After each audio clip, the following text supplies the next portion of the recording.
In these challenging times, everybody needs a green shoot and a pearl of wisdom.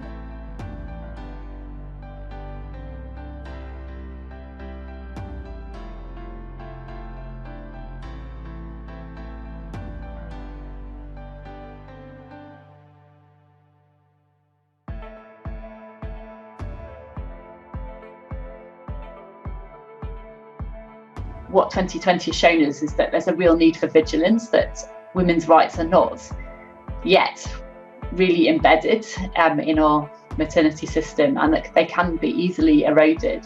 And I think there is a real risk that services that are lost or reduced during the time of COVID are not restored.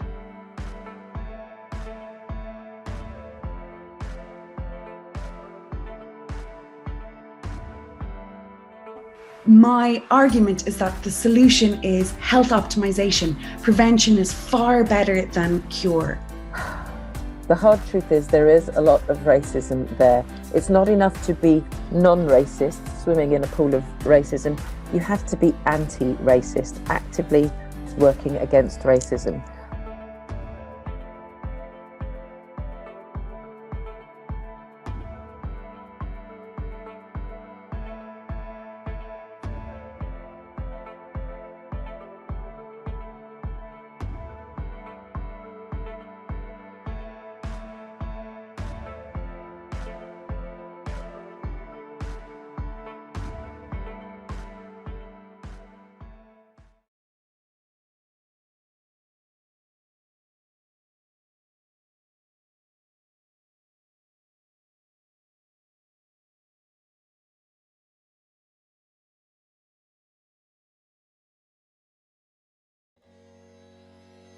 The Maternity and Midwifery Forum brings you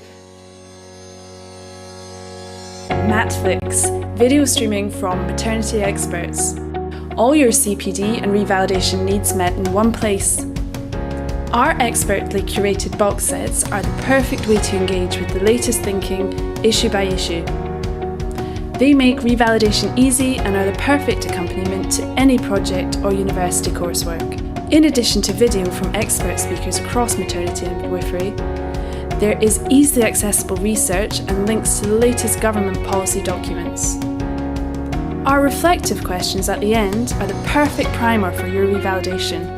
In the same way the Maternity and Midwifery Forum provides certificates to show that you have attended these festivals, we can provide certificates for those who have consumed the content of a box set and submitted their written answers to the reflective questions provided by our curator, Dr. Jenny Hall. Midwives, maternity professionals and students, do not miss out. Subscribe to Matflix today. Box sets are just £17.50 each, or access to them all starts at £8.99 per month, and only £5.99 for Maternity and Midwifery Festival attendees. Students pay just £2.99 per month, and only £2.49 for Student Maternity and Midwifery Festival attendees. Check out the box sets at www.matflix.co.uk.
and good morning everyone, and welcome to the Midlands Festival, obviously online we are today.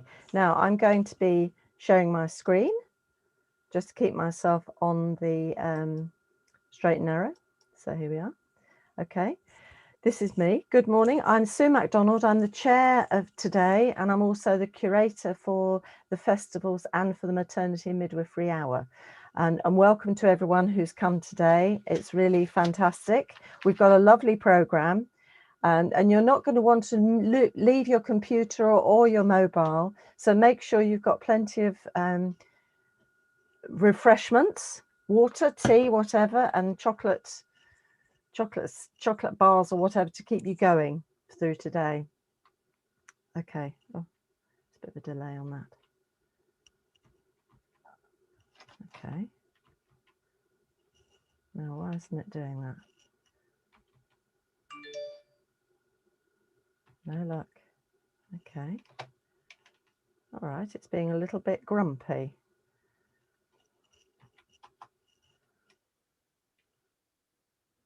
Okay, well, I'm going to stop sharing and then I'm going to share again because I have a technical error here. Okay, we'll try this one.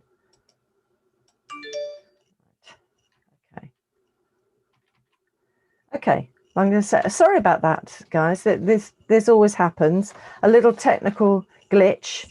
But anyway, welcome again. I found some nice Midlands photos, and you might be in one of these places, or of course, you might be somewhere else in the world, because we have over 700 of you there. So welcome everybody from as far away as Australia, as Brazil, Canada, Cyprus, Russia, Slovenia, Spain, the whole of the UK, of course, and USA. So welcome to everybody. It's really fantastic that you've come today, and I hope you're going to enjoy the day. Okay, so a huge thank you. I'm going to send you some flowers. They have to be virtual flowers, but I'd love to send you real flowers, but they're very sincerely meant there. Thank you. Now, just a few technical things. If you have a problem like I've just had with a screen lag or freeze, and everything stops, don't panic. Just refresh your page, which is what I did. And if that doesn't work, put a message in the chat box and one of our team will get back to you and give you some advice to get back online. Usually it's very quick and it can be sorted. Okay, so our live stream page, which many of you will be on, it's got just about everything there. It's got the whole agenda, it's got a competition, it's got your online evaluation for after today, or at the end of the day, I should say, and it's got a whole pack of resources. And there's also a way of putting in questions to our wonderful speakers, and as they're talking, you might have a question at the end of their session, or you might have a question during the session. If you send it in as soon as it's in your brain, then it'll come through, and this is why I'm looking over here to my other screen. It'll come through and I can ask the speaker the question when we have an opportunity, which we do have. We have a 15-minute slot at the end of the morning to do that with. Now, if you haven't, try downloading the app, which is at the bottom of the page of the live stream page, because that makes life a little bit easier, and it means that you can create a profile and you can put chats. You can put chats in the chat box, say where you're watching from, put in questions or comments or whatever, and it'll get through to other people on the festival, because what we're trying to do is make the online experience as much interactive as we can get it, and to make sure that you experience it as a festival and a conference. I think sometimes it can be a bit strange when you're in your study or within, your working area, and you're not actually physically meeting people. We're trying to get a sort of feel of meeting other people. And of course, there is a fab Meet the Experts page. So that's a way of linking up with people and of the exhibitors, and I'm going to say a bit more about that in a second. Do check the programme on the live stream page. There is a concurrent programme, and you can move back and forth from 11:30 a.m. and there's a whole lot of choice. I think the key thing I will say is at the end of this, you'll get the whole programme. So if you have to be thinking, oh, am I going to see seminar 1B or 1C? I want to see both. You can see both, because at the end of the day, you will get the whole package, so you can catch up at your leisure and share with your colleagues, actually, which would be fantastic. Lots of chances to ask questions, and you can use the chat box, and that gets relayed to the chair, which is me in this morning. And I'm also joined by Diane Garland and Judy Evans for this afternoon's sessions. So we can make sure that the chairs get the speakers get the questions. Okay. Now, and then I just also would just remind you, try out the new app via the magic link, and it's really good because it gives you the whole framework in a slightly different way, but it's very nice and clear. And here are our lovely experts. We've got all these people who are there waiting to meet you and share their information, share their knowledge with you. And you can get lots of information, lots of new literature and some samples. So it's a bit like going around a conference exhibition hall. So it's quite fun. And those experts rooms will be available for another couple of weeks. And that's where all the information on the competition is. So you can win prizes. What could be better? So just a quick thank you to our lovely exhibitors and supporters. That's our Matflix, who are the video streamers from Maternity Experts, the lovely Practicing Midwife, Mummy Star and Inspiration, and Parents First. And they've been very supportive of the event. So do check out the experts pages because they're worth linking into. And here we have competition time. And it's a multiple choice quiz with prizes. You just need to download the app and visit the festival exhibition pages and click on the links to get the answers. Now, we've been a bit sneaky because the answers are there, but you've got to work a little bit to find the answers. And then we'll announce the prizes over the next couple of days. So look out for that. That's great. And for those tweeters amongst you, the Twitter tag today is hashtag Midlands MMF 2021, and our Twitter account is @Midwifery Forum. So away you go tweeting. And the other thing that we've got going is the festival collage. So do join us in that. So if you'd like to send in images from your experience today, comments from today, and we'll put it all on a collage for 4:30 p.m. this afternoon at the end of the conference, at the end of the festival. So it can be any images. It can be you interacting with your knitted midwife. More about that later. It could be you setting out your snacks for the day, or it could be you just writing busily in notes after the presenters, whichever works for you. Okay, so without further ado, and one of the important things that I have to do as chair is to keep everyone to time. So I must keep to time too, and I'm keeping time very nicely, thank you. And we've got some fabulous speakers, and I know you're going to enjoy what they have to say. Some of it will be challenging, some of it will be new and exciting, so enjoy.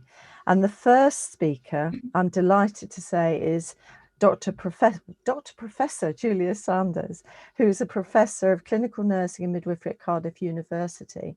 She's obviously a registered midwife and nurse. She's also a researcher and professional leader, and has a really interesting joint post between Cardiff University and Cardiff and Vale University Health Board. And that does provide some very exciting opportunities to lead on midwifery research within the school, but having those very close clinical links. And I know that's very close to Julia's heart, so that's fantastic. And her expertise was huge anyway, but her methodological expertise centres on randomised trials and the use of routine data in research. She holds national roles, including Wales NIHR Specialty Lead for Reproductive Health and Childbirth. She's a member of the Oxford University's National Perinatal Epidemiology Unit Clinical Trials Advisory Group, and also a member of the WHO Collaborating Centre for Midwifery Development Steering Committee, based now at Cardiff University. And her research interests really focus on maternity care and early years intervention. And today her title is New Normal or Same Old? I wonder if that's same old. Maternity care after the COVID pandemic, which is very much on our minds. So welcome, Julian. Thank you for coming. And the screen is now yours. Thank you. Thank you, Sue, for that introduction, and welcome everybody to today's Midwifery Festival. I'm starting off with a fairly gentle introduction. It's often in when we're working as midwives and healthcare support workers, life is incredibly busy, and actually we don't often have time just to take a little bit of time out and just reflect on exactly what we're doing, what would we like to be doing. So in my presentation, that's what I'm going to be doing, is just let us stand back and think a little bit about where we are and where we would like to be. So I'm just going to start sharing my slides with you.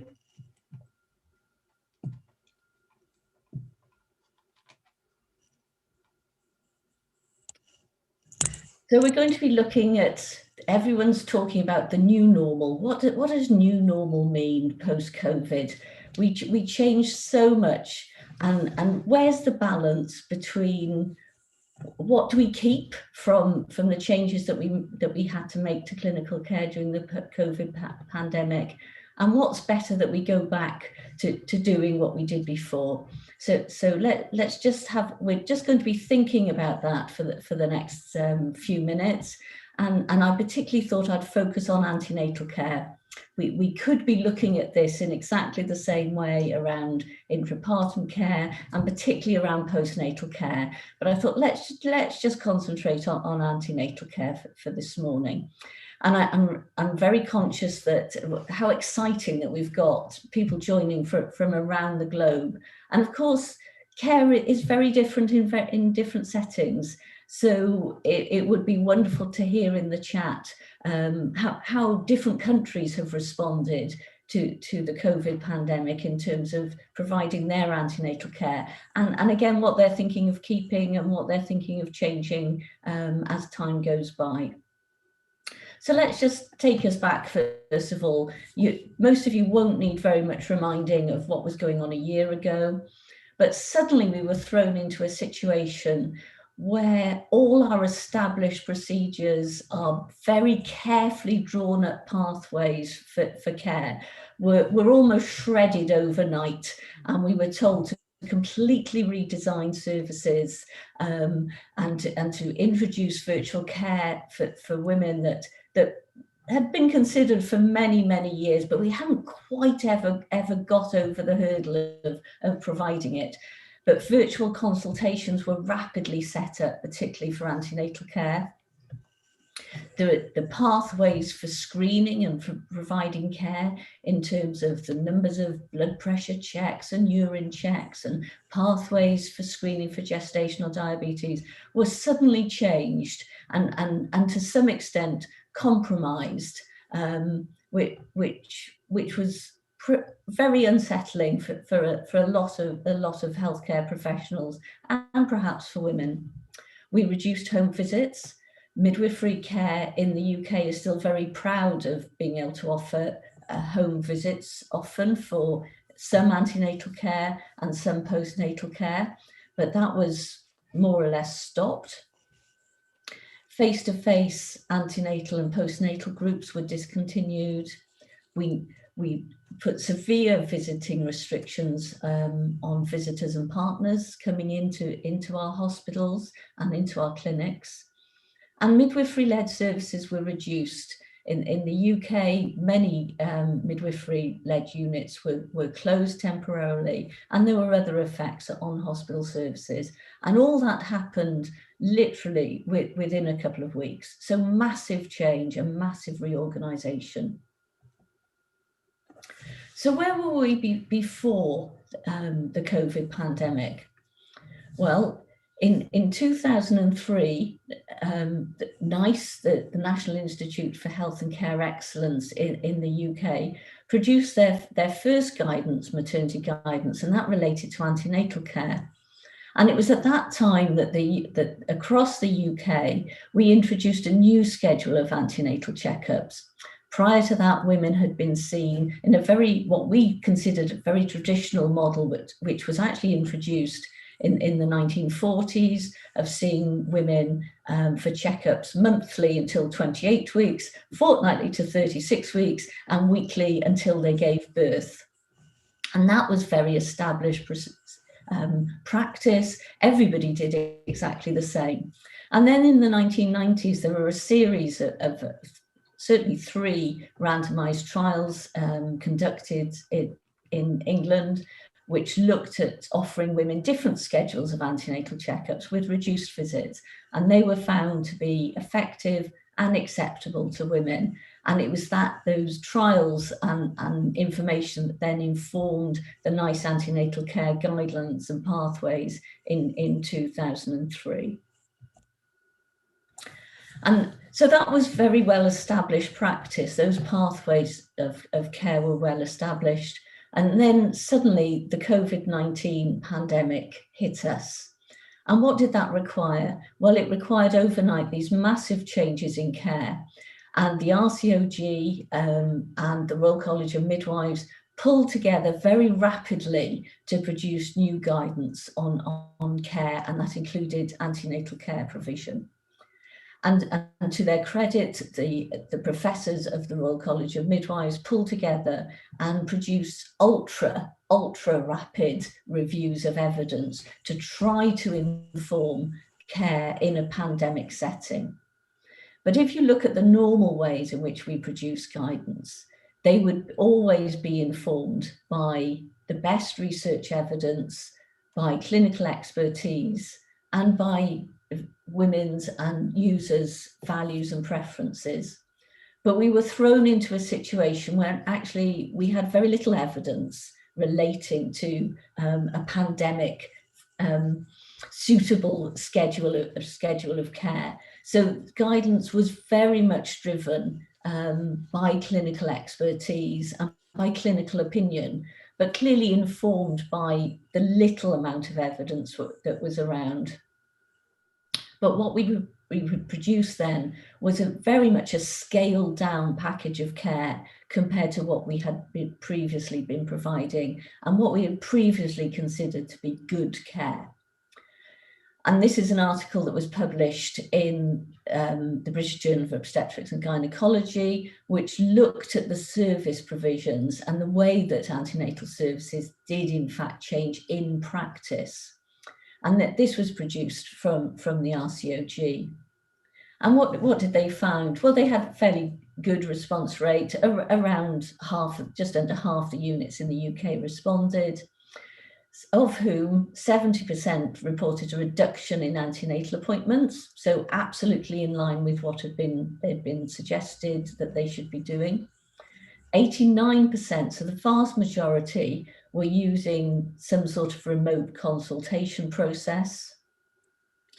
70% had changed screening pathways for gestational diabetes in pregnancy, and again, that was very much a reduced schedule compared to what we'd been using before. So we know that the recommended pathways were actually being rolled out in practice. But of course, it's important to know, so how was that received? What was the effect of that for women?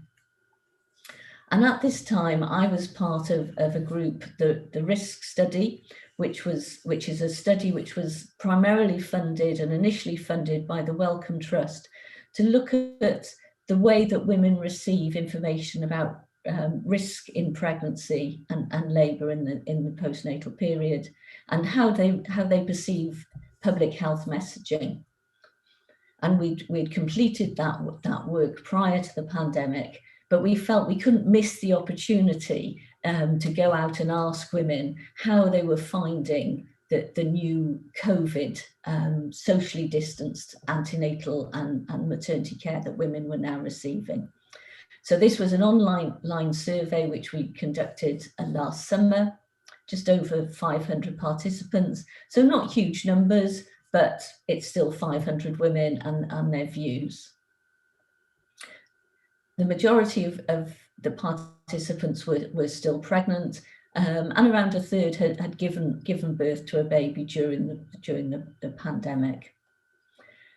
45% were expecting or had their first baby, and around 26% of women had underlying medical conditions, which you would then anticipate would mean that they required some obstetric input or GP input into their antenatal care, and around 40% were receiving obstetric as well as midwifery care.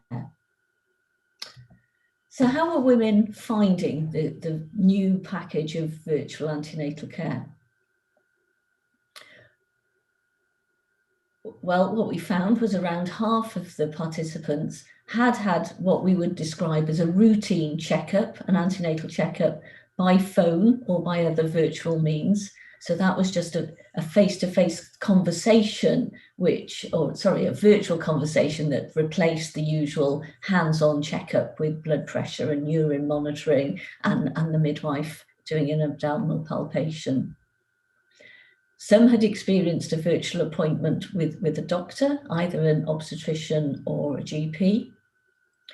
Perhaps not surprisingly, for a group of women who had chosen to participate in an online survey, very few reported having difficulties with the technology in terms of delivering and receiving contact with maternity services. But of course, that may not be reflective of the women. But when we asked women the extent to which the virtual services were meeting their needs, this was really not encouraging at all. So only about 1 in 8 women, so 12%, considered that their needs were entirely met through the new schedule of antenatal care of combined virtual and reduced face-to-face. And concerningly, around a quarter felt that their needs were not met at all. So that's something that we really need to bear in mind. And I'm just thinking at this point whether you're wondering, and just thinking back to the extent to which your services changed during the pandemic, and how whether you know how women received those services. So this was a fairly typical comment from a woman. 2 of my midwife appointments have been moved, including my forthcoming 34-week appointment. At this point, I feel worried that the usual blood pressure tests that would ordinarily be undertaken for preeclampsia are being missed. And I think that's a very fair comment from a woman. Normally, in usual times, if women miss antenatal appointments, we're concerned that they're not having their blood pressure and their urine checked.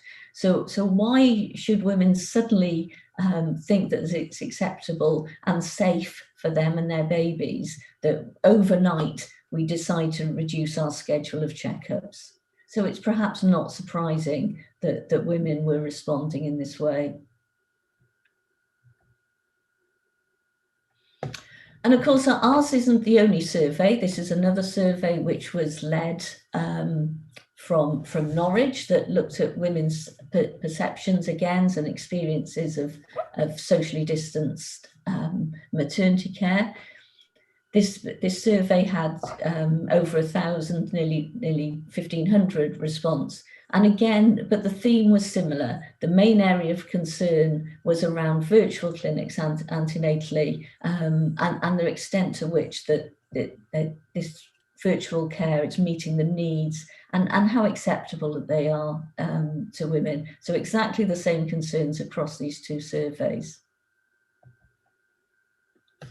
So we need to consider, where are we going? What are we going to be doing in the future? And this is a question that many maternity services now across the globe are considering. We've introduced and we've discovered new ways of providing care, but what do we want to hang on to and what do we want to drop? To what extent are we going to carry on with virtual care? And when is it how do we know when virtual care meets the needs of women, and which groups of women, are there different groups of women for whom it's more acceptable? Now, this is some work that's recently been conducted in the United States, where, of course, and I hope we've got some participants from the US online. They may still be fast asleep in their beds, so they may be catching up later on or tomorrow. But this is some work that's been designed looking at the USA. Is essentially have carried on with that package of antenatal schedules, which was commonly used in the UK up until 2003. So in the US, women are still seen monthly till 28 weeks, fortnightly to 36, and weekly until birth. And this was some work carried out just a couple of years ago to look at whether it would be feasible, acceptable, and effective to offer a reduced schedule. And that reduced schedule is very similar to the schedule that's already been widely used in the United Kingdom, but also using more technology. And this is another area so we need to be considered, where's the balance between face-to-face care, virtual care, but also the introduction of self-care for pregnant women. So the schedule of what they called prenatal redesign in the USA looked at the conventional, what was there, the 14 visits being reduced to 8 face-to-face visits, but then with some nurse delivered virtual or telephone contacts in between that. But also they're providing women with the facilities to monitor their own blood pressure at home, so they can do their own blood pressure checking. And also something that midwives, particularly in the UK, are very reluctant to endorse. They provided women with a handheld Doppler so they could listen into their own baby's fetal heart. And this is something which in the UK we've been very, very almost concerned about, and we don't encourage, whereas this was actually included in this package. And what they found was actually the reduced visits were effective, they were safe, and they increased maternal satisfaction. But we also need to bear in mind that actually the reduced schedule for the prenatal redesign study is very similar to the package that's already in use and recommended by NICE for women that have had an uncomplicated previous pregnancy. So it may not be quite that different for some of us. So we need to think about what does the future look like? Do we go back to face-to-face antenatal clinics with the midwife palpating and listening in to the fetal heart when the mother requests it? Or should women be provided with a handheld Doppler so they can get reassurance themselves from that, and other methods? And what about blood pressure monitoring? We now know that women are more than capable of monitoring their own blood pressure at home, and with the use of electronic antenatal records, the technology is there now that women those devices can talk to the maternity records, so the midwife can have access and review how the woman's getting on. And what about fetal growth? Fetal growth is an issue that we've been very concerned in the last few years to try to improve our detection of babies that are not growing well in utero. And we know that although the recommended method is still abdominal palpation, we know that it's less effective really than we would like it to be. And actually, would it be better if all women just had serial scans? So the technology is now there, and the environment is there that we could go to complete virtual and self-care model of antenatal care. But how do we know? Is that acceptable to women? Does Does that provide women with the necessary links, the opportunities to ask questions, to develop relationships?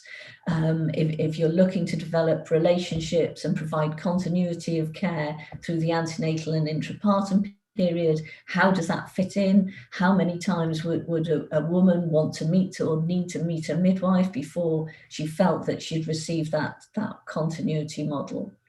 Or does this provide actually far more flexibility to women and midwives? And with time, we could be developing new schedules that actually meet the needs of everybody. And although many women are saying that the virtual antenatal care that was provided in the pandemic setting wasn't meeting their needs, what we're not clear about is to what extent that was influenced, firstly, by midwives that were suddenly given a device and told to go and start doing virtual care literally overnight. So midwives were unfamiliar, they weren't confident, a lot of the care that they'd grown up with and become very familiar with was stripped away. And also women were in a very insecure environment in a pandemic, and certainly at the beginning we had no idea to the extent to which pregnant women would become very ill, their babies would be affected, and staff would be affected. So although it may be that we shouldn't tarnish and just throw out the concept of virtual antenatal care because of the setting that it had to be delivered in. So what do we still need to consider? Well, there's a lot, I think, to consider before we decide where we draw the balance. I think we need to think about what is the right balance between virtual and face-to-face care. And to what extent will that balance differ between women? We're often very good at talking about individualised care and actually pretty poor at doing it. So we like structures, we like clear pathways that midwives can say, I've done all the things in the pathway, in the guidance that it said I should do. But how do the needs of women differ? So some women won't have easy access to technology. Some women won't feel confident with technology. Some women are more vulnerable. They lead more chaotic lifestyles. We need to make sure that we've got systems in place that women that need our care, additional care and support, don't fall through the net. So we need to be careful that we don't just move into a system which meets the needs of some women, but leaves other women to be more vulnerable. And are health professionals ready to accept women-centred antenatal care or woman-led antenatal care? Are we ready to hand over responsibility for all blood pressure checks to women in our care? Are we ready to accept that actually having a handheld Doppler may be beneficial to women? The other thing that's a bit of a concern is how many surveys of COVID-related maternity care are still unpublished. Many units. I was talking to someone from NHS England the other week who think that around at least 50 surveys have now been conducted, but very few have been published. There may be good reasons for that. We submitted our paper relating to our survey to a journal before Christmas, and it's still ticking along in their system because that's what happens. Our survey results are available online, but lots of research teams may not be in that position.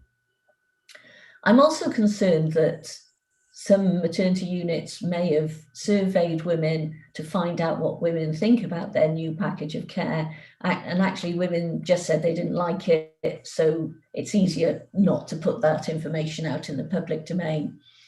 So if you do have survey results that either you don't think you'll have the time or you don't intend to publish elsewhere, if you would like to write a blog for the risk study, we would happily load up your survey so that this information can be out there in the public domain. And as I've already mentioned, what we don't know is to what extent women's concerns about virtual care was influenced by the wider pandemic and staff and women's unfamiliarity with the system. So it may be that actually in a more controlled environment and a more controlled rollout, we can develop virtual care that meets the needs of women and health professionals. So just some acknowledgements to say again that the Wellcome Trust funded this work, which is led by the British Pregnancy Advisory Service in London. So thank you to all our collaborators. None of this work ever gets done single-handedly. It's always in collaboration, and we thank our collaborators very much. If you are interested in reading our full report, it is available online. And as I say, we would be very happy indeed to receive a blog format or a short report if you would like us to load up any of your COVID-related surveys which were done in-house. Because you may think, oh, I'm not going to publish it anywhere else. Well, it would be great to get it out in the public domain so that we can really hear as many voices as possible from women when we go forward and we consider where is that balance? Do we go back to the same old, or do we really find a new normal that meets the needs of women and health professionals? So thank you. Julia, thank you so much. That was a really useful and interesting review of COVID and the study, and then thinking about what was happening antenatally, because I know it's a massive piece of work. And I think the issue about this is very interesting that you were saying about the surveys that hadn't been published. And I'll reiterate to those of you who are watching that this would be a really good thing if you have a survey that you want to sort of share, then going through to Julia and the risk team and doing a blog would be a really good way of sharing. And the idea of getting all these different voices properly involved would be fantastic, because I know there's been so much work that's gone on throughout the country. And a lot of information. And I think it's like, and I'm sure some of you are experiencing this now as we're going along this little roadmap away from being complete lockdown, that it's difficult to remember what it was like when we started and how difficult it was. And I think Julia just presented it so beautifully, the kind of huge changes that had to be made incredibly quickly. And I know, listening to you, it feels as though everybody's sort of not forgotten it, but you've kind of almost got onto a new normal. But it's important to remember where we were and what the changes have been, and also the experiences of the women and the families at that point. I mean, they're really helpful. I mean, there's one question that's come through, and I know we've got about a minute, Julia, and it sort of makes a comment on the Doppler issue. Zoe Nelson, hi Zoe, thank you for commenting. She says, anyone worried about service users using their own Doppler for reassurance? And I know this is a discussion that's gone on. The worry is an over-reliance on this rather than focusing on fetal movements. Or do you think we're just doing service users a disservice, assuming this, and just manage what people will do anyway and embrace it? And I assume that means, lots of mums are possibly listening into their babies, but I know it's something you raised, Julia. I don't know if you wanted to make a further comment. Yes, I can do. I think we firstly, we probably need to appreciate that actually a lot of women do now have a handheld Doppler. So we can stick our heads in the sand and say, we don't like them, we don't think they're safe, we don't think women should use them. But you can pick one up on any internet marketplace at a very reasonable price. And so So maybe we just need to grow up a bit and say that how can we support women to use them safely? How do we ensure that women are not using a handheld Doppler to replace what we would consider to be essential care? But also perhaps to recognise that for women that have perhaps experienced a previous pregnancy loss, a previous miscarriage, that actually that window between having a reassuring scan in the first trimester and feeling the reassurance of fetal movements is a long, fairly empty window, and in which they seek reassurance. And actually using a handheld Doppler may provide that reassurance in a safe way. Our concern then is, well, what happens if they don't find the fetal heart? They will then need extra support and care to reassure them that the baby is still well. But so these things need to be thought through. But I think just trying to ignore the issue is probably not helpful to women. Brilliant. Thank you so much, Julia. That was absolutely fantastic.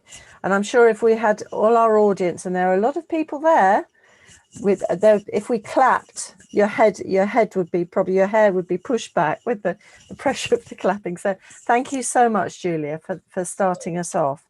Now we're moving now from perhaps a focus on women and families to more the staff who are looking after those families. And I'm delighted now to introduce Dr. Gloria Rowland, MBE.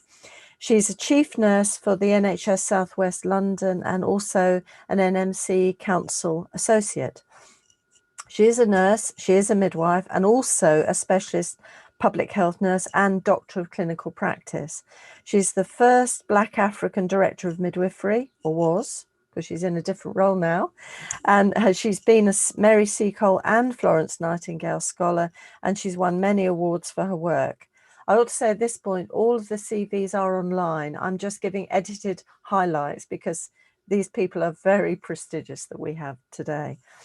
Now, Gloria led and authored the report, Turning the Tide, the experiences of Black, Asian and minority ethnic NHS staff in maternity services in England during and beyond the COVID-19 pandemic. And that's what she's going to be talking about a little today, and stepping in and turning the tide. So welcome, Gloria. The screen is now yours, and we're looking forward to listening to you.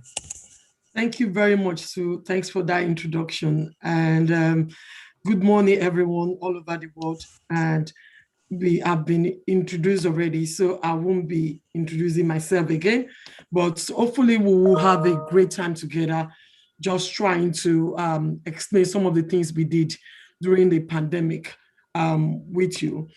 And like Julia have actually put a lot of things into perspective, and some of the things and some of our findings will actually be complementing what Julia found in terms of some of the things that we had that the women are saying, and then some of the things that the staff are feeling. So I'm going to start with a sort of like what really happened. Why did we do this?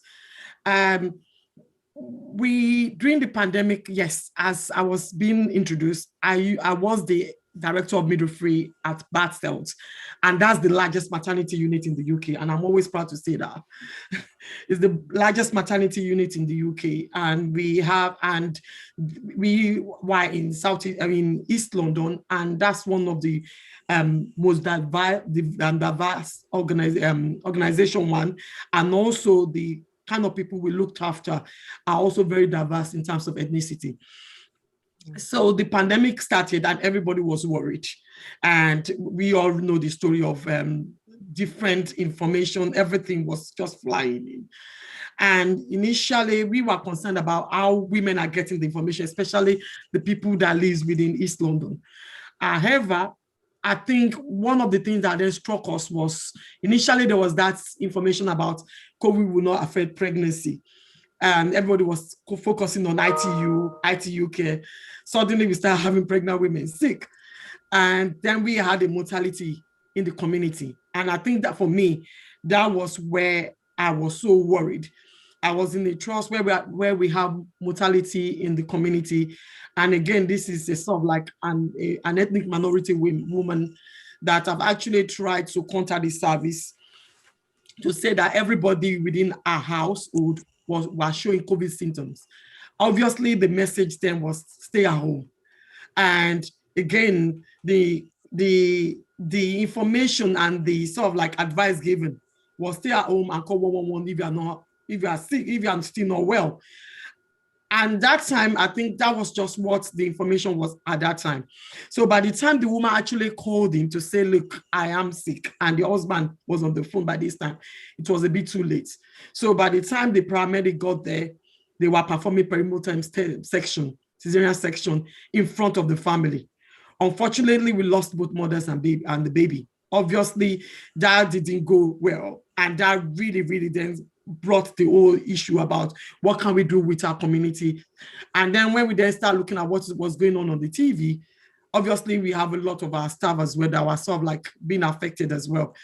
And if we then start looking at what was going on, and the people that were highly proportionately affected were people from ethnic minority group. We all know the narrative, and it wasn't just in the UK, it was all over, especially as well our other country, which is the USA. So at that point, we just felt we need to understand what the experience of the staff are, and also how can we actually look after our women better within within East London at that particular time. And that was when this project started. So the project itself, the background of it is that most of the time, there are a lot of things out there in terms of ethnicity and every other things that are there. However, with this project, this was the first time we had the Black and Asian ethnic minority group. I know I still left BEM on my slide, and I know they've abandoned BEM. So please forgive me today, because I just don't want to change that from my slide. So Black and Asian ethnic minority group, there's been a lot of focus on that over the years. However, what this has done in terms of COVID is just to shine the light on those things that we've been talking about for years.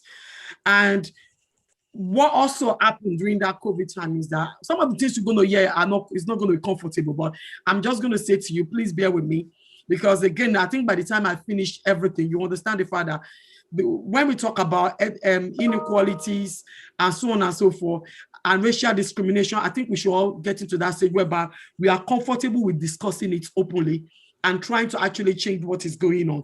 And it's not about pointing fingers or blaming the system. It's about what can we do to change the narrative of what is going on.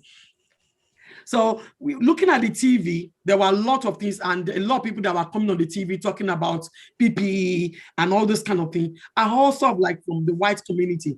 And it looks as if there are no Black people at all working at that time in the healthcare system.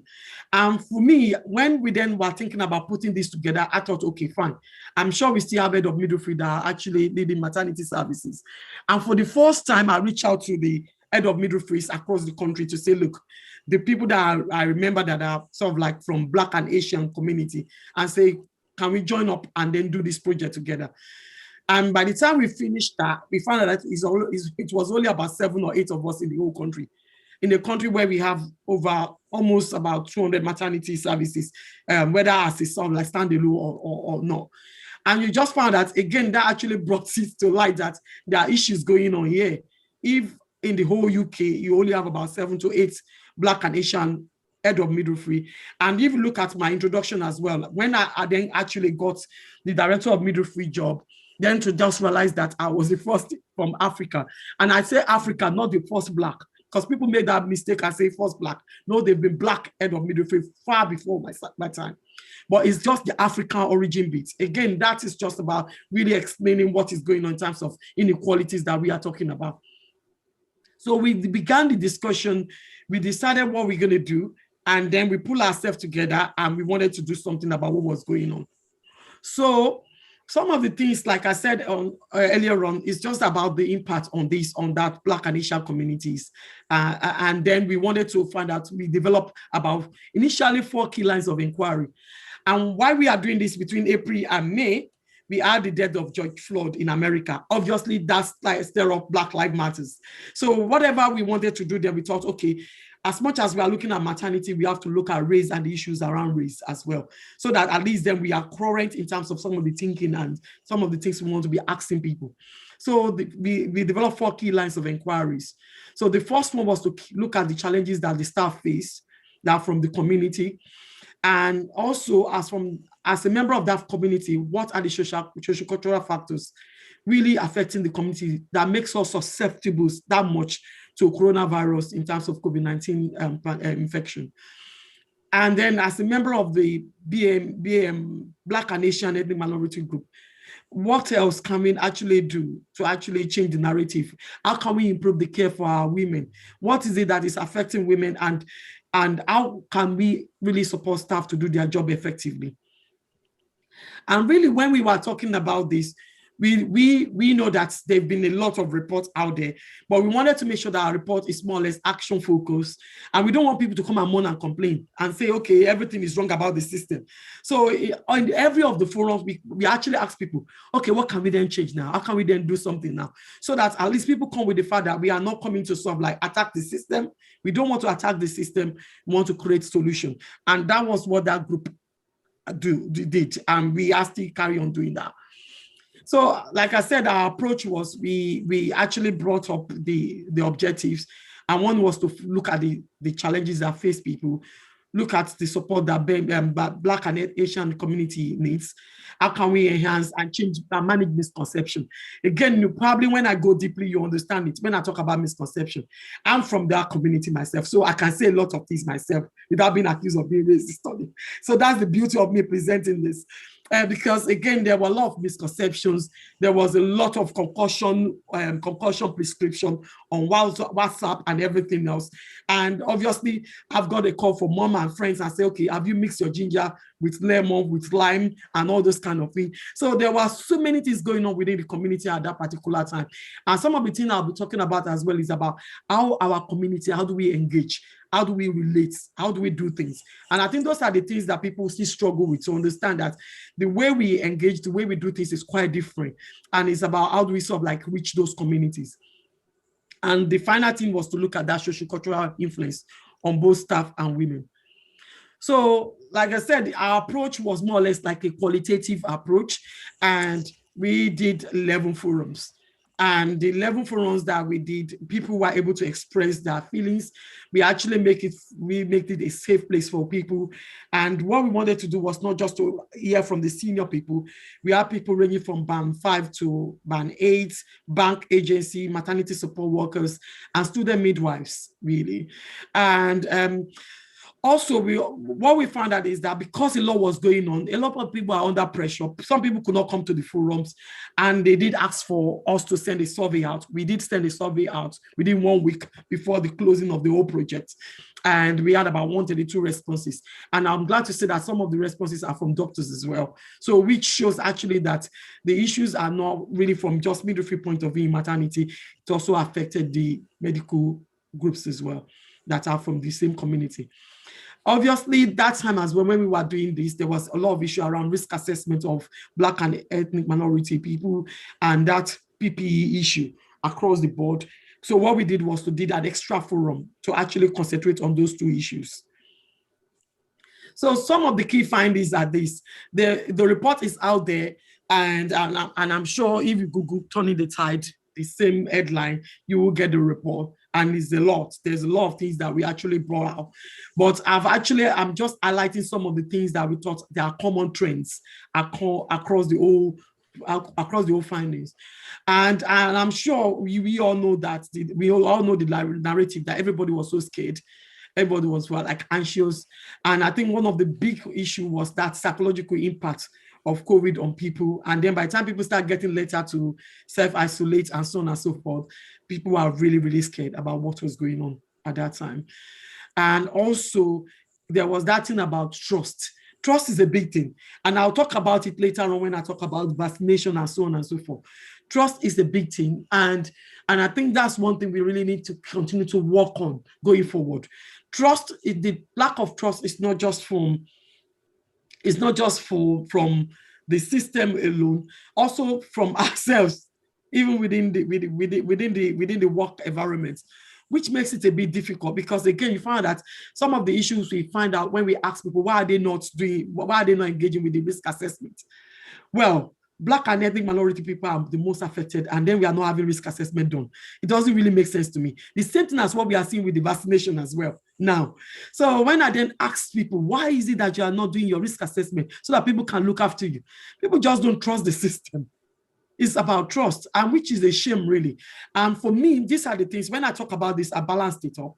When I talk about it, I talk about the system, I talk about Black and ethnic minority group as well. We need to deal with our own issues too. And we really need to start thinking about changing the misconceptions we have about the system as well.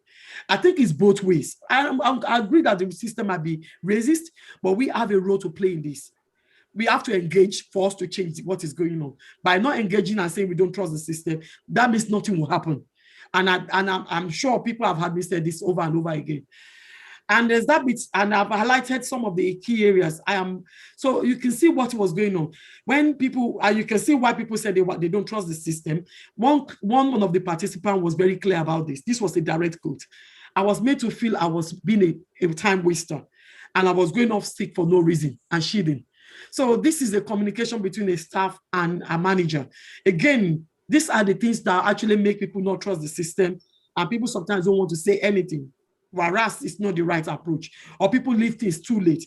And honestly, when we talk about 5 times more likely to die about women, 4 times more likely to die among Black and Asian community, again, these are some of the things, because people are really scared, and sometimes people don't want to say things out early, and then they don't engage with service on time. And by the time they get to the service, sometimes it can be a bit too late. So I just want to sort of like mention that. So just to carry on, some also feeling that actually they felt, and these are the people in terms of midwives going to clients' house or women's house. Some people are really, really scared, and it's just the fear of contacting COVID and so on and so forth. And midwifery student reported feeling fearful of taking up a placement because of the information they got from the media. Again, this are from the student midwife. And some of the agency midwife, oh my God, the agency midwife thing was an eye-opener, because what they felt is that, and this is even before COVID, it's just because we are not paying attention to what has been going on with bank and agency midwives, especially the agency midwives, is the fact that they just don't understand what was going on. They are trying to sort of like still come in and do their job and help the system, but still they found out that actually, they don't get the right information and so on and so forth, and they feel that they don't feel treated equally like the substantive staff. So the key lines of inquiry too. This is the second part of it, when we then ask people about what do they consider as the key factors, that why is it that Black and Asian community are the most affected.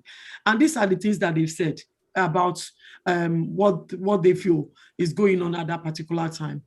And I know Julia did spoke about virtual clinic, and I think and I know Julia spoke about virtual clinic, and that is the general population.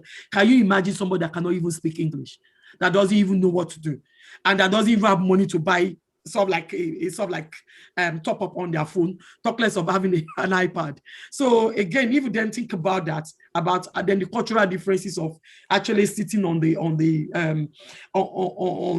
iPad in the house, and some of the things are hard. Don't forget. And I think those are the things that we don't really realize. So that already we know that there's a lot of health inequalities going on. There's a lot of deprivation going on across the patch.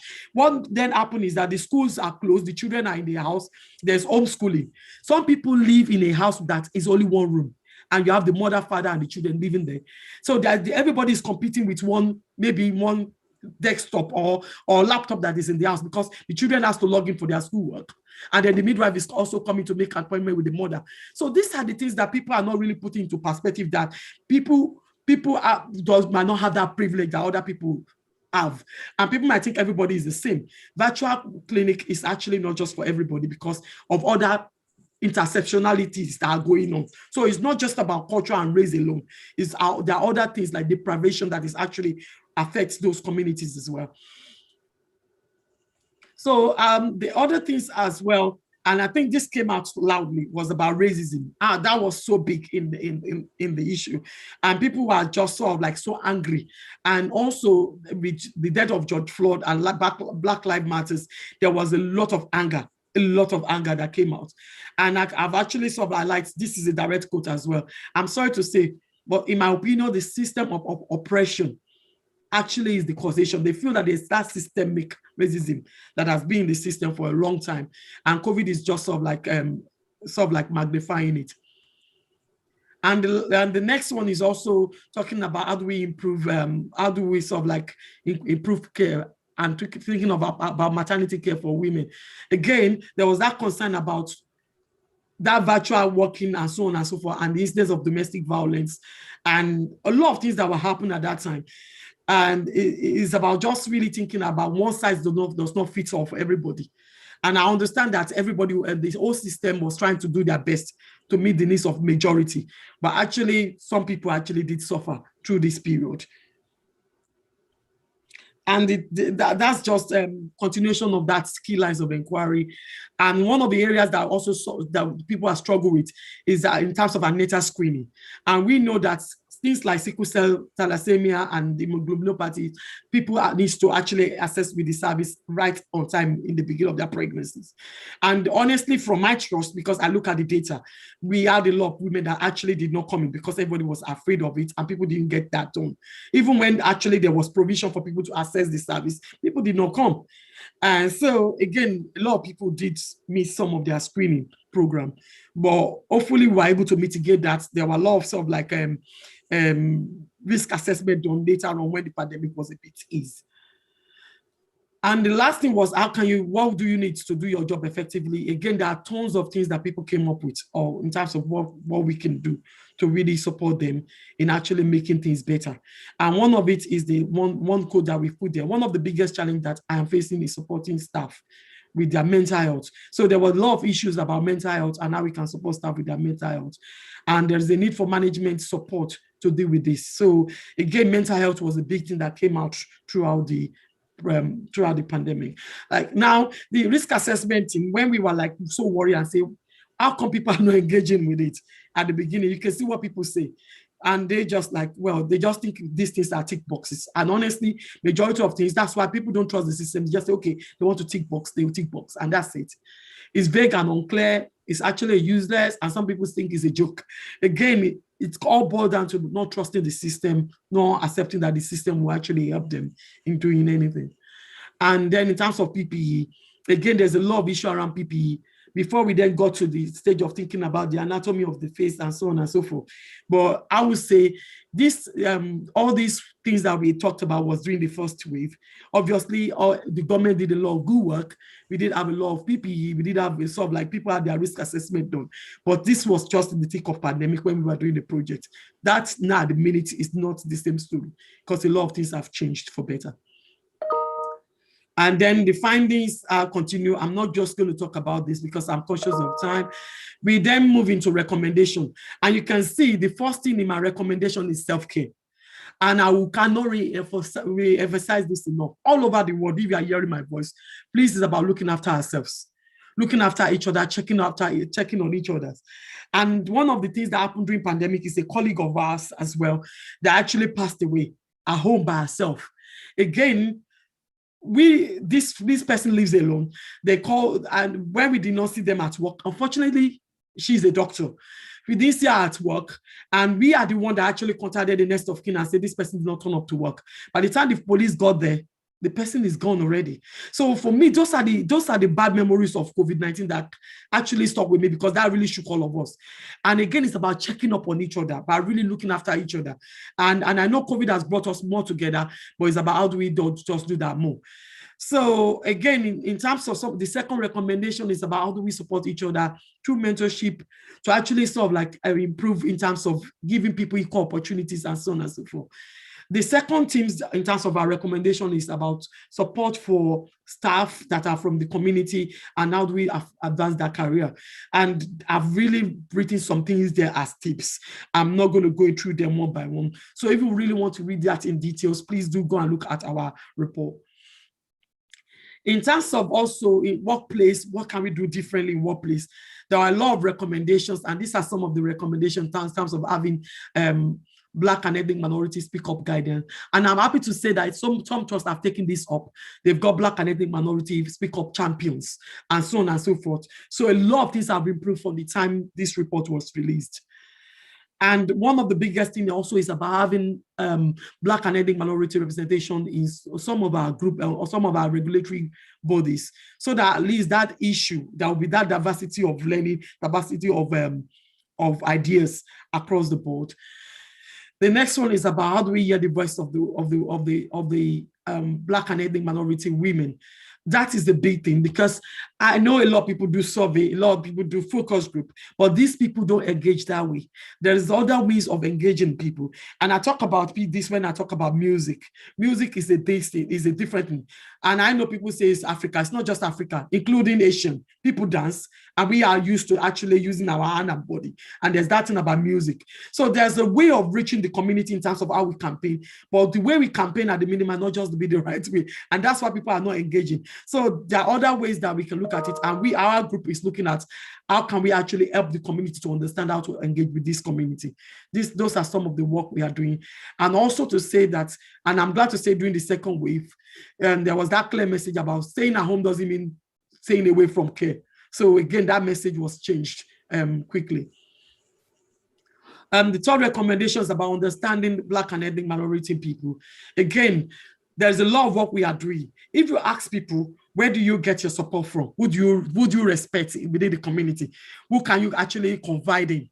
Honestly, I'll tell you now, it won't be your midwife, it won't be your doctor, it will be your church or the mosque or your pastor. Again, this is not to blame that community, because that is how we are wired. That is how we are raised. No matter how educated you are, you respect your pastor.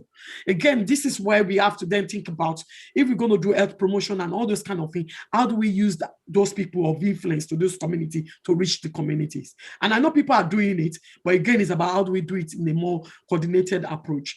And there's that thing, like I said, about traditional herbal remedies. A lot of WhatsApp messages on ginger, on lime, on pineapple, and so on and so forth. Again, these things have no dose control. And that's why we reach back to the community and say, be careful of this, because nobody knows what is in that, and there's no dose control. There's no evidence based on that. And there's that issue about vitamin D and so on and so forth, which again, I'm glad to say this relates to what the Chief Midwifery Officer have done in terms of imposing or encouraging people to take vitamin D on a regular basis. So this is also an aspect of it where we look at how do we sort of like provide and support people with high maternity care.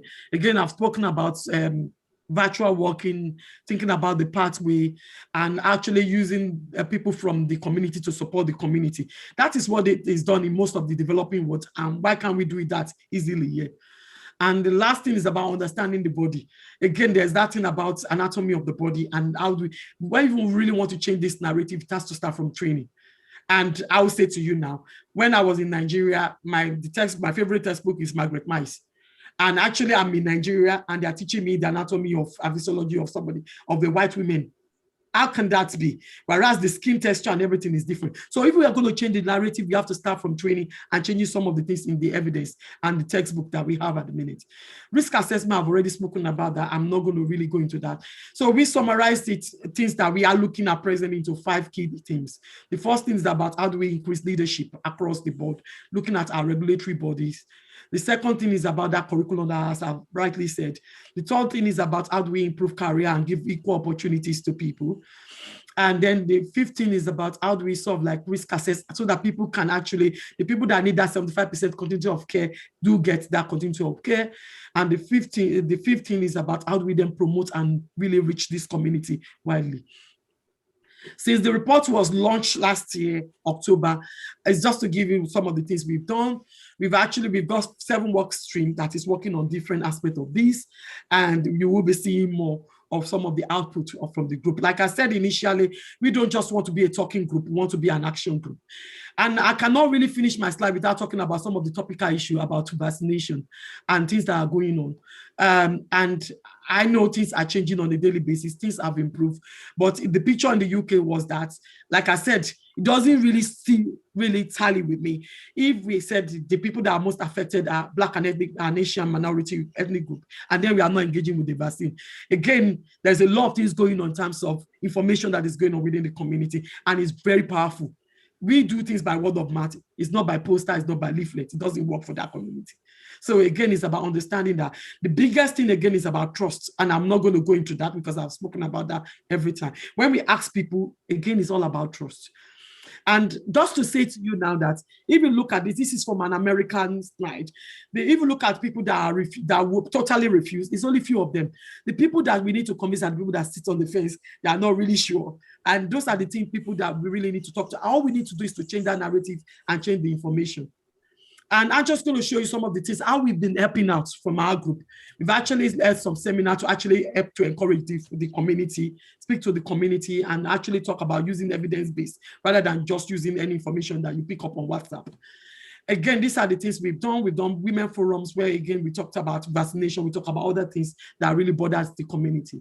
And what we are doing now is, again, when we really want to really make sure that we actually look at mentorship and how we actually change the narrative. We are doing a pilot program now at the minute with RCM, and we've got about 62 people, expression of interest for us to be able to sort of like pilot that program that we are doing with Black and Asian community. And if that works, it will be going for all the general population. Again, we've had forums on terms of career development and what people really want for their career development.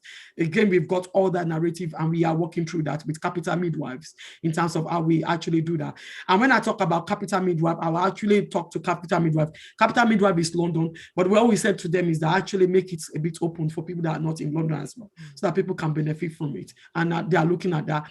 This is a tool that we are developing in terms of how we actually look at sociocultural pre-booking screening tool for people from this community. And mainly this is not your medical screening tool, it's about the issues around the community, and these are developed by multidisciplinary group, and we are still working on this. It's not finished yet. And we've been engaging with a lot of different people. I'm not going to really go through that as such. I've already mentioned a few people that we are engaging with and where we are in terms of the work we've been doing.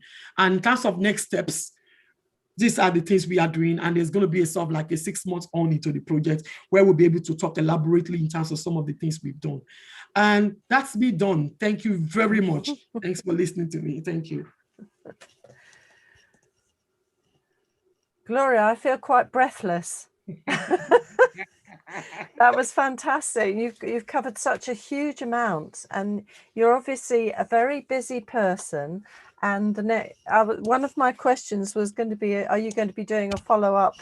But it sounds as though you've already weaved that in, and you're busy getting that underway.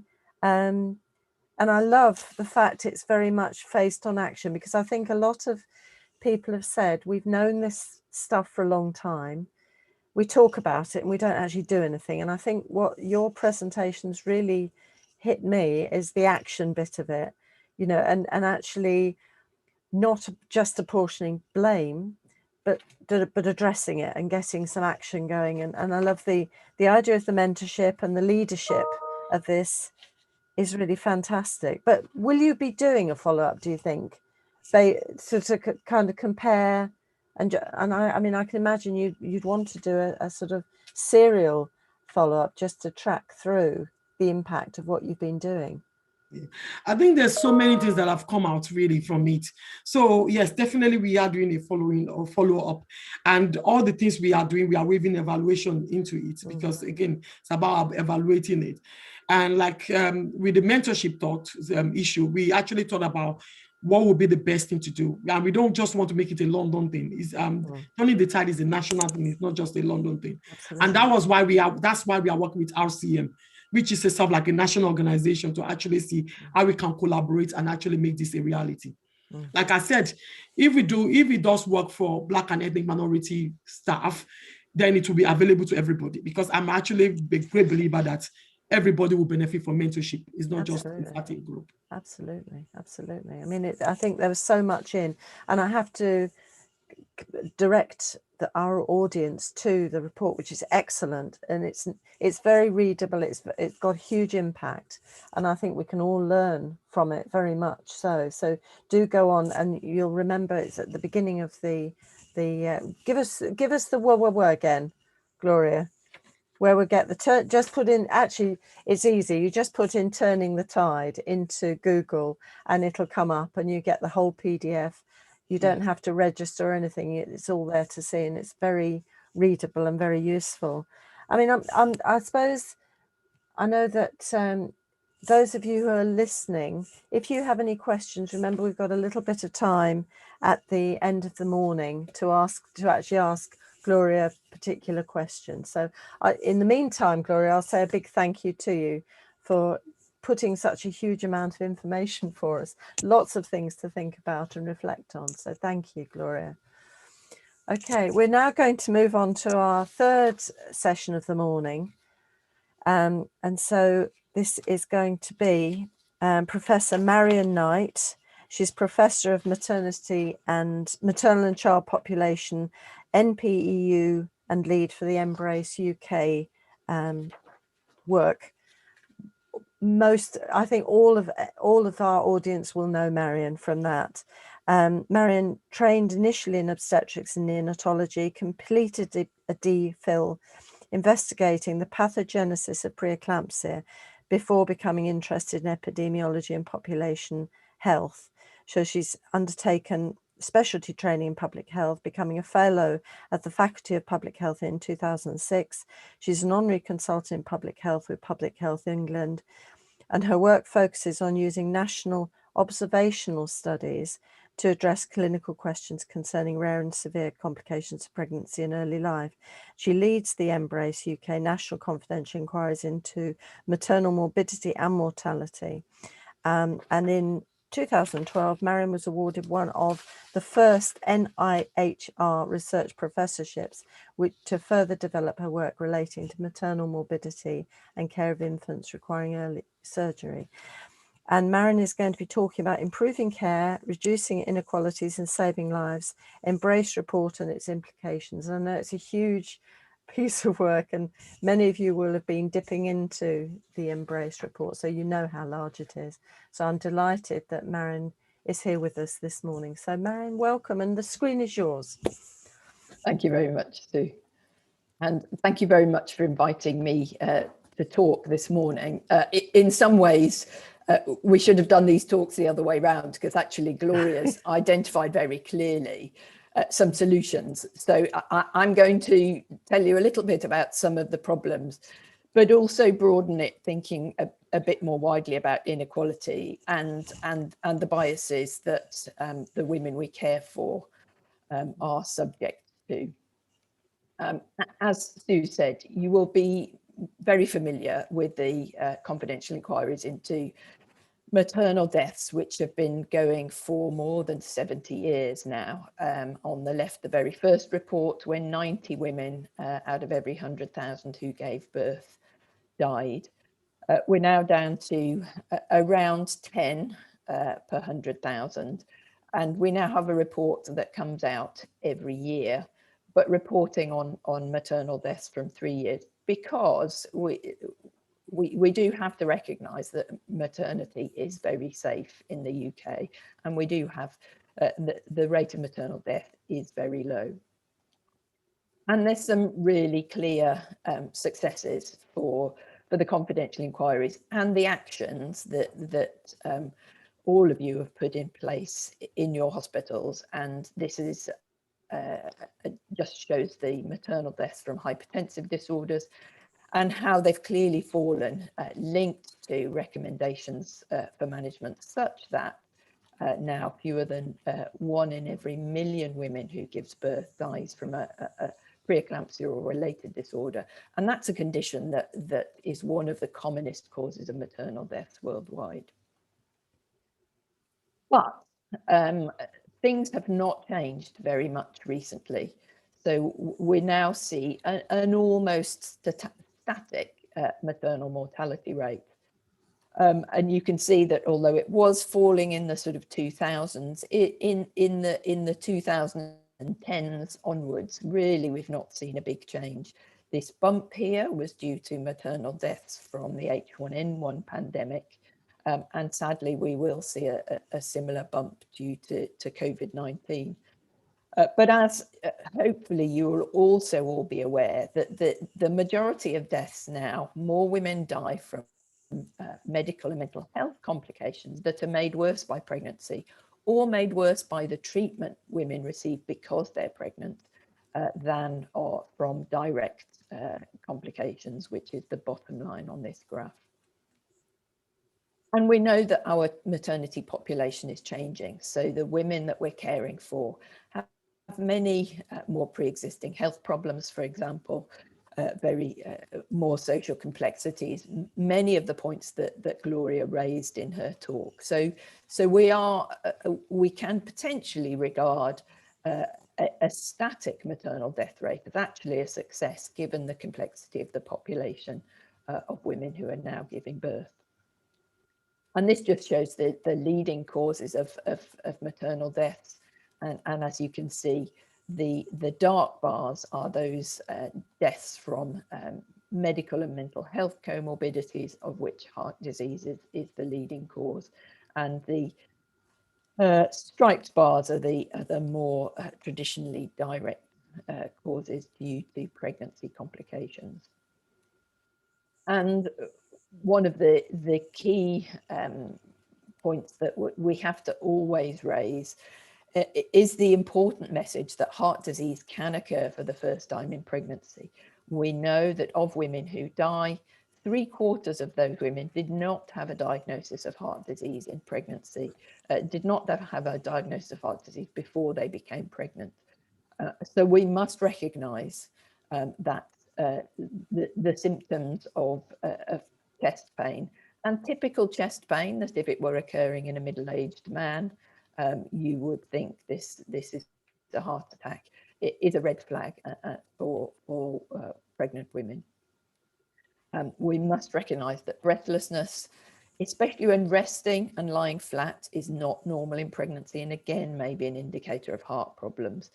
And the risk factors for heart disease in pregnancy are no different from the risk factors outside of pregnancy.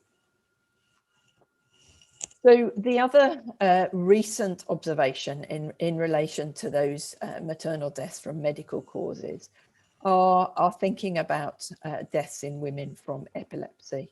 And what we saw in the last report was a statistically significant increase in the number of women who are dying from sudden unexpected death in epilepsy.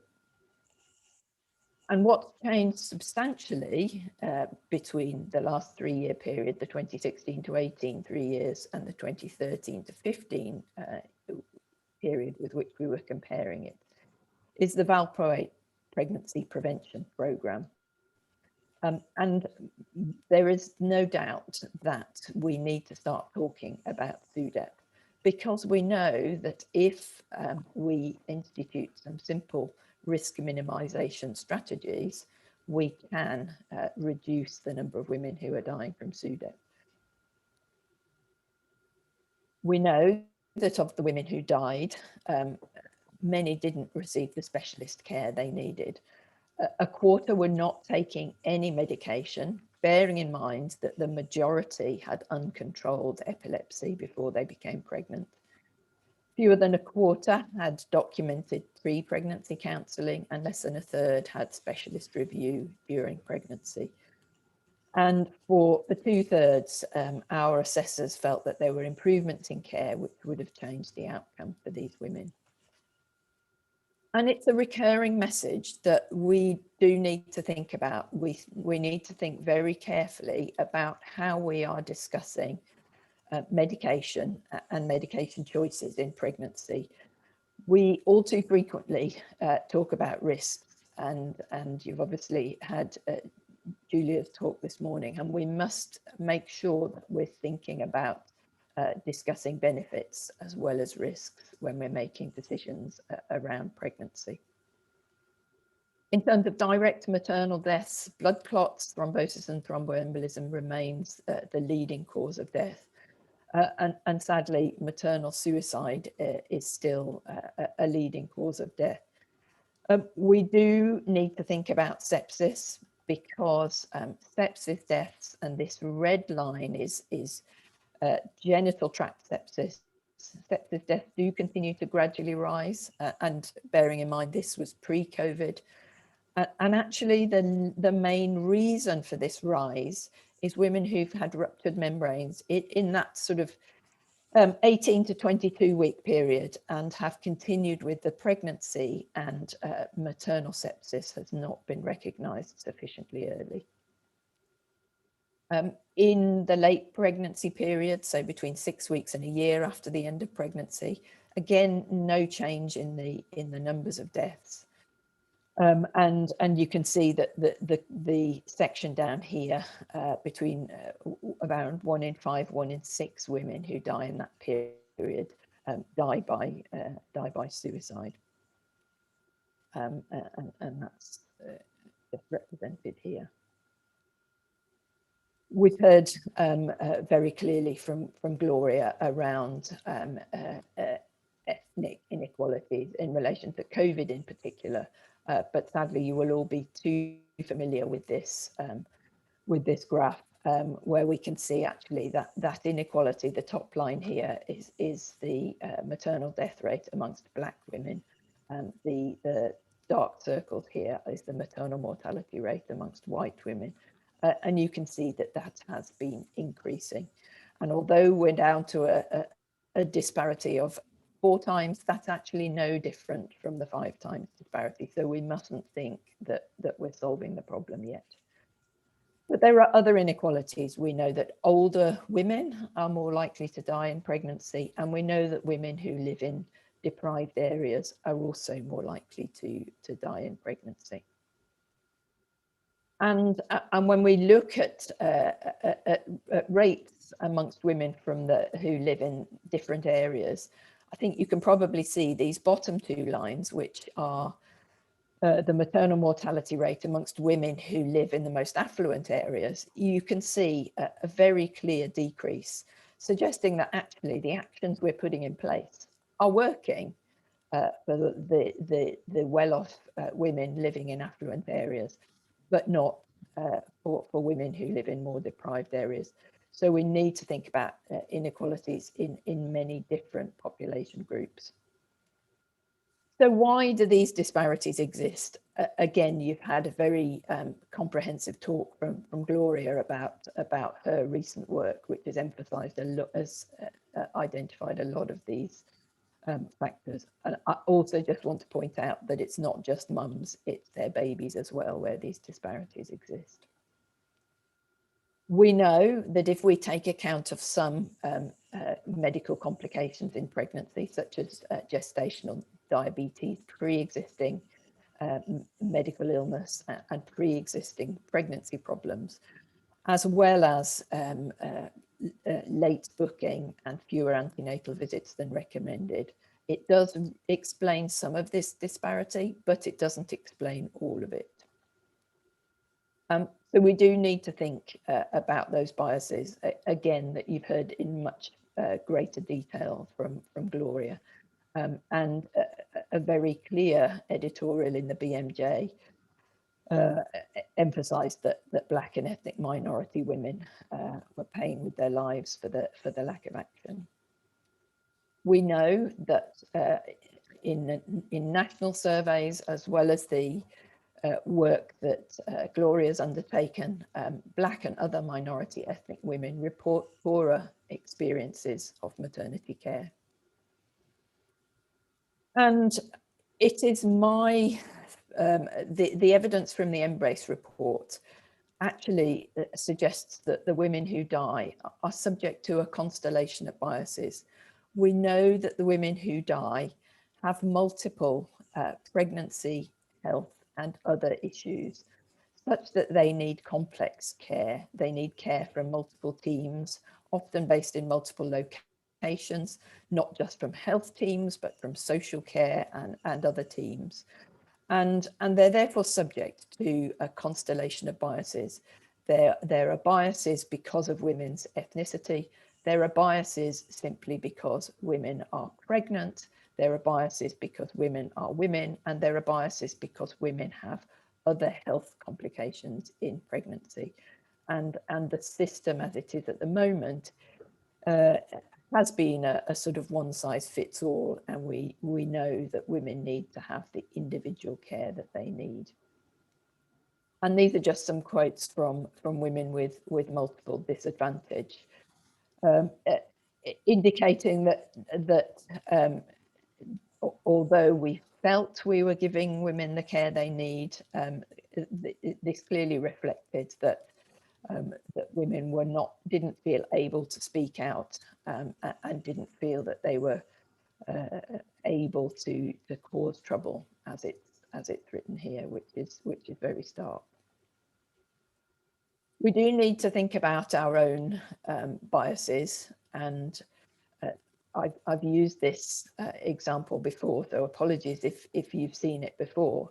But a very big report came out from the British Heart Foundation a couple of years ago now, emphasising that women get heart disease too, and this was not just in pregnant women, but across all women, and that we do need to recognise the symptoms of heart attacks in women as well as men. And this was the way the CNN website illustrated that story about women dying unnecessarily from heart attacks, with a very clear graphic here of a man, just reflecting that the bias, the assumption was that we're talking about men when we're talking about heart attacks. And similarly, we have that bias when we're talking about pregnant women. We don't think that heart attacks occur in pregnant women. And sadly, this extends beyond that, such that women, simply because they're pregnant, do not receive the same standard of care that non-pregnant men and women receive. And when we did a rapid report investigating the deaths of women who died in the first wave of the COVID-19 pandemic, none of the pregnant postpartum women who died had been treated with antivirals or other specific therapies for COVID-19, because there was an assumption that pregnant women, it would be risky to give them these treatments, even though these women were clearly severely ill and sadly died. As Sue said at the introduction, the confidential inquiry now thinks not just about mortality, but about severe maternal morbidity, because as I've emphasised at the beginning, maternal deaths are rare, and it's really important, as Gloria mentioned, that women are not scared, and we do have to reflect that even for Black and women from Asian and mixed ethnic groups, maternal death is uncommon. But we know that for every woman who dies, an estimated 100 more women have severe pregnancy complications. So this is the one death amongst the 100 women who have severe pregnancy complications. And many women are left with disability or chronic health problems after a severe maternal complication. And emergency treatment, such as hysterectomy to save women's lives, may obviously have implications for future childbearing. So I think we do need to focus on thinking about severe maternal morbidity.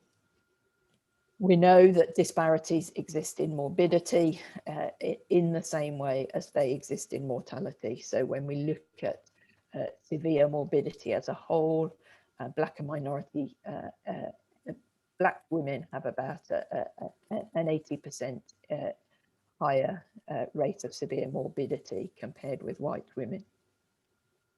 I'm going to just finish with talking about morbidity, just to give you an update on where we are with the data on COVID-19. As Gloria mentioned, it was very clear when we looked at the information in the first wave here that we had disproportionately 56% of women, pregnant women admitted to hospital with COVID-19 were from Black or minority ethnic groups. You can see from this this graph, this shows the first wave, and then the second wave. This was the end of last year, and then over the sort of Christmas and New Year period when we had a peak. Testing changed such that women were screened on admission to hospital from here. This is the beginning of June. And actually, it then became clear that about half of women who tested positive on admission to hospital had no symptoms. So about half of women being admitted were asymptomatic, and about half of women were symptomatic. And overall, over the year, about 7,000 women have been admitted to hospital with a diagnosis of COVID-19 in pregnancy. This shows the disparities that exist in maternal morbidity when we're thinking about COVID-19. So older women were more likely to be admitted to hospital, overweight or obese women more likely to be admitted to hospital. But as you can see, this dramatically higher rate of admission with COVID-19 amongst Asian and Black women. And I put these graphics here just to remind me that it's also the case that that women who have hypertensive disorders or diabetes are also more at risk. And when we look at when women are at risk, looking at asymptomatic diagnoses, the median gestation of admission is 39 weeks. And this is because of asymptomatic testing of women who are coming in to give birth. And if we look at the women who are admitted who are symptomatic, their median gestation is around 35 weeks. And more than three-quarters of women who are admitted with symptomatic COVID-19 in pregnancy are in the third trimester. And this is really, really important when we're thinking particularly about healthcare risk assessment. So when we're thinking about our healthcare workers, our pregnant healthcare workers, and we're thinking about the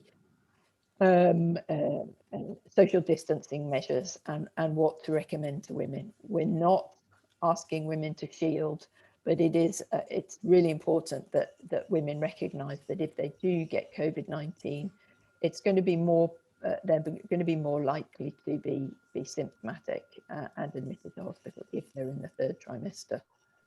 I should just say that of the women who are admitted to hospital, only 40% are admitted solely because of their COVID-19 symptoms. So women are admitted with other problems, including obviously concerns about the baby. Of the women who are admitted with symptoms, around 1 in 5 needs some form of respiratory support. So that includes a simple oxygen by mask. It could be CPAP, more invasive ventilation. And overall, about 1 in 10 needs intensive care. Less than 1%, so around 1 in 200 women who are admitted with symptoms of COVID-19 will die. So of women who are admitted to intensive care, more than 90% will survive. What we don't know are any information about the long-term consequences for these women. And we know that long COVID is more common amongst younger women. So we might surmise that that's also the case for pregnant women. I do just want to show you some evidence that actually pregnant women are more affected by the B117 variant, because when we looked at the women who were admitted between December last year and February this year and compared them with women admitted before that time, women admitted when the new variant, the Kent variant, the UK variant, whichever you know it as, were more likely to need respiratory support and were more likely to have symptoms. And sadly, reflecting that bias again, still COVID-specific medical therapies were used very infrequently, even amongst women who were critically ill. So even after the recovery trial, which showed the clear benefits of steroids for COVID-19. Only 1 in 5 pregnant women who needed critical care got steroids for a maternal indication. And overall, of those women with symptoms, around 1 in 5 has a preterm birth. So it's really important that we recognise the impact on babies, and around 1 in 5 babies are admitted to the neonatal unit. It's also very important that we recognise that very, very few babies actually are affected by infection, which is good news. And you, again, following Gloria's talk, will be very aware of the guidance, particularly focusing on emphasising all of those issues about not staying at home, making sure that we have a lower threshold when we're thinking about admission for women from Black and minority ethnic backgrounds. So my summary is it's not straightforward, and sorry, everybody wants me to give an answer, but I do think we can all make a difference as individuals. It's important to recognise that there are substantial inequalities, not just between women of different ethnic groups, but I do think it's a constellation of biases that we're thinking that pregnant women are subject to, systematic biases, and I do believe that there is structural racism included as well. It's not just maternal mortality. We do need to think about babies. Comorbidities, so pre-existing medical and mental health complications do play a part, and we really need to think about how best we can make sure that women get individual care for their pregnancy and their medical and mental health complications, and how thinking about pre-pregnancy care can potentially prevent many of these complications. Related to that, we need to help our colleagues who don't work in maternity to change the framing of their conversations so that they're talking about benefits as well as risks of treatment. Because there's nothing more tragic to me as the person that has to investigate every death of every woman in pregnancy or afterwards, when a woman dies because she's not taking medication because somebody has erroneously told her to stop. So we must be conscious of those unconscious assumptions that are happening not just within maternity, but across the whole of the healthcare system.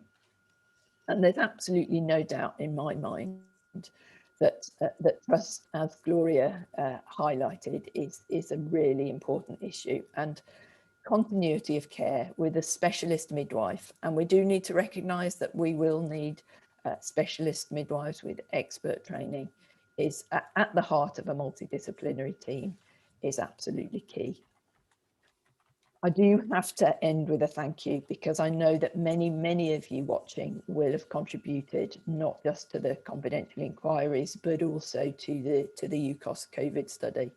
And I think we do have to recognise that the UK is a gold standard in terms of its maternity investigations and maternity research. So thank you very much, and I look forward to answering questions. Brilliant. Thank you so much, Marion. I think that was really excellent.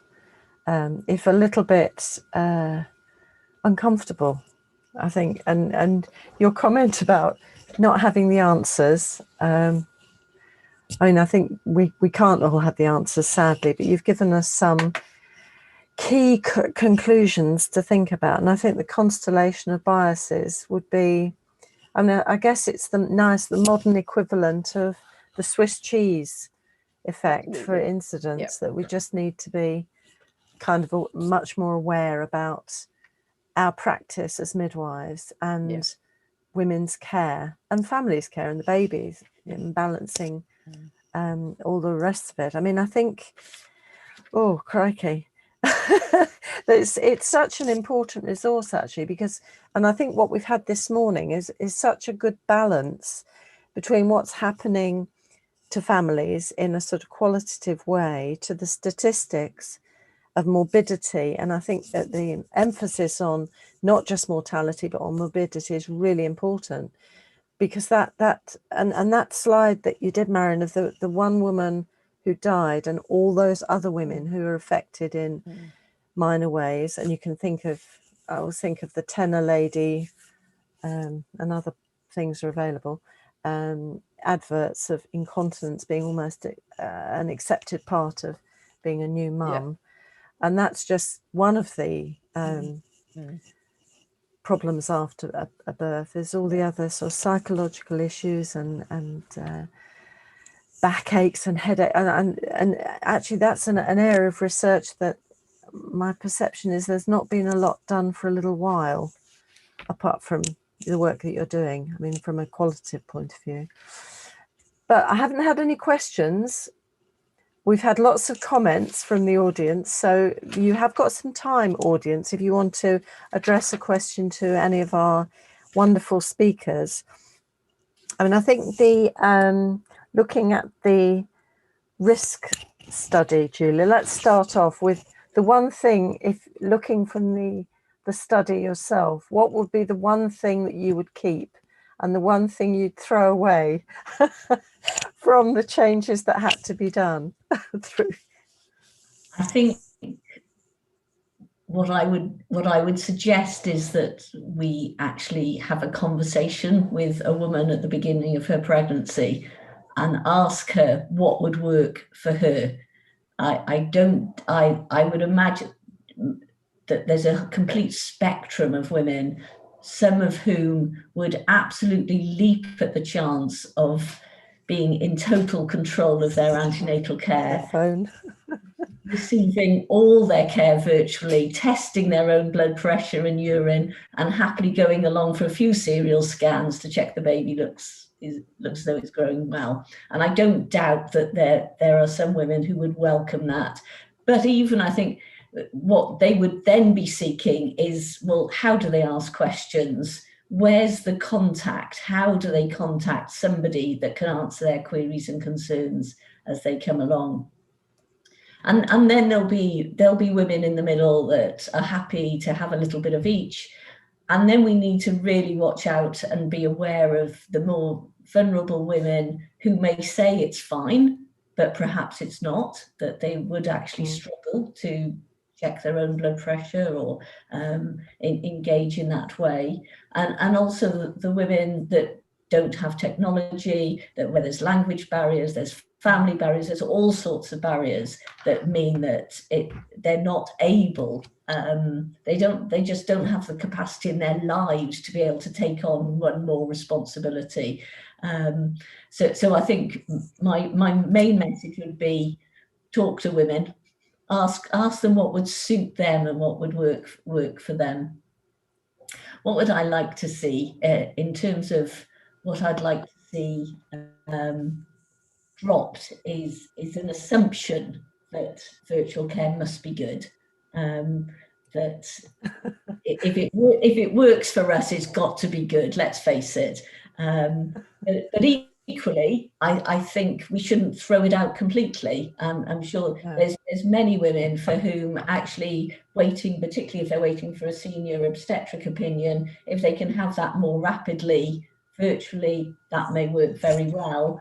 And I suppose I've been conscious for many years that often a woman will perhaps have a hospital appointment to see an obstetrician, and the community midwife says, well, you better come and see me the next day to tell me what's happened and tell me what's been decided, because that's the only form of communication. And we've got to sort that out. Sorry, that's a very long-winded way. No, that's perfect, because I think that leads into thinking about something Gloria said about women needing word of mouth more than pamphlets, more than leaflets. And I guess I'd ask Gloria how we can work somewhere in between to get that word of mouth. How do we engage with women better to get the continuity? Because the continuity of care almost is the kind of, can be the vehicle, but the end point. But how do we get them right at the beginning to kind of start trusting us and getting that personal relationship? I think the first thing is to think about using what they call social marketing approach, which is more or less a public health approach, whereby, like Julia have rightly said, it's about actually involving those women to actually say what they really want and how they want to be engaged with, and also involve them in that engagement. And plus, like I said to you, people that are important to women are people that they really have strong belief in within the culture. And it's about how do we invade the churches and mosques. And it's not just about people saying, I'm going to give talk in the mosques. You have to teach the mosques how to actually do the talking. So we have to teach the women in the mosques, because people respect elderly people in the culture. Even to get my mom to take vaccine, I don't really know how to speak to her to say, Mom, you really need to get it. But as time goes on, I was able to summon courage to get out, because it's just respect. You can't just talk to your parents like that. But whereas within the culture, the grandmother, the mother-in-laws, they have strong influence, especially when it comes to childbirth and pregnancy. And these are people we really, really need to talk to. These are people we need to train, to give the right information to, because they are just passing on what they have to them, to their own younger people, even no matter how educated you are. Even myself, when my milk wasn't coming up, my mom told me, you need to drink pap. I don't know what is in pap. The pap did the magic. The milk came, but I don't know what is in pap, and there's no research for it. I'm just saying to you, no matter how educated you are, we are really highly influenced by our community. And I think this is a big message. And I think you're making me think of a very old book called Diffusions of Innovations, where they talked about trying to get change, and it's through the opinion leaders. And they're not the people you think they are. They're the sort of mums, they're the grandmums, they're the, you know, the old lady in the village, as it were. They're the people you have to nobble. I've got some questions coming through. I've got Lola is saying, hi, Gloria and Marion, both of you two together. I was wondering if you had any suggestions on how we can get more units to address the elephant in the room. So much of the attempts to implement change seem to be coming from individuals organising things themselves. Tricky one. I was going to say, I don't know if you want to go first. I mean, I think in some ways, some of the discussion that you've had is a potential answer. I think we have to recognise that I'm a researcher, we do need the evidence as to what works, but we also need to be able to rapidly, so having pulled that together, disseminate it out, but also get the resources behind it, because we do have to address the elephant in the room for me is that we won't be able to do this kind of thing without resources. We won't be able to do what we need to do without adequate staffing, because many of the initiatives will need more time for midwives to, because these kind of conversations, to develop those relationships, to develop the nuanced understanding at the beginning of pregnancy, needs more time than people have. So, you know, reports like Gloria's that are based on the evidence to start with, draw together key things that everybody can do, but also flagged up at a national level so that resources can follow that is the way we have to go. Because as Lola said, it's very difficult as an individual to be waving the flag. We need us all to be waving the flag at every level of the system. Fabulous. Can I add something, Gloria? Yes. Yeah. The elephant in the room, I would probably categorize that into two. I totally agree with Marion in terms of the fact that we have to join up. And like I said, there are a lot of, I think we have to, I'm going to say some things here. We have to stop doing more reports, more research, because the evidence are there, but we need to start taking action. Let's start putting those recommendations into action and evaluate which one works. And then that's the only time we going to start seeing differences in terms of some of the things that we are doing. And I agree with you, Maria, it's about resources, everybody accepting and agreeing and then moving forward with it. But I'm going to say something that is a bit controversial. I'm going to say it anyway. I'm going to say it anyway. And what I'm going to say is that in this space of health inequalities and what is going on, a lot of people are in it. Again, my worry is that at the same time, sometimes you find out that actually the elephant is not in the room. It's not actually the system, and it's not actually the white. The elephant in the room is actually ourselves, because everybody is actually rushing to that space. And instead of us joining up and actually supporting one another to actually do the right thing. So I'm sorry to say that, but I really need to say that. So we all need to look at ourselves and all action. All action. I love you being controversial, Gloria. Thank you. That's fabulous. So we have questions coming through.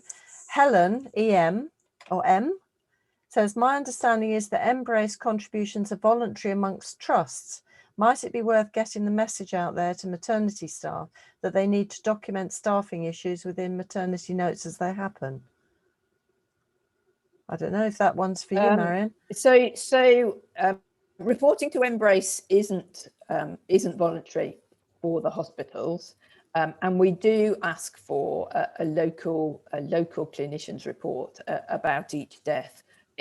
But that is the only place that we will get those staffing details. So actually, absolutely right from Helen, that actually making sure if there is a staffing issue, you know, a simultaneous emergency, something that has affected a woman's care, ensuring that it's documented within your local review, within the medical notes, or within the local clinician's report that you send through to us, it is absolutely crucial, because that's the only way we can collate that at the national level. Obviously, in some places, women's deaths will undergo an HSIB investigation, but we often don't get the HSIB investigation until quite a long time after the event. So documenting it somewhere straight away, it would be really helpful to make sure that we're capturing all of that. Can I come in as well? Sorry. Yes, please do. I'm putting my head of midwifery hat on now. And one of the things that we, the Battery Plus introduced about a year or two ago is the AQT2. And the AQT2 is supposed to help us actually recognize some of the staffing issue we go through. And I recognize that it's not every trust that have that, but actually that is a good one where you can actually pull the report. You can see what is going on. You can go to the dates and see exactly what is going on. So Maria, I just want to say, if there's any controversy, if the trusts that have an AQT2 that they are recording well, you will be able to see what actually happened on the day in terms of staffing. No, that's fabulous. Thank you very much, Gloria. That's great. Right, I've got a question now for Julia. She's been quite quiet for too long. It's from Jenny Hall. Hi, Jenny.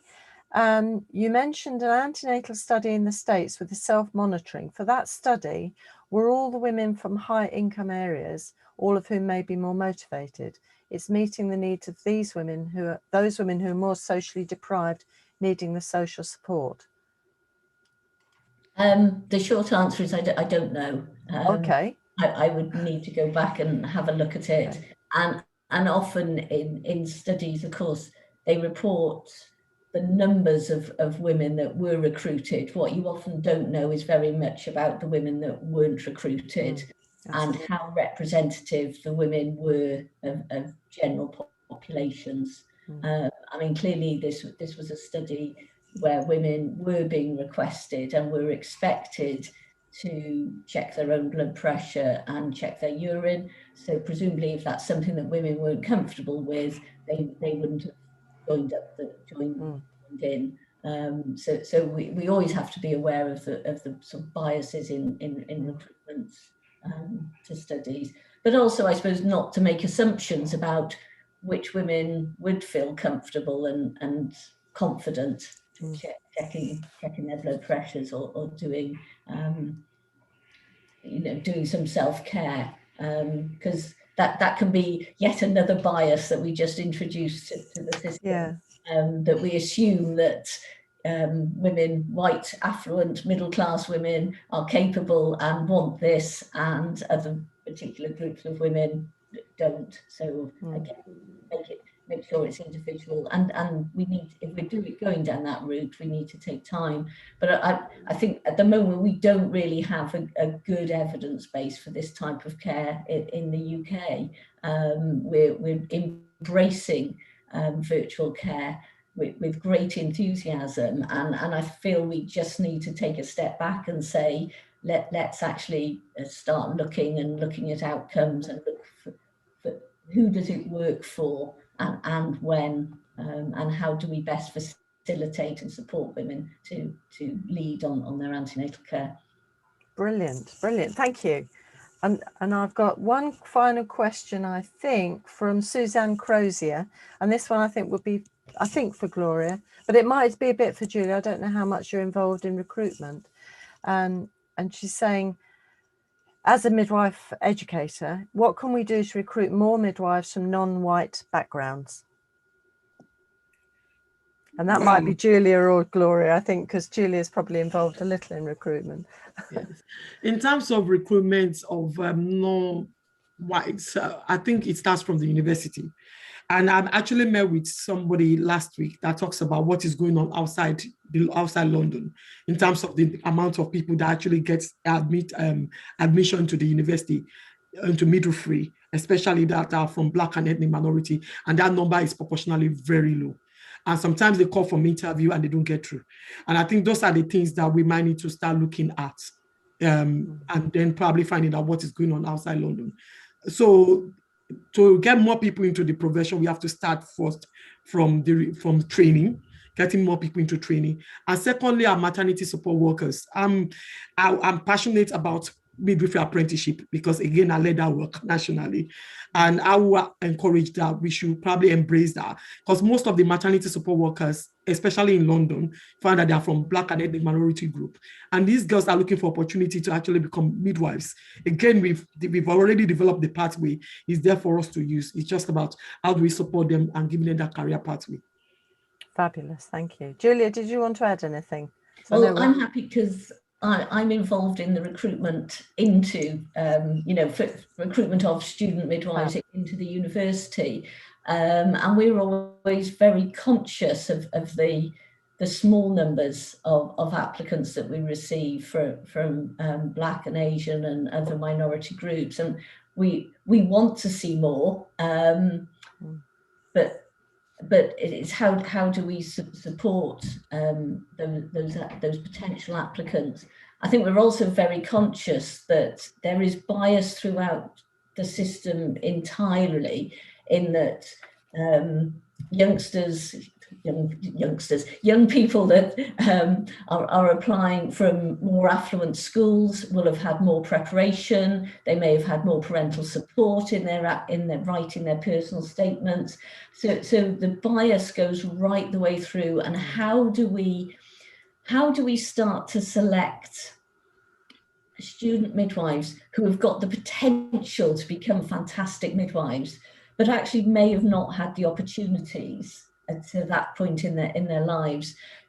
Applying for a student midwife place is now so competitive that applicants are expected to have a knowledge of midwifery. They're expected to have been widely read around maternity issues, to have had work experience. And actually what we're thinking in Cardiff is maybe we need to move away from that and try to concentrate on seeking out individuals who may not have had experience, but have got the potential and the character and the personality to make fantastic listening and excellent midwives of the future.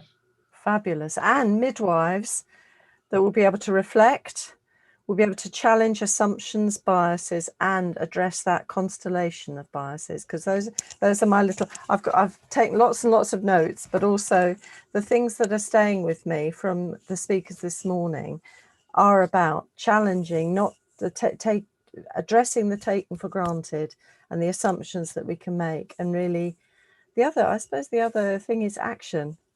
Let's get into action. So thank you so much to you all for joining us this morning, and thank you to our audience for tuning in and coming along. It's now time for a quick break, so don't forget to check out Bert's while you go and charge up your coffee cup and your snack bar if you have one, and we'll be back at 11:30 for the next bit of the festival. And thank you again to our lovely speakers.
you a midwife, maternity worker, or having a baby? Then we've got something for you. To stay informed, exchange ideas and receive support, come and join our growing online community at allformaternity.com. All for Maternity is an online platform offering areas to support your learning, sharing and caring needs. In our learning zone, we provide dynamic and informative e-learn modules, access to regular webinars and online workshops that address current maternity care issues, perfect for your professional development. Our sharing zone provides repositories of information, bringing you evidence to inform your everyday practice and care. Access to support in the form of blogs, forums, podcasts and peer mentoring networks will be included in our caring zone. We have so much to offer. Subscribing to All for Maternity will give you access to the Practising Midwife Journal free of charge. As the first midwifery publishers of the Practising Midwife, we are delighted to have an opportunity to sustain, curate and nurture this important midwifery journal. For us, the Practising Midwife represents you, students, midwives and maternity carers. As mother and daughter midwives, we've always wanted the opportunity to work together. We share the same philosophy that mothers and babies need the best possible maternity care. All for Maternity helps us to realise this dream. Through All for Maternity, we will offer opportunities and encouragement to others, providing a springboard for personal growth and positive exposure. Extending our support globally is important to us. Your membership will support you whilst helping others. For every subscription from a high-income country, one will be gifted to a maternity carer in a low-income country. Joining All for Maternity will give you access to all this and more. So if you're ready to learn, share and care with us, we look forward to connecting with you at allformaternity.com.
And welcome back, everybody. I hope you had a good break and I hope you charged up your tea and coffee and your water and any other refreshments you might need, because you won't want to leave the screen now at all. Forever. Now, I hope you got to meet Mummy Star in the interval, and if not, you can access all of these Meet the Expert sessions afterwards, so please do make the most of that. Now we're into the next section, which is we're going to look at career development and improving care for mothers and families. And the first session, we've got a session on developing aspirant BAME Nursing and Midwifery Leaders Programme. And I know the BAME term is a difficult one, but I'm sure you'll appreciate these are changing times. And I'm delighted I have two pairs of joint presenters, which is fantastic. We have Tom Warner, who's Nurse and Equalities Manager, NHS England and NHS Improvement Midlands. And he's been in the NHS for 10 years and was appointed in 2020 after working in many projects and operational management roles. And he's working on the development of transformational policy for nursing and midwifery workforce, equality, diversity and inclusion. That's really important from what we've discussed already today. Focusing on race, Tom has led on the establishment of a Chief Nursing Officers BAME delivery group alongside the Chief Nursing Officers Strategic Advisory Lead and representatives from across the Midlands system. So this is very Midlands here. And he's joined with Claire Price-Dowd, who's Head of Leadership and Lifelong Learning. I love that title, Lifelong Learning. We all need to be into that. In the Midlands, NHS England. And Claire is a nurse and health visitor and formerly a practice teacher. Once you're a teacher, you can never lose that, I have to say. And she's also a tweeter and a blogger, and her blogs are very interesting and thought-provoking, I have to say. So welcome, Claire and Tom, and they're working a double act. So I think we're starting with Tom. Welcome. The screen is now yours. Thank you very much, Sue. Hello everyone. So I'm Tom Warner, Nurse Qualities Manager for NHS England and NHS Improvement in the Midlands. So work in the Regional Nursing Directorate on equality, diversity and inclusion objectives for our nurse and midwifery workforce. I've been working in collaboration with the amazing Claire since the start of 2021 on this specific work that we'll be sharing with you today. So if you go to the next slide, please. We're delighted to be here today at the Midlands Maternity and Midwifery Festival 2021 to inform you of the Developing Aspirant Ethnic Minority Nurse and Midwifery Leaders Programme pilot that's set to launch in the region this June. So this pilot programme has been designed by nurse and midwives from ethnic minorities and produced specifically to address the lack of progression and development opportunities for ethnic minority nurses and midwives at band 6 and above. If you could just go to the next slide, please. So 23% of nurses and midwives are from an ethnic minority background in the Midlands, rising to much higher levels, up to 33% in some of our localities. Yet very often the opportunities and experiences that ethnic minority nurses and midwives receive are not fair and equal. So we have, many will know about the workforce race equality standard indicators within the NHS that have fully evidenced the historical inequalities for ethnic minority nurses and midwives around career progression.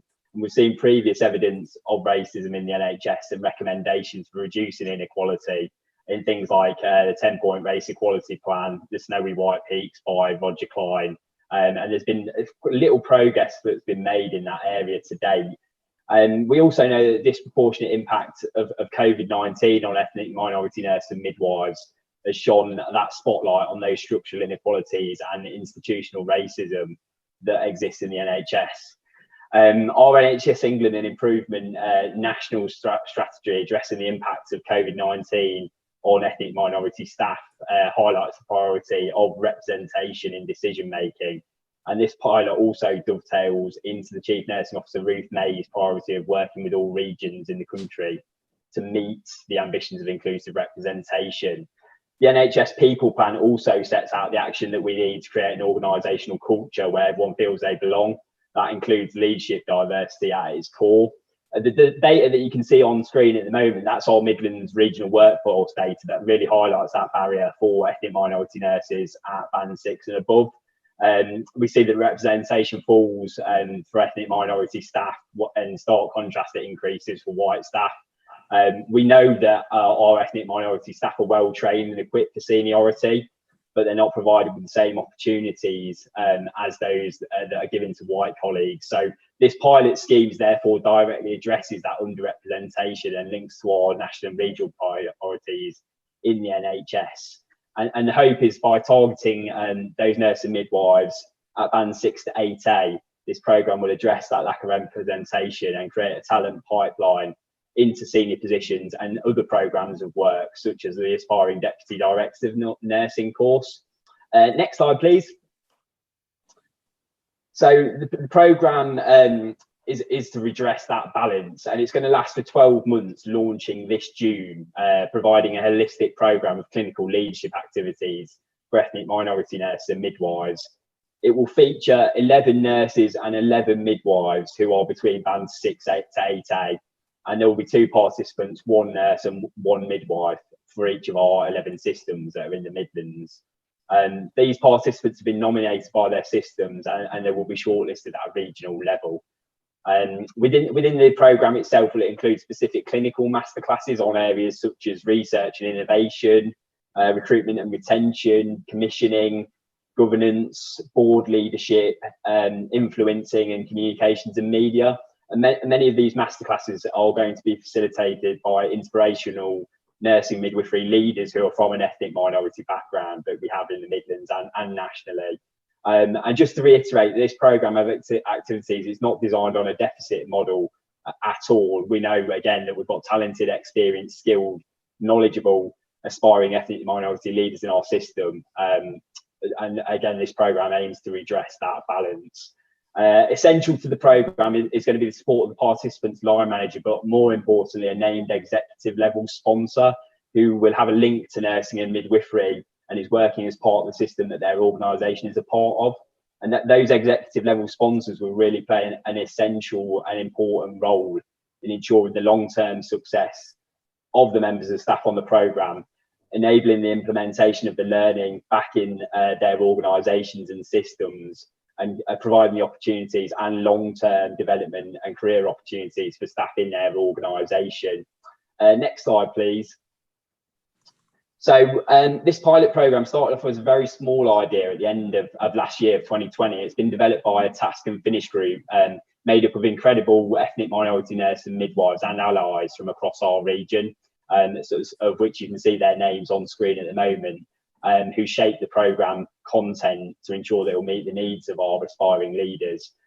These members are from our established Midlands Chief Nursing Officers BAME delivery group, and we're working on regional priorities alongside this programme of work to promote race equality for our nurses and midwives.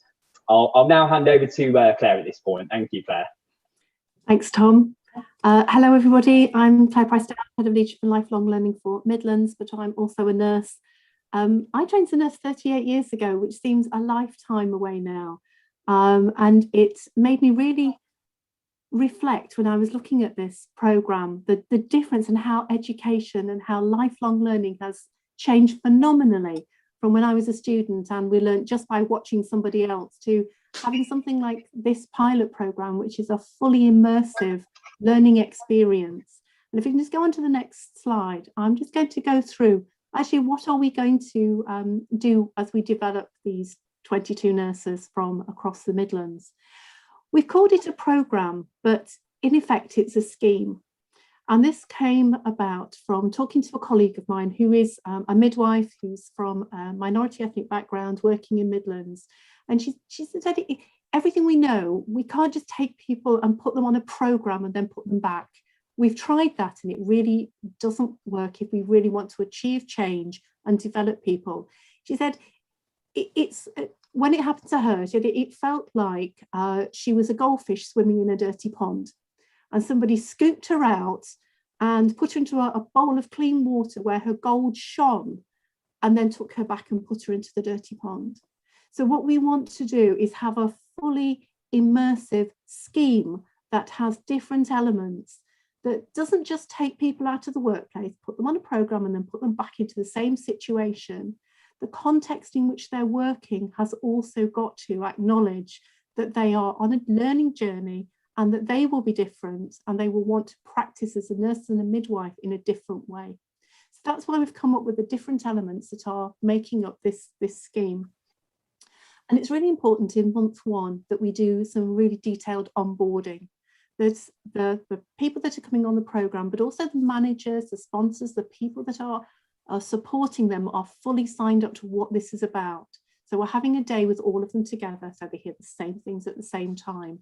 And we can work with them to define what is going to be the stretch assignment that runs through the whole of the year of the scheme. So the stretch assignment is not about doing something that's going to stretch them to the limits. It's about doing something that's going to challenge them as nurses, maybe apply some of their learning or learning in a different context.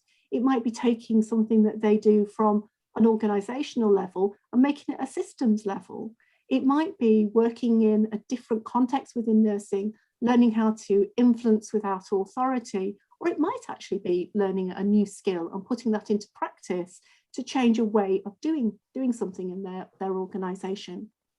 And then from month 2 to month 7, they're going to do the Mary Seacole Leadership Development Programme. This is a programme that we've run at the Leadership Academy nationally for the past 8 years, and literally thousands of people who've been through this.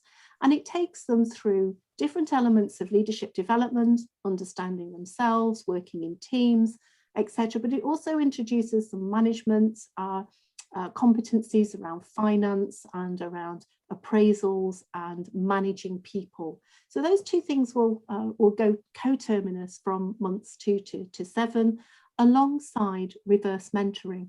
So we're hoping that these people are going to be fantastic reverse mentors to senior executives across organisations. So what is it really like to be a band 6 nurse or midwife working in this organisation? What does it really feel like on a day-to-day basis to have that sort of role and sharing that learning? So it's a two-way experience.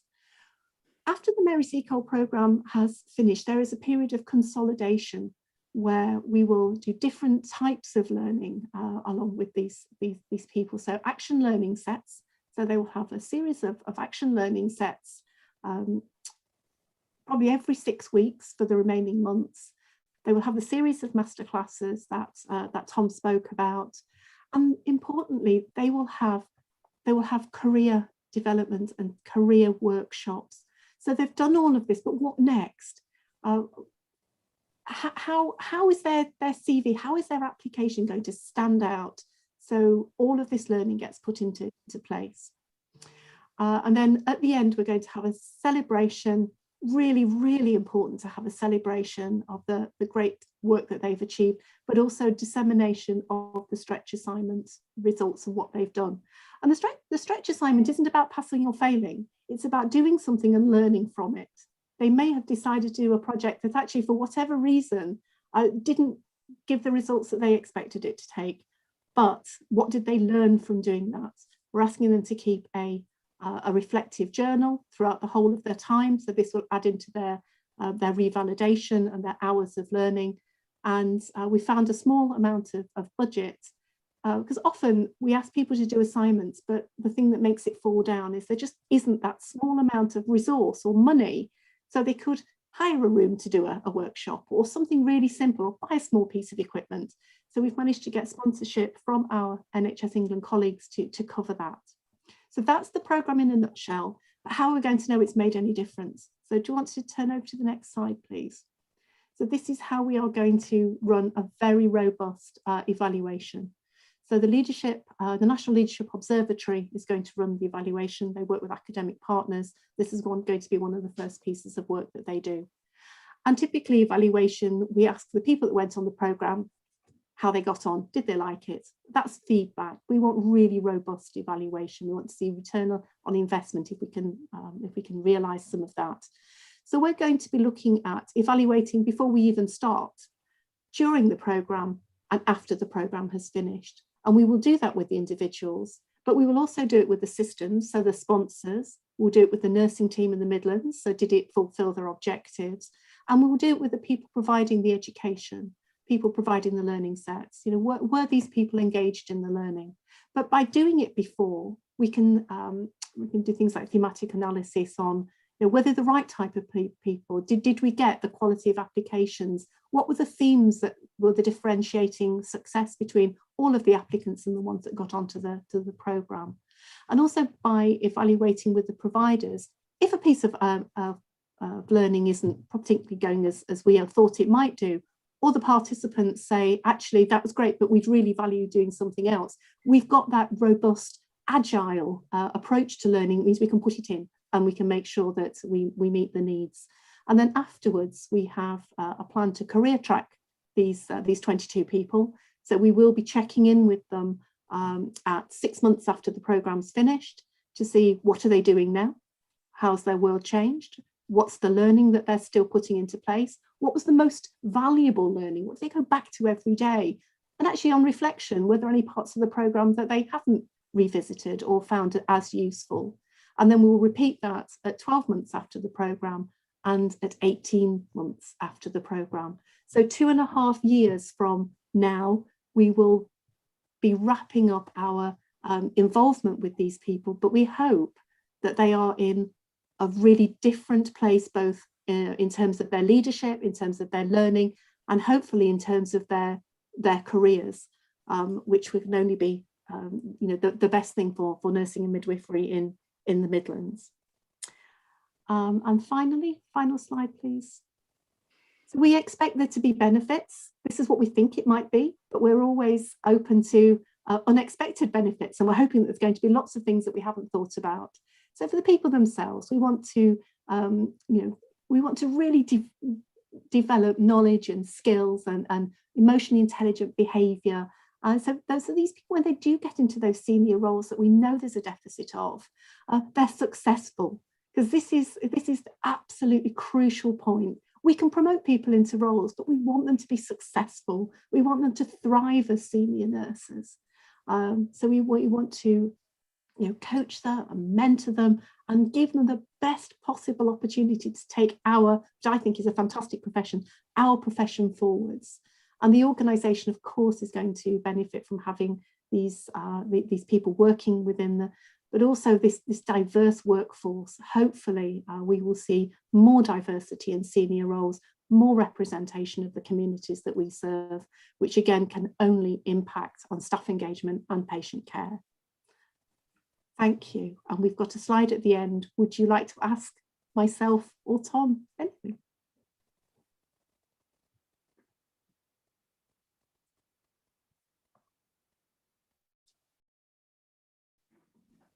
It's like the advert, I'm on mute. Sorry about that. Thank you so much, Claire and Tom. That was fantastic and so exciting. My goodness. And I no questions come through yet, because there's a wee bit of a delay, but I couldn't. Is this going to be a pilot, or is this going to be every year there's going to be a program? Shall I go first, Claire? Let's take that one, Tom. Yeah. Yeah. So this is initial pilot program with those 22 participants, so one nurse and one midwife per system. But with the hope of the evaluation, and that formal evaluation, that will be going up into the kind of like overarching National Leadership Academy team. Claire, you might want to touch a bit more on that, but the hope is very much that if it is successfully evaluated, it will be rolled out as that substantive program offer, particularly for nurses and midwives. But also I know there's people that are thinking about this for other staffing groups, because this isn't just the case for nurses and midwives, it goes across occupational groups in the NHS.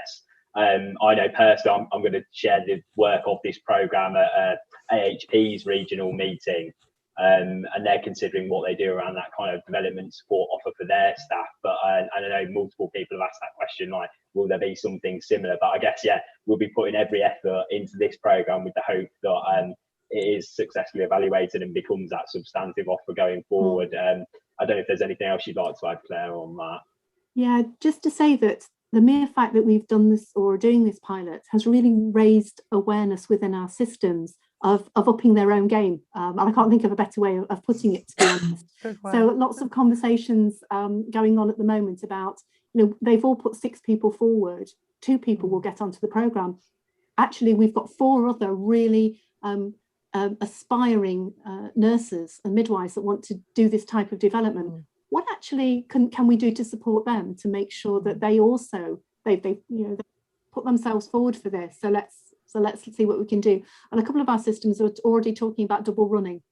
So putting a leadership development program on, coaching and mentoring, action learning sets for the unsuccessful participants, etc.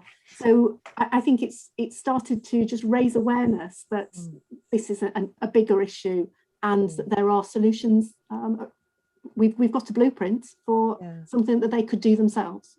Yeah, but I mean, this sounds a great package, because it's got everything to it for me. So I mean, if I was in at that point, I'd be thinking, well, I want to queue up and get into this course, program scheme, because it sounds fantastic, and just what a nursing and midwife who wants to progress really needs. I mean, and understanding that people get put forward rather than apply, or is it a kind of combo of both?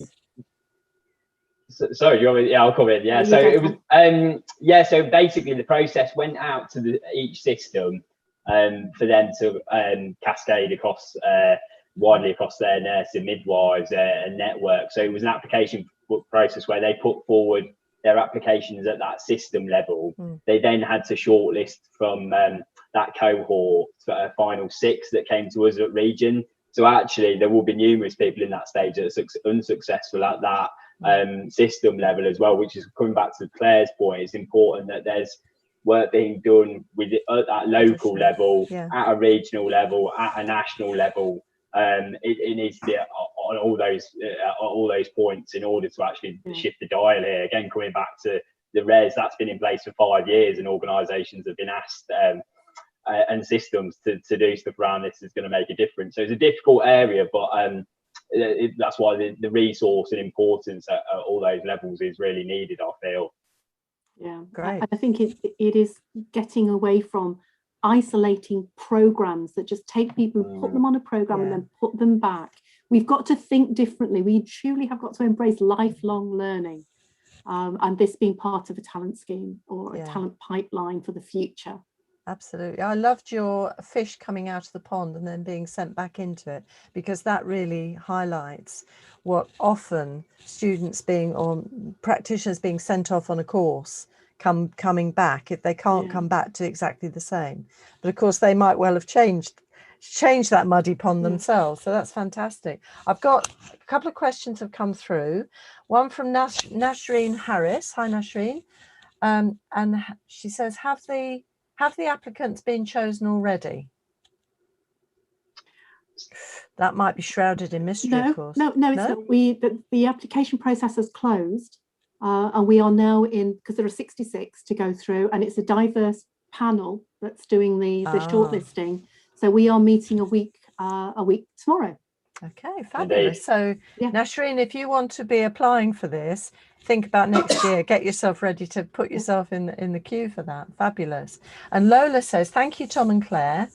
I have one comment. Could you perhaps reconsider using the term BAME and minority? I think that's something that's underpinning quite a lot generally, isn't it? I think this can be negative and sometimes dilutes the issue. I sometimes being specific much more. I know they're using black and brown and South Asian.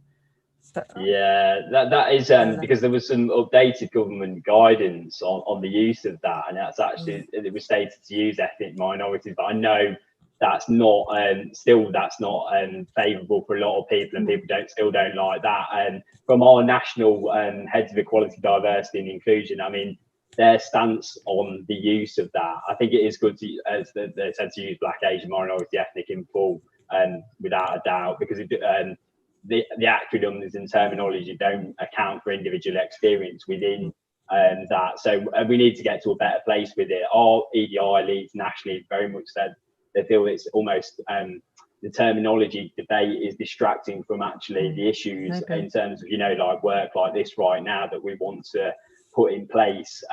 They've agreed in health that the discussion around terminology will come further down the line, but actually we really want to focus on the actions to actually address the inequalities right now.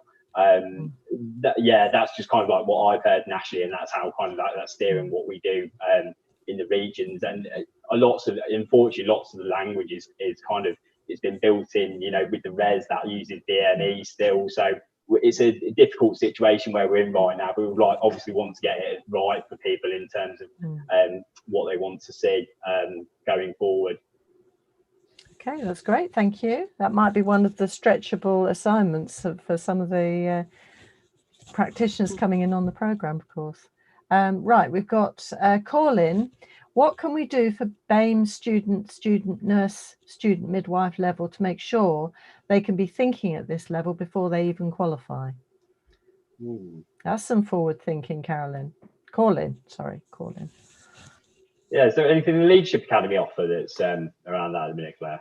Yeah, there is actually. So we have, Midlands again was the national pilot for this, but we have been looking and working with the Council of Deans now for the last 3 years about getting leadership into the undergraduate curriculum for all health professions.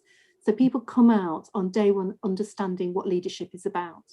Started off doing a piece of work and asking all of the universities what they did for leadership, and some said yes. It went everything from we don't do it to we do full modules and here's the handbook. But what we found is it's often not badged as leadership. It's badged as team development. It's badged as personal awareness. It's badged as having good conversations and listening skills. They're all leadership skills. that we're trying to just roll out. There are a set of good principles for leadership in undergraduate curriculum, which are developed with ourselves in health education, widely available. And we're encouraging universities to badge leadership as leadership, so people understand that they are a leader. Everybody has that potential. And taking it out of the work context, as people, if they're a leader, they lead teams, they lead sports, they lead everything. Take it back into the workplace, they don't see themselves as a leader. They're a junior, they're a student nurse. Actually, let's take those transferable skills and bring them into their NHS career. So yes, there's a large piece of work that's ongoing. Hopefully every university will adopt those standards at a point where they do their revalidation.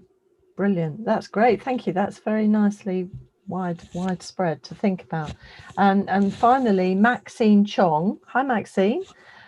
Says, will there be any formal qualifications following the programme? Well, Claire, would you want to say in terms of how Mary Seacole, they call it, what that gives? I'm not sure what that's kind of equivalent to, but I know there is an aspect of that in the Mary Seacole.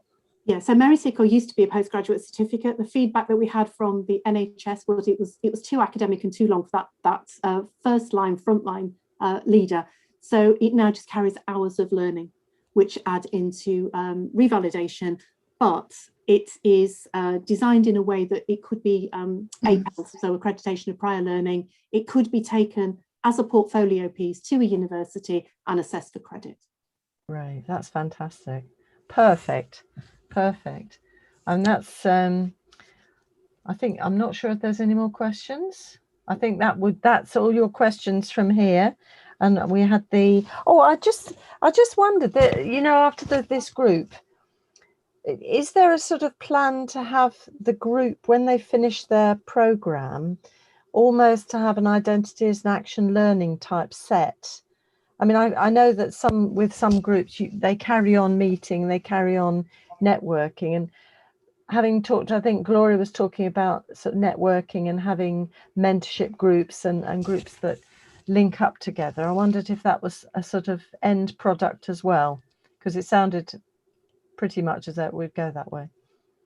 Yes, so there were 3 action learning sets and they will meet 4 times. The hope is that they will then become self-managed. They will be facilitated for the first 4 and hopefully they will continue. Fabulous. So that's perfect. Well, thank you very much to Tom and Claire for joining us and giving us a window on this exciting innovation. And this is real action. We were talking first thing about moving from just talk through to action, and that really illustrates what can be done and how we can address and improve the kind of profiles that we have within the management and leadership levels of midwifery. I mean, I'm specifically thinking of midwifery, but that includes nursing as well. So thank you so much, Claire and Tom, for joining us this morning, or now this afternoon. We're getting into this afternoon. So that was career development. That was fantastic. We're moving to our second twosome presentation, double act, I should say. I was trying to think of the word and I couldn't think of it for a minute. So we have now improving care for mothers and families. And this is a section called Connecting with Expectant and Postnatal Parents from BAME Communities through online chat and video support groups. And I'm really pleased that we have 2 people here. We've got Jo Hindley, who's a midwife working on the bank supporting the Birmingham Women's Home Birth Team. She's been a community midwife for the diverse and multi-ethnic communities of Balsall Heath, Sparkhill and Sparkbrook for 25 years.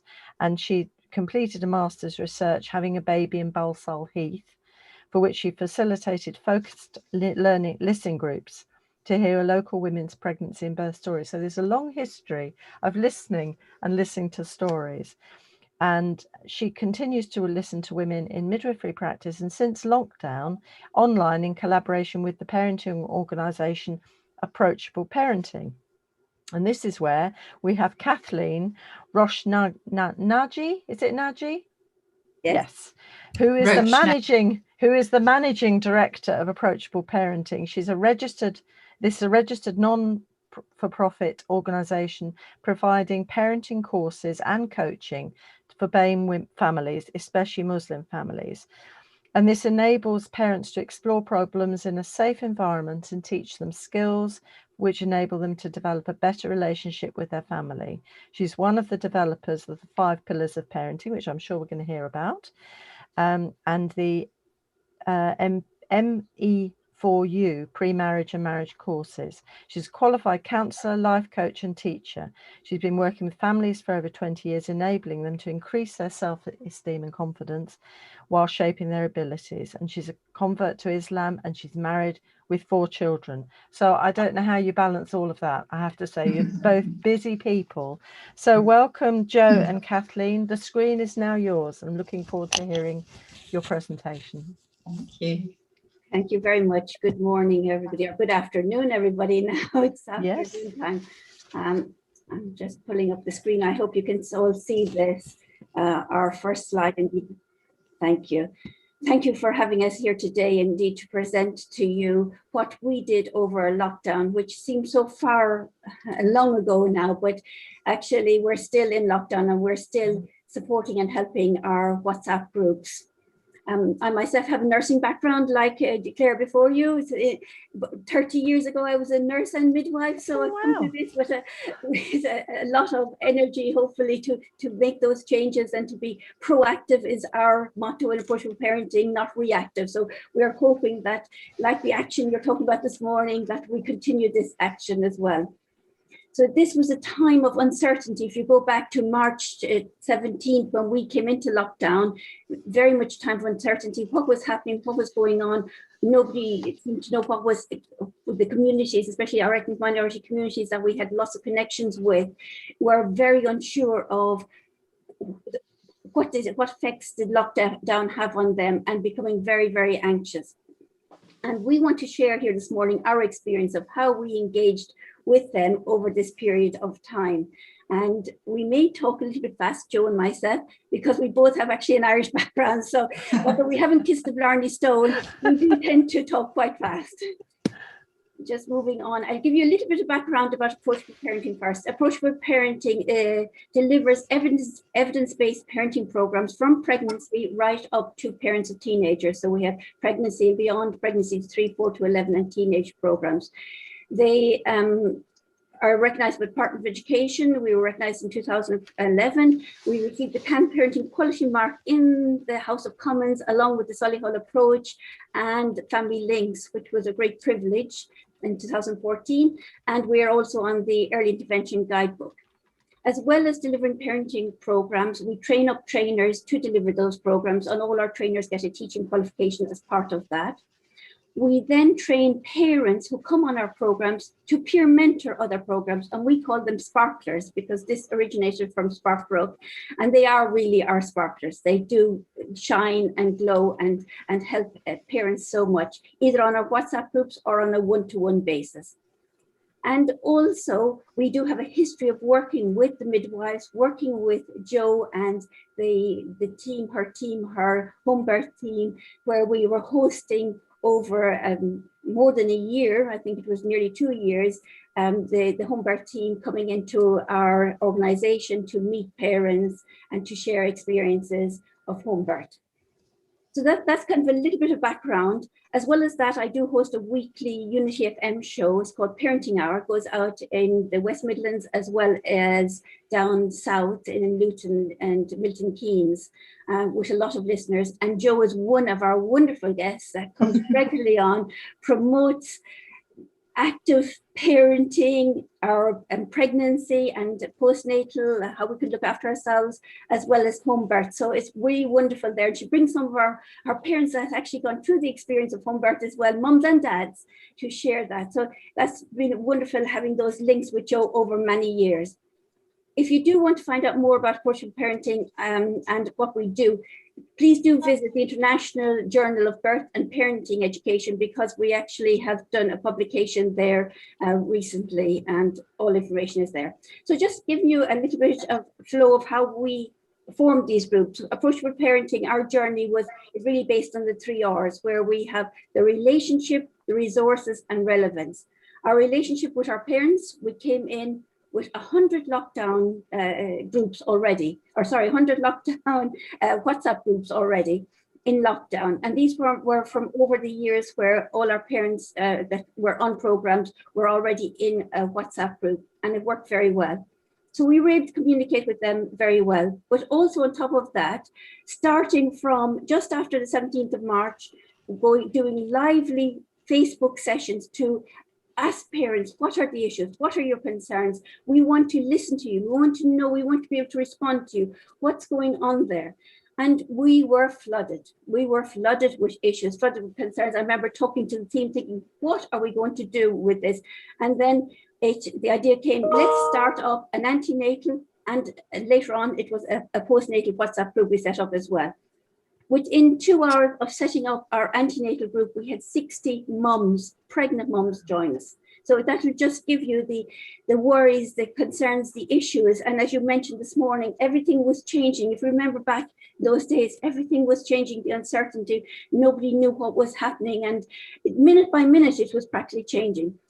We contacted Jo from our wonderful relationship with Jo, and we actually asked her about the issues that was happening. And Jo was able to get back to us immediately with proper answers to share with our parents at that stage. And later she joined actually the groups, which she'll tell us more about later on. After that, we also put on in different languages snippets of information, informing people about other resources such as Baby Buddy app, because we do a lot of work and we love Baby Buddy app. And we thought, how can we get the information out there? So we were doing this initially with no funding, but later on funding did come, and we managed to open even more other WhatsApp groups through the See Here Respond and our partnership with Bernado's, which we've reached over 3,000 parents in the last 6 months. What else did we have? We have resources, we have our relationships, and we knew we were relevant. With this, our approach was underpinned by the community of practice, and I'm sure a lot of you know about Wanger's approach, Wanger's model, a model that brings together people of common concerns, that shares a set of problems, have a passion about making a difference, making a change. And this is what we felt we were doing. We wanted that strength-based approach, and this was the approach that underpinned our modeling moving forward. This is the ethnicities of the groups that we've had, our postnatal and antenatal groups combined together. We really do reach the hard to hear, the hard to reach communities, the ethnic minority communities that are there. And we are still today, even now, the phone is binging with messages going to and for. And I'm going to pass over to Jo, who's going to describe this more about how the process and how we continue today to work together. Thank you, Kathleen. That's wonderful. Lovely to have your introduction and to set the scene with approachable parenting. I'd just like to say to everybody, just as a start, Ramadan Mubarak. We're in Ramadan. Our WhatsApp groups are all the women on there, a lot of them are fasting. So a lot of the chat at the moment is about fasting and pregnancy and how they're managing. This slide here is just gives a little summary about timeline dates. And there's a lot of anniversaries for everybody, isn't there, at the moment? A lot of anniversaries of the confusion, the fears, the loss of family members and colleagues that happened through this last year. So much has happened, so much has changed in a year. So much more needs to change. A crisis is an opportunity to do things differently. No more so than the COVID crisis. Actually, I would say the issues which have come up to the fore over this past year pre-existed COVID. COVID and lockdown have been the tipping points for triggering already necessary change. Women from BAME communities navigating maternity services have been falling through the cracks in maternity services for some time. And Embrace evidenced this, and the 5 Times More campaign is continuing to push for answers and action. I don't know if you can see me on the screen. Am I being shared as well? But this, I was here last year holding up my hand for the 5 Times More selfie, as I received an award actually from the festival. I was really pleased. I was making my transition into more digital virtual work, and this has really blossomed in this year, as I'm telling you about. Through the period March to June 2020, our local Birmingham statistics really showed the steep drop-off in attendance by people from the BME communities. And I know that term's really awkward. We need to find a good one, whatever we call the diverse communities, not white communities, at local paediatric emergency department and triage, as confidence in services plummeted. In early April 2020, Chief Midwife Jacqueline Dunkley-Bent put out the call to BME midwives, nurses and MSWs to join a webinar about the impact of COVID on BME staff and patients, and her concern about how to reach local women. And a group I was connecting with, that both Kathleen and I were part of BME and white ally midwives, doulas, MSWs, children's centre outreach workers, all working with local women from South Birmingham. We responded. We named intersectional racism and Islamophobia as important underpinning causes of health and mortality disparities. Racism was not much named at this time. Serious inclusion, diversity and equality work had yet to get underway, which it thankfully has done through this year. George Floyd was still alive. BLM had yet to take to the streets. 31st of March, and I've just featured this quote here in the middle of the slide, one of our group put out the call for help. She said, there are so many stories going around, fears are rocketing amongst the women who they were in touch with. This is through approachable parenting. It didn't take us long to launch our Expecting Mums WhatsApp group. 16th of April, we already, as Kathleen's been describing, she had the experience of WhatsApp group work, and we then, myself and colleagues, had clinical skills we were able to bring.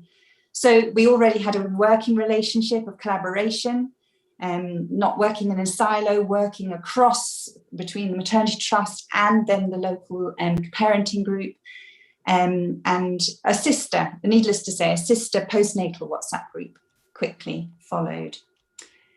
So the next slide I just want to talk to. Really, I want to introduce a wonderful video that we have made, which is going to round off our presentation. We've co-produced this video with participants from the WhatsApp group, with Monica, Mareem, Liz, Mariam, and Samiha, and Angela, the midwife in the video who introduces it. She and I trained together 30 years ago. We're both still working at the Birmingham Women's. She does bank work in the NIPE clinic, I with the home birth team. And Anna is the physio who works with approachable parenting, also doing nutrition advice. And she's also working, actually convening or adminning the groups a lot. We'll show the video in a moment, but briefly, I want to pick out some of the themes touched on the video that have distinguished the experience of participating in the groups and the weekly Zoom workshops that we established.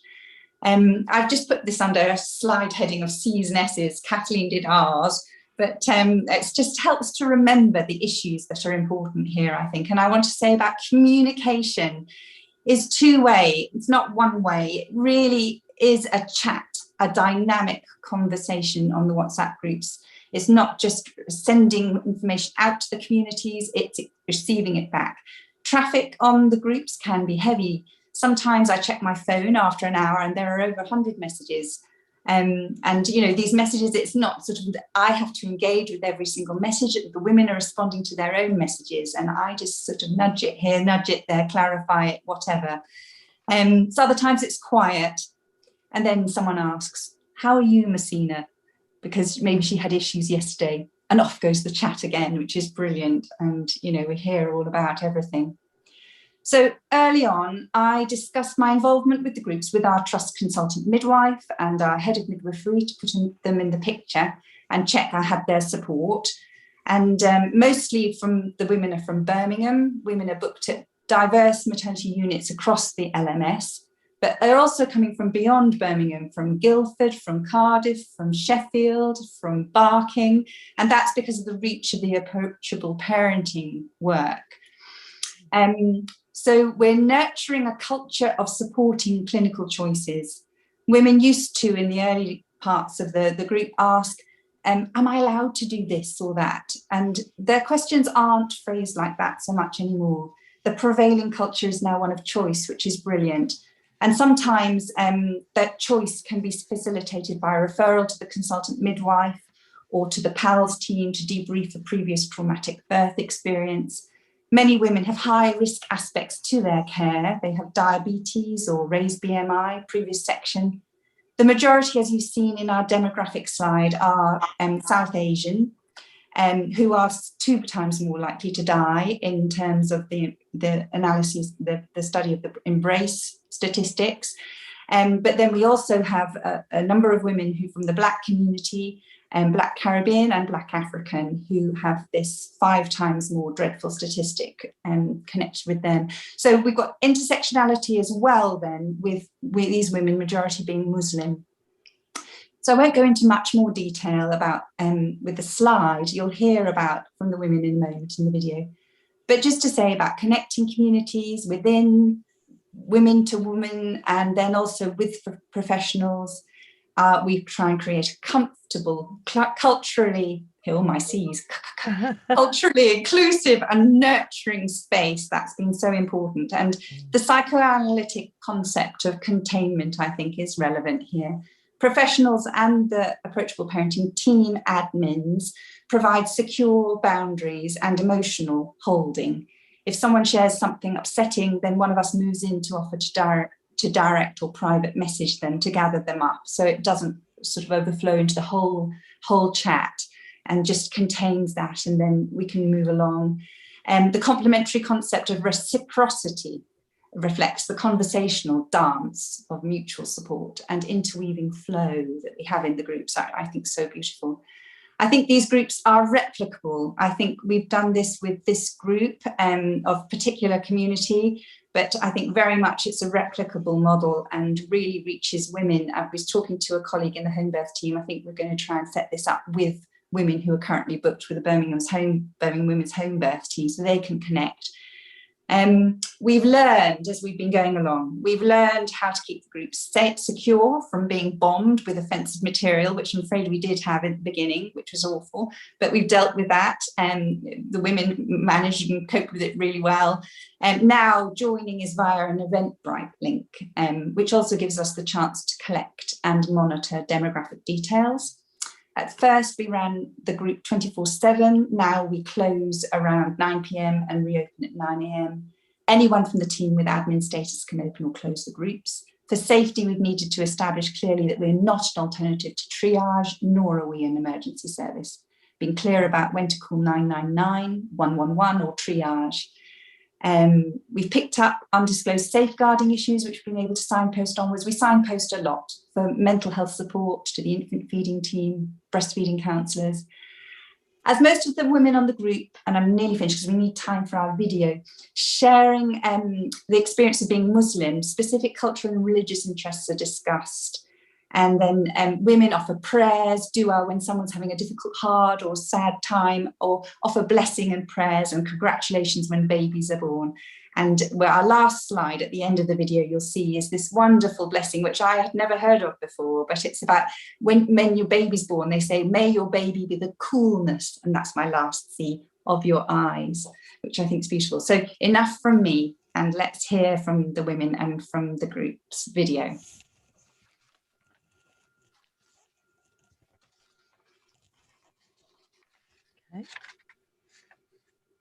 My name is Angela. I've been a midwife for over 27 years and I'm currently working as a bank midwife at Birmingham Women's Hospital. This has been a unique experience for me, providing support via WhatsApp groups and Zoom sessions to see the women initially very afraid and unaware of what the services that are available within maternity. And sometimes they had very low confidence at the beginning, but to see them grow and blossom and then go on to support other women and other mothers. I got pregnant. When I found out I'm pregnant, it was the very beginning of COVID. I was very worried, I was very scared. I couldn't see my GP. I do suffer from anxiety as well. So I couldn't access any help. A Kathleen, I believe it was Kathleen who told me about the group, WhatsApp group, which I joined not having really much expectations of it, because what can you get really over WhatsApp? Not much. I was very worried. I was very, very scared. I couldn't, nobody, I felt nobody was listening to what I wanted to say. Nobody cared about the experience I wanted to have when it comes to labor. I have to say, I don't know what I would have done without the group. It was a great initiative, and I'm glad I knew about it and I could join, because I don't know what I would have done. I was feeling really overwhelmed by everything that's happening in the world. And in this kind of time, to be pregnant again and have to go through the hospital appointments all by yourself without the husband next to you, trying to think who you're going to leave your kids with to go to the appointment when you can't see your family. It was scary. But we went through it thanks to the group. And I have to say, I had the better labor than I had before. Everything was much better. My experience in the hospital was much more pleasant. And I have to say, this is thanks to the group. I would never expect this from a WhatsApp group. I just want to say thank you, ladies. I feel very emotional. You have helped me a lot. I'm so glad I found you. Yeah, really, the group was just there for support. I think what I loved the most was that, any time in the day, if I had any question, no matter how small, no matter how big, I'd get responses from at least 10 different people offering me somewhere between personal anecdotes for the other mothers in the group to professional medical advice from the midwives. There was also a physiotherapist in the group, so when I had some back problems as a result of a slipped disc, I was able to get instant support. Really, what was the most important thing for me, especially with lockdown, is the fact that I knew that I had somebody there to talk to. I never met any of these women. I've still never met any of these women in real life, but they feel like friends. They were my support network. The approachable parenting staff and the other mothers in the group were there for me in a way that my friends and family just couldn't be. It's so funny because I remember there was one woman in the group and we were literally video chatting her as part of the Wednesday meetings while she was in hospital having her induction. Those are moments that you don't expect to share with strangers, but actually I believe that some of the people that I've met through this group will be a part of my life for a long time. I just felt so relaxed. I felt so in control. I felt like I really knew my body. I knew what was right. So I was in labor and I didn't even realize, because it was a pain-free labor pretty much. I was remembering, all those little tidbits of information that the sisters told me about not pushing too hard, and, really feeling the baby come down by itself, and trying to keep your environment calm. When you've had a long night or you're thinking, why is the baby feeling like this? You can just go, and you've got all these years of experience from all the women in the group to know everything you're experiencing is normal, and every baby is really different. Of course, you can read books. Of course, you can speak to family members, but there's something about getting advice from somebody who doesn't know you personally. So you know that nothing they tell you or nothing they advise you is about you individually. They're never going to say you're a bad mother. They're never going to pass judgment, because there's a level of detachment, which means that any advice they give you is genuine and from you.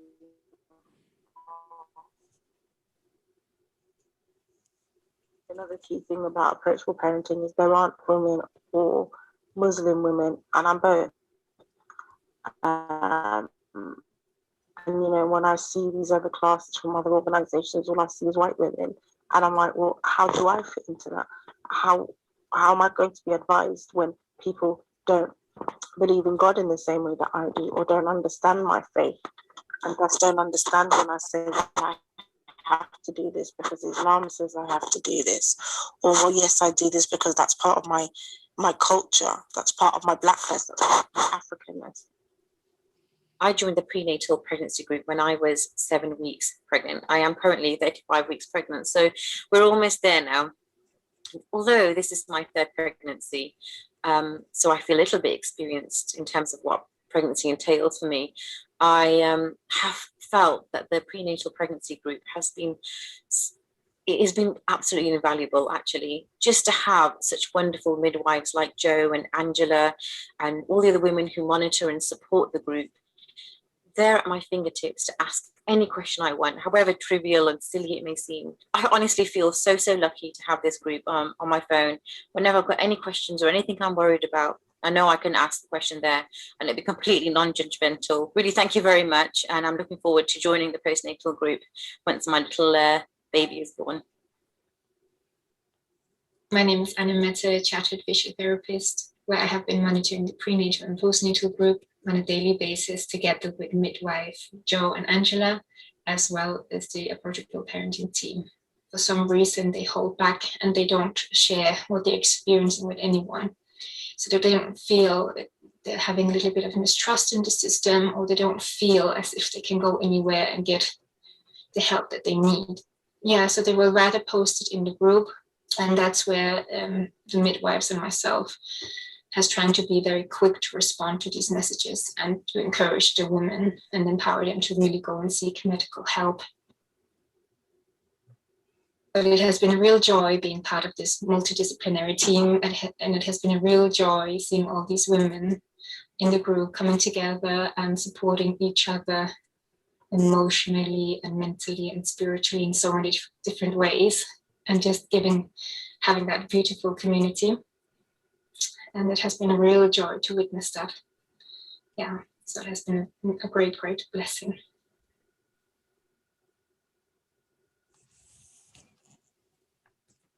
So then this is our last little slide about let our children be the coolness of our eyes, which comes from the Quran.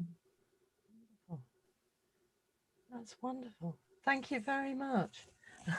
That's fabulous. I think what is fabulous is we haven't just had a twosome, we've had the mothers and your physio joining us to sort of talk about the effect of your program and the whole thing. And it's amazing how much you're doing and the impact of it in supporting women and their families are fabulous. And we are right at the bit of the time, so sorry about that. I think no, I think if there's any questions, they'll come through on the live feed and you might want to answer them, but I think people are probably just stunned on having really the impact of the work that you've done, because that's a huge amount. And I mean, you make it sound very straightforward and we set this up and I know that there's more to it than that. There's a lot of work, and there's a lot of work in administering and making sure it all runs smoothly, which again you make look very easy. And the testament to that is all those women giving the feedback and saying how fabulous it was and how they feel much more confident and their fears have been taken care of. So thank you so much for sharing that work with us. I hope we'll hear from you again anyway. This is not finished, I have to say, but I'm very aware of the time. So thank you to Kathleen and Jo, and also to Tom and Claire for getting us really well on the way on the concurrent sessions this day. And just need to say now it is a lunch break for our audience, and thank you for staying with us to listen to this fabulous work.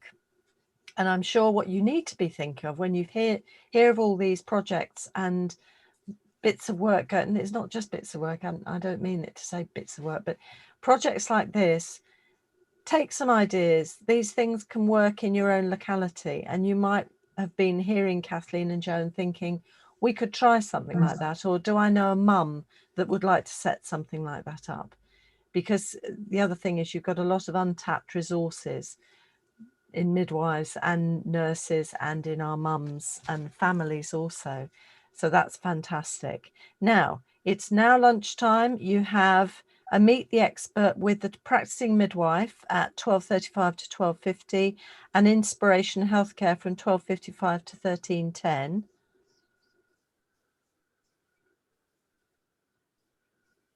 Oh, I'm sorry. I've just found that the practicing midwife Meet the Expert is cancelled for now, but it will be accessible after this. So you will be able to get access to that because sadly Sheena's unwell. Sheena, get well soon. Get well Goodness soon, gracious. Sheena. Yeah, we need Sheena. So we'll come back at 1:15. So enjoy your lunch and thank you again to our lovely speakers. And we'll see you at 1:15. Thank you for having us.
And welcome to everybody who's come this evening.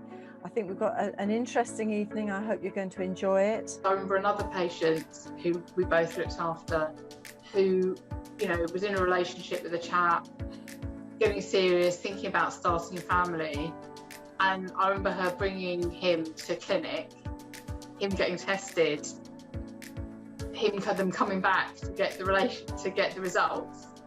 He was trait. This was one of our patients who had sickle cell disease, and she dumped him in the room. Yes, she did. Dumped him in the room in front of us. I remember.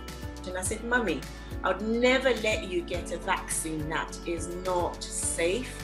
So I'll be the first one there, and then once I've had it, you can have it.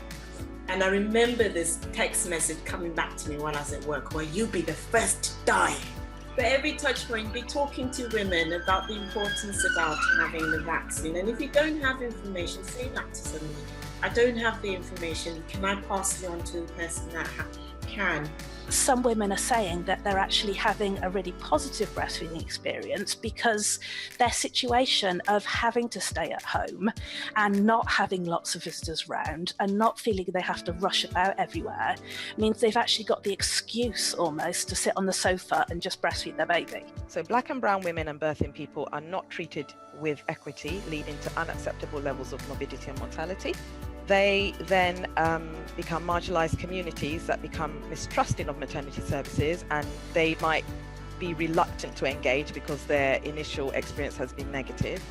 We then label them as difficult and unwilling to engage, and the cycle of substandard care continues. It's really difficult to describe really what makes continuity happen, but there is some real magic in the depth of relationship that you have with a woman and her family, and it's really beyond articulation. We know it works. It definitely works for our women and our families, and if you always put them in the very centre of what you do and how you work, that is when the magic happens.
And welcome back from your lunch break. I hope you all got a chance to have a look at the Meet the Experts session.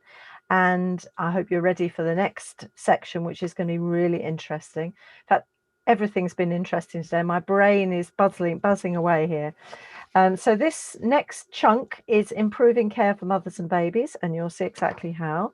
We've got facilitating skin-to-skin contact through baby wearing, which is a pilot study. And I'm delighted to introduce Dr. Roisin Bailey, a lecturer in midwifery, PhD. She's a midwife at the University of Leicester.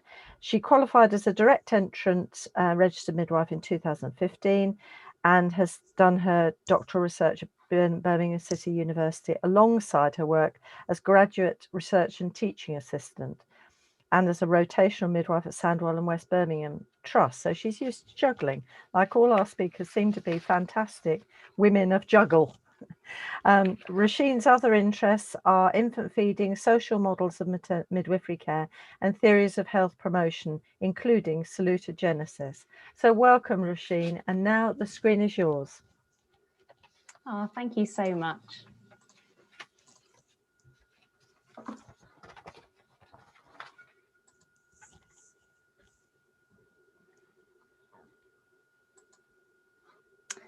Thank you so much for welcoming me. It's really lovely to be here, and especially from the comfort of my own home, which is a bit of a joy, isn't it?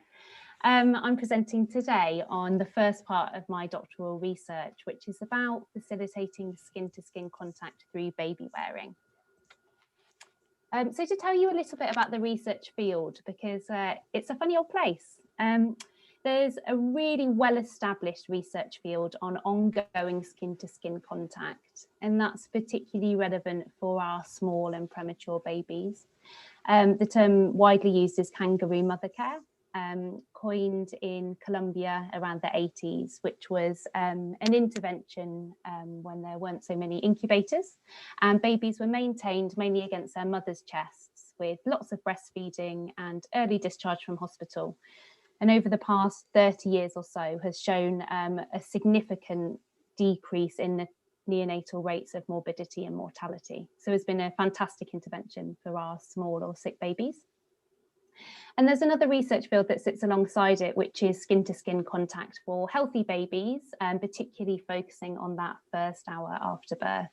The golden hour we talk about in clinical practice, or skin-to-skin until the end of that first feed. And again, the research is reasonably well established. We've got significant effects for stabilising the vital parameters of these healthy babies, for instigating breastfeeding, and for the woman's experience. But next to those two, there's another much smaller research field on baby wearing. And I must say, I am not a baby wearing expert. This was something really new to me. And by baby wearing, I just mean containing the baby against the parent's body, sometimes on the front and sometimes on the back, using a garment or a device.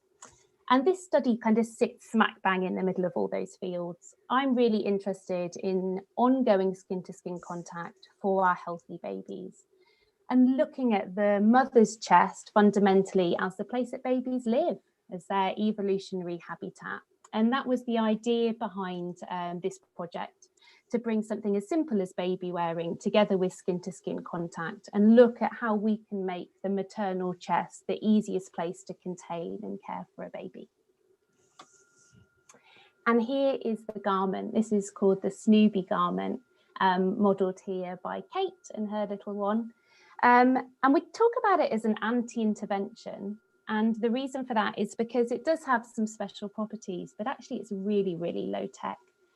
The idea behind the garment is it's worn by women much like a vest top. It's worn against their skin, like an undergarment. It's got straps which meet between the shoulder blades at the back and come round to the front. They can be detached or untied, so it can be easily adjusted. The panels down the side are ruched and elasticated to keep a close fit to the body. But fundamentally, what's important about it, I'll tilt my camera so you can see, is it's got a U-shaped pouch over the front of the woman's body. And that's reinforced so that when the baby, just wearing a nappy, is included in the top with its mum, it's contained in between the maternal breasts. And although you can see this little baby, they can do a root and a move towards the breast, but otherwise, if they're settled, they stay there quite happily. And the reason that we're terming it an anti-intervention is it is avoiding lots of those small abnormalities that can crop up in those early days, such as cold babies or unsettled babies or babies that are reluctant to feed. And those were the ideas behind the garment. It's probably worth me saying at this point that I don't have any conflicts of interest to declare. I don't have any financial ties to the garment. I applied to do the research study, so I'm taking the perspective of the researcher. So to tell you a little bit about the wider research design of the Snoopy garment, after the Snoopy was developed, the first stage of the research was a pilot study, which is what I'm focusing on today. And as part of the pilot study, I recruited 11 mothers and their babies in the postnatal period to take part and have a go. I went to their houses and used some direct observation to see it in practice. And essentially, the first stage of trialling was under direct supervision to make sure that the garment was safe for babies and to get some ideas of whether it was acceptable to women and whether there was anything that we needed to be aware of before a larger trial. Following the pilot study, I conducted a small randomised controlled trial. I recruited 98 mothers and their babies. I'll tell you a little bit about the design of that later, but that was looking at neonatal thermoregulation and effects on breastfeeding. And then following that, there was a qualitative aspect to the study in which 44 of the women took part in interviews to explore their experiences of parenting and bonding and infant feeding, particularly with reference to skin-to-skin contact and baby wearing. So the design of the pilot study. Once women offered their informed consent, they were provided with some documentation. And kind of the key tenets behind the design of the pilot study were that it was dyad-led. So the mums and babies could take as much ownership over the data collection and to some degree the analysis as possible. So they were provided with the study forms, a Snoopy garment, auxiliary thermometer, and the mother then takes and records her baby's temperature and analyses its behaviour in one of 4 categories. Was the baby settled, unsettled, hungry or asleep? I think they're the 4 baby behavioural states in my books. The mum and baby then take part in Snoopy facilitated skin-to-skin contact. It was up to them when they wanted to finish the skin-to-skin contact, but if they were still doing it after 30 minutes, the mum took a second neonatal temperature. And then once skin-to-skin contact was discontinued, would have a conversation together just to collect some kind of preliminary data on the mum's experiences and how she thought the baby had found it. And whilst the mum and baby were having their skin-to-skin contact, as the researcher, I made some field notes on the design, the fit, the size and the usage of the garment, just to identify any issues and check that neonatal positioning and airways were safe and identify any concerns. So the research questions that this was aiming to respond to is, was the Snoopy going to be safe for unsupervised use at home? The idea behind the garment wasn't that it was always under health professional supervision. It would be that women could use it freely with their babies in the postnatal period at home. So this initial trial sought to find out whether that would be safe to do so. We wanted to know whether the Snoopy was acceptable to women and their babies. And we were really proud to recruit a representative sample of women, both for the pilot and the randomised controlled trial, to seek feedback from, and representative of our clientele in West Birmingham and Sandwell. And the third question was looking at how women and their babies respond to skin-to-skin contact. And I didn't have many ideas about this, so most of this was kind of things that emerged through watching them, which was really interesting. So to show you some of the data, this is our neonatal data. You can see down the left-hand side, we've got those 11 babies. A whole mixture of feeding practices, breastfeeding, mixed feeding and formula feeding. Before the skin-to-skin contact, all the babies had a normal neonatal temperature. And there was some thoughts, I suppose, in the development of it about the babies maintaining a safe temperature in skin-to-skin contact, but kind of with the double reinforcement of the panel. We cautiously wondered whether it would maintain temperature or whether we might see a rise in babies' temperatures. But we were pleased to see that it maintained safe neonatal temperatures for all of the babies. And on average, the temperature difference was nothing. So good for neonatal thermoregulation. In terms of the baby's behaviour before skin-to-skin contact, 6 of the mums said their babies were hungry. They recognised feeding cues. And during skin-to-skin contact, a further 2 babies showed feeding cues. So 8 hungry babies, 7 of them spontaneously fed whilst in the garment. It was really important not to offer any instruction to the women about how or whether to feed their babies in the garment. I'm certainly not an expert on that. It's a new design. And it was really fascinating to see these 7 breastfeeding women navigate something totally new. Lots of those women used laid back or biological nurturing positions instinctively, which worked really well. Occasionally a woman would adopt like a more formal position like cross cradle, which worked for them. And one of the women decided to take her baby out of the garment, give it a bottle and then return to skin, and that worked for her too. And interestingly, for the baby's behaviour after the period of skin-to-skin contact, all of the mums reported their baby's behaviour as settled or asleep. And I think from the maternal perspective, that was probably the most important outcome, was how was my baby and did they enjoy it? So an unexpected finding that came through from the field notes was watching the mothers and babies interact. And we know as midwives and student midwives the power of skin-to-skin contact within that first hour. We're used to seeing that eye gazing, the gentle nurturing touch, the questioning and the infant directed speech. And it was really fascinating to see that re-emerge on this episode of skin-to-skin contact that was taking place well into the postnatal period. And you could kind of sense that oxytocin glow of talking to their baby and responding to their baby. And some of the most common things that women did was kind of slip down in their chair and centered their baby so they could have that reciprocal gazing and use that nurturing touch. So it was really beautiful to watch, and we saw that in all of the mother-infant dyads, not just those breastfeeding or mixed feeding, but our formula feeding women too. In terms of the maternal experience, the three most commonly used descriptors were safe, secure and comfortable. It was quite interesting to get a perspective from two of the women that had been using like a vest top or a pajama top, which just repurposed with their baby tucked down the front, the skin-to-skin contact before, which was fantastic. And they were able to give some kind of comparison in terms of the security of the baby's position between their breasts. And that's where they felt the benefit lay, having the containment of the pouch holding the baby's position.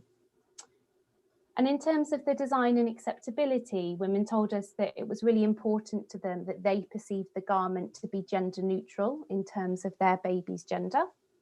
And also that they were able to layer it with overgarments, whether that was a cardigan or a dressing gown or a headscarf. A few really short quotes from some of the women that took part. And what I think is really telling is about women talking about their baby's experiences rather than their own experiences, and kind of rediscovering this concept of kangaroo mother care, which they hadn't heard of before, but suddenly had this realization that, gosh, I do feel like a kangaroo. And they all felt that their baby had enjoyed the experience, which was the most important thing. So to summarise the findings of the pilot study, we found that it maintained neonatal thermoregulation within normal parameters. It encouraged the women and their babies to respond to each other, and drawing on what Jo Hindley was talking about in her talk earlier about that reciprocity and the containment. You could quite literally see, the physical containment, but that establishing that reciprocal communication between the mums and the babies. It allowed women to respond to their baby's feeding cues. One of the mothers, before she trialled the garment, actually was nervous that if she put a hungry baby contained in skin-to-skin contact, that actually it might repress those feeding cues, and she used the term oversettle. She didn't find that it did that, but that was a concern that she shared with us, and actually she felt able to respond to her baby's feeding cues whilst contained in this skin-to-skin contact garment. And it was enjoyed by women and their babies. So based on these preliminary findings, we manufactured the garments ready for the randomised controlled trial.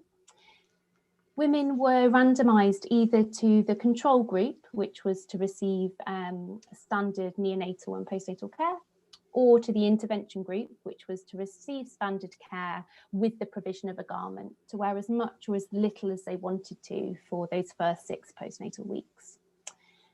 And as part of the analysis for the RCT, we looked at the frequency and duration of skin-to-skin contact between the groups, the incidence of abnormal neonatal temperatures, and infant feeding practices at 6 weeks postnatal in terms of breastfeeding continuation and exclusivity. And finally, in the qualitative follow-up, we explored those women's experiences of bonding, parenting, and infant feeding decision-making with reference to skin-to-skin contact.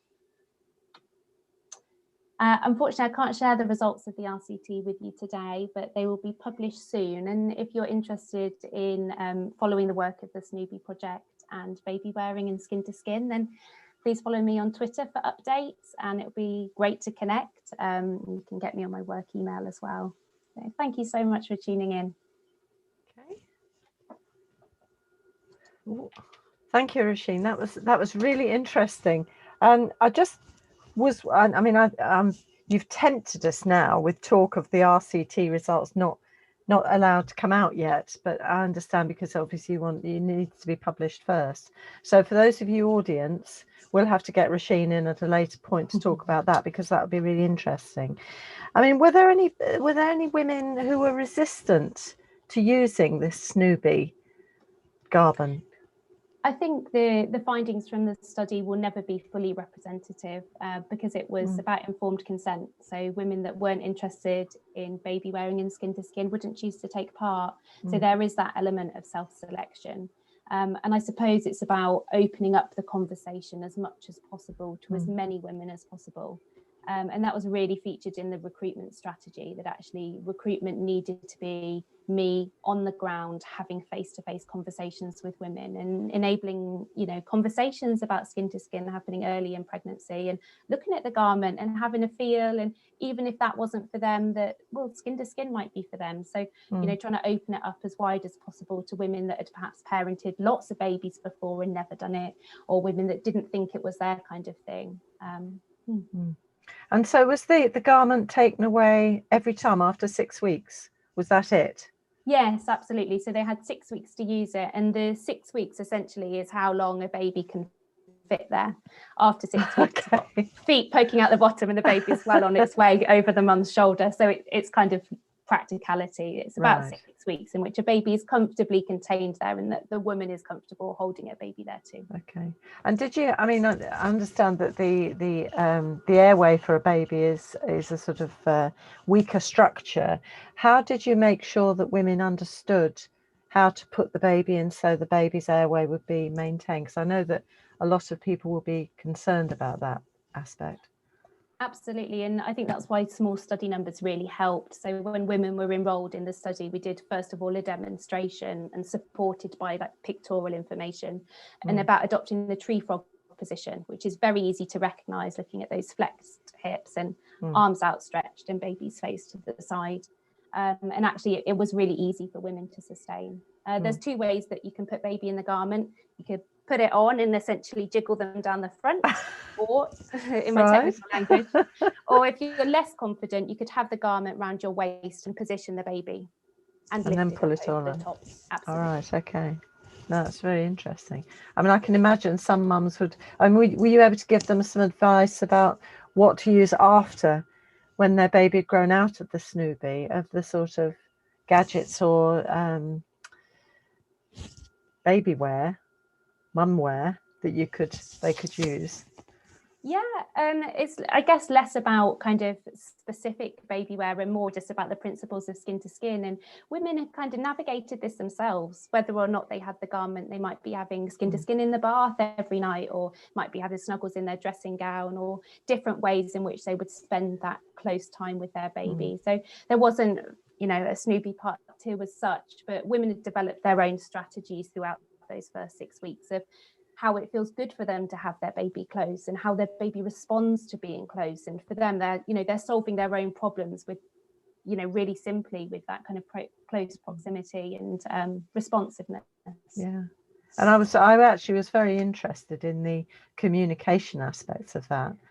And it's almost like by having the baby so close, it was kind of reminding the mum she needed to interact in a way. I don't know if that would be what the psychological aspect of that would be, but it's interesting to think of the sort of the gazing and the nurturing touch being increased, or noticing it. I mean, maybe that happens with all mums, but I wonder if you've got the baby in a crib or in somewhere else rather than really close to you, time might slip by very easily. So that was really interesting. Thank you so much, Roisin. I hope that we can book you when you've published that next bit, so that we can find out more about the Snoobie and the RCT, because of course that's the next bit, and then you've got the final qualitative bit, which will be sometime even along there. Is that right?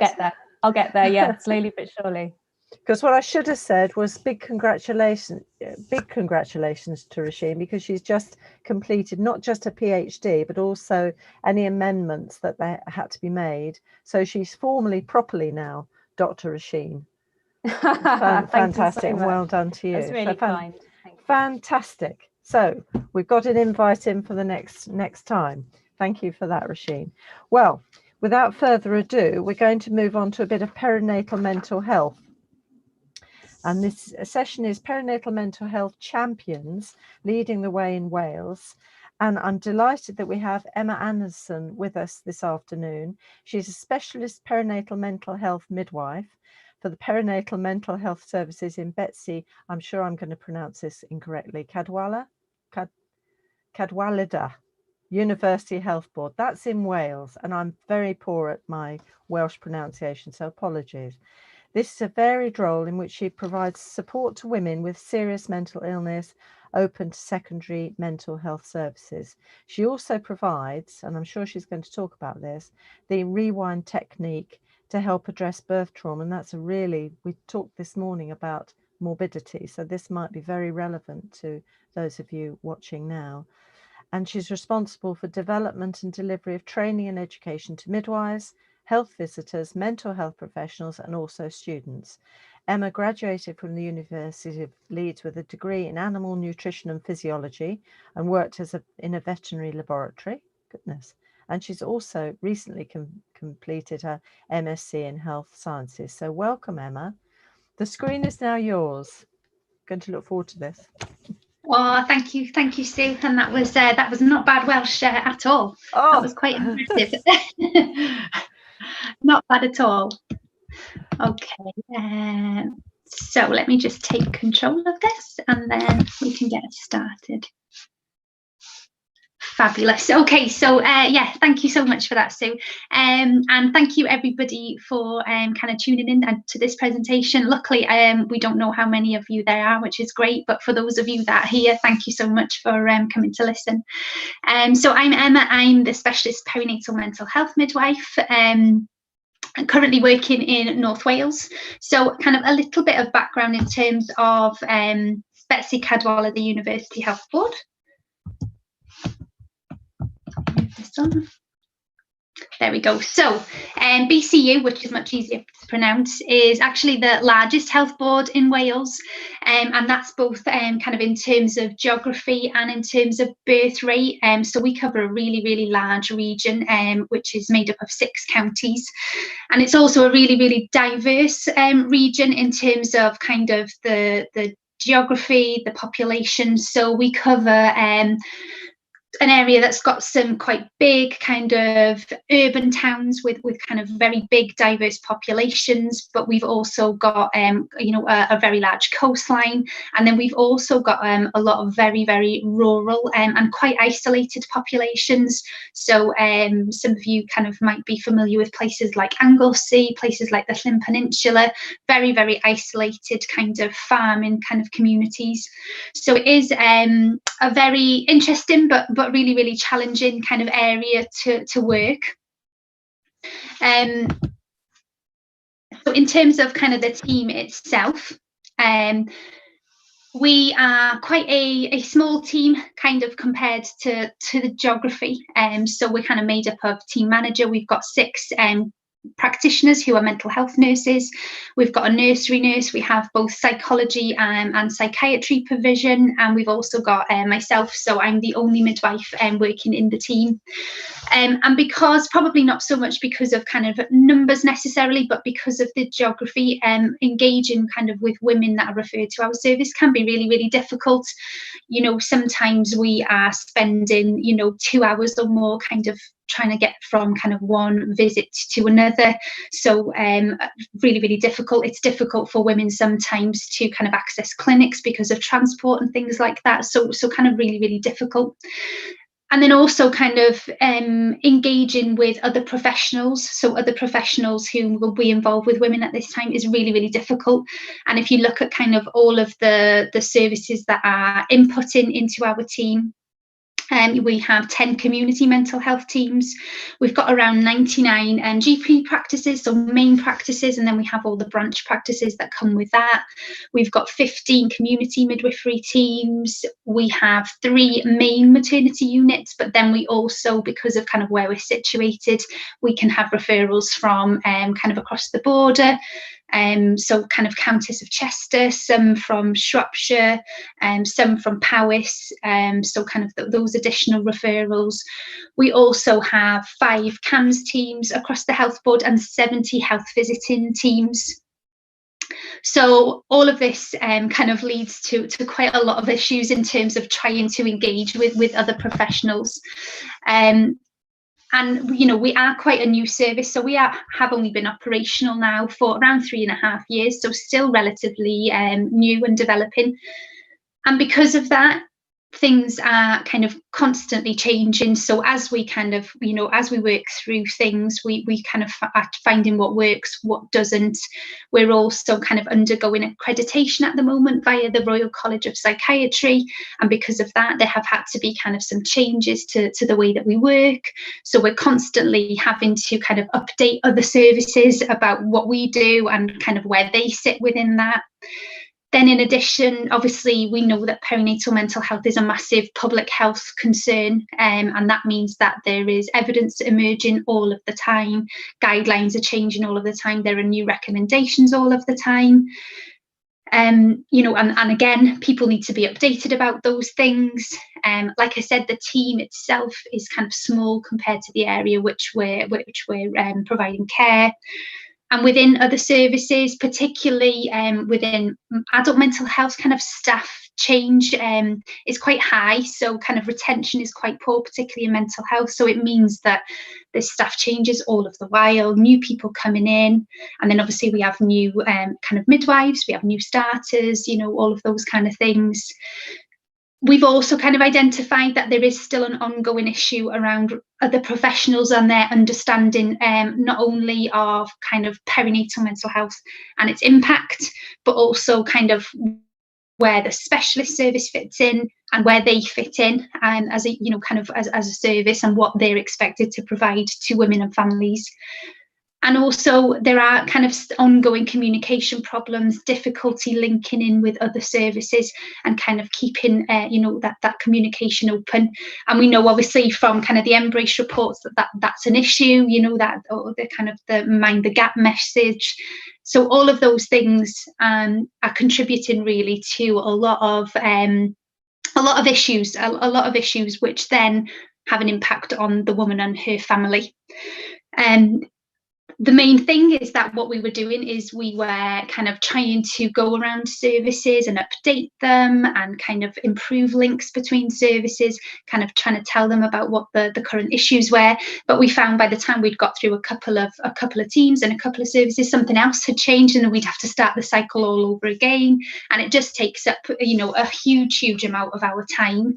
And, you know, it's not really a constructive use of our time, you know, especially when kind of 50% we should be providing kind of direct care to women. So we kind of had to find a way of getting around some of these issues a little bit more of a productive way, and something that could really provide you know, some significant change that would then benefit women and families really.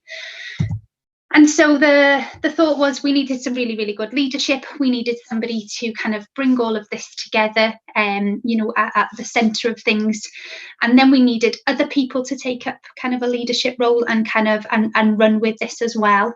And this is where we kind of came up with the role of the perinatal mental health champion.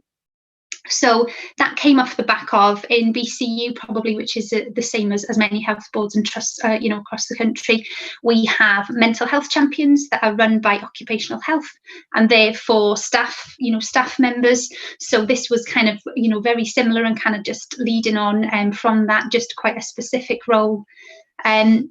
So what we wanted to do was really look for individuals with a real genuine interest, because we felt that was kind of the best way to go with it, is that people who have an interest and a passion in kind of moving things forward and improving services would be the kind of the best way to go. So we kind of put an advert out and we made a role description, very, very similar to a job description. But obviously this is kind of a voluntary role.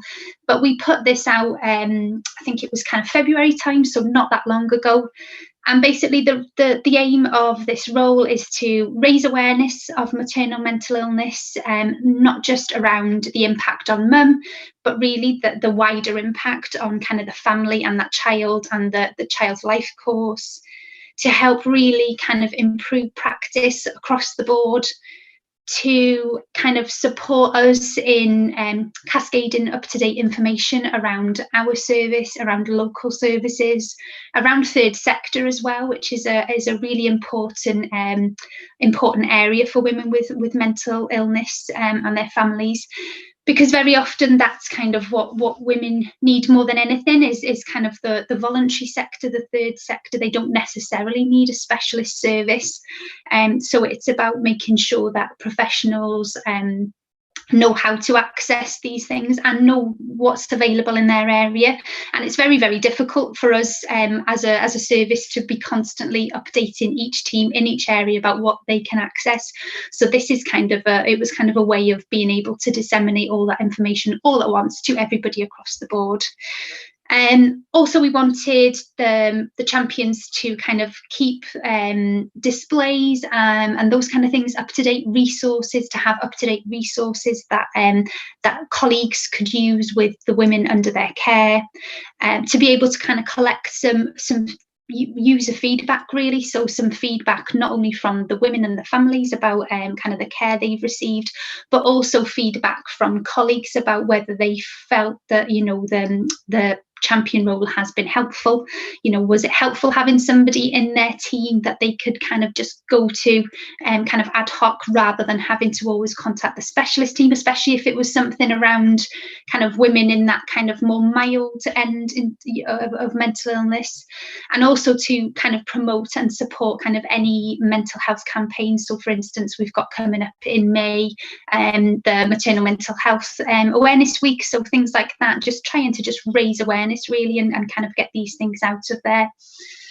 So in terms of kind of progress, like I say, the advert only went out in February, so it's not been out long at all, but we had some really, really great response to it, so better kind of than we expected. So at the moment we have I think it's a couple more actually than is on there. So I think we've maybe got about 23 now identified across the health board. So really, really fantastic. This is one of our champions. So this is a lovely lady called Shelley Moorfield, who is she's a community mental health nurse, and she also works on the intensive care unit in one of the psychiatric units, but also has some personal experience with postpartum psychosis. So kind of her wish is to really just, again, to raise that awareness, to try and break down some of the stigma attached to maternal mental health. And that's kind of her reason for getting involved. So she's just one of the many people that have really you know, shown an interest for whatever reason, either professional, somebody that they've come across. That's quite been a common reason for people to want to be involved. Some people with kind of personal experience. So we've got quite a few health visitors that are involved, lots of adult mental health nurses, so across varying from the community teams to home treatment team. I think we've got a liaison nurse, we've got some neonatal nurses, bank nurses, counsellors, we've got some students on board. I'm not sure whether you picked up, but we have one group of people that are missing from that list. Some very, very important people, maybe the most important people as far as maternal mental health goes, and that's midwives. So yes, we've made some really, really fantastic progress, and the response has been fantastic, but we have had also some quite big challenges. So it's been very, very difficult to engage maternity services in this initiative, which has been a real shame, because all of the other services have kind of picked it up and really ran with it, really encouraged their staff, you know, to show interest, have supported their staff. And we know that obviously, you know, where there are new services and there are changes to services, we know that there's some resistance, and that obviously that's a given when you're setting a service up and you're asking other teams and other professionals to slightly change their practice, and we know that. But it has been a real shame, because, you know, we've identified a lot of issues around inappropriate referrals, referrals for women that don't necessarily need to come to us, but then missed referrals for women that really need to come to us. For instance, you know, those ladies with the SMI, so bipolar, schizophrenia, so they're kind of being missed, and then we're having maybe those in the lower level who don't need to come to us. We decline about 30% of our referrals at the moment, which takes a huge amount of time. You know, that's a hell of a lot of time wasted when we could be providing women with something else. We know that midwives in particular are not always confident in managing women with mental illness. You know, we do know that. And we were hoping that this was a way to kind of improve some of those things. You know, this was you know, because attached to this there is some very specific training, so we were really hoping that would kind of iron out some of the issues that are causing us as a service problems, that are obviously an issue for midwives themselves around kind of confidence and skills, but also most importantly that are causing problems for the women. Some of the things that kind of heads of midwifery have highlighted, where there was kind of an issue around how much time would it take up, you know, kind of what was the time element attached to this, what is the economics, so obviously it always kind of comes down to money, what is the financial impact of this, do they need to pay for training, that kind of thing. Kind of just an unknown really, which again is kind of common, isn't it, in terms of kind of resistance, you know, not really being sure what the role was about, and would it mean that they were expected to assess women more, to do more mental health assessments? Would they be expected to carry more responsibility around mental health? So those kind of things. So that's kind of an ongoing a kind of bit of work in progress at the moment, and I'm really hopeful, because you know, obviously midwives are such an important part of supporting women and families who are experiencing mental health, that it's absolutely vital, you know, that we get midwives on board. And I know, kind of, you know, from speaking to midwives, and I know there'll be loads of you out there really passionate about mental health, and I know we've got lots of midwives who would want to be involved in this but are not being given the opportunity, and that's kind of you know, that's a little bit of a sad thing. So kind of that's something that we're going to try and kind of plug away at over the coming weeks.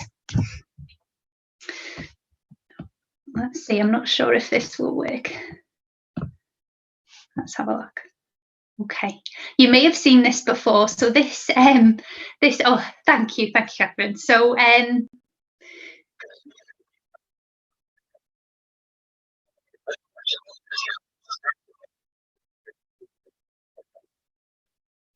that's me.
Okay, so you get the idea.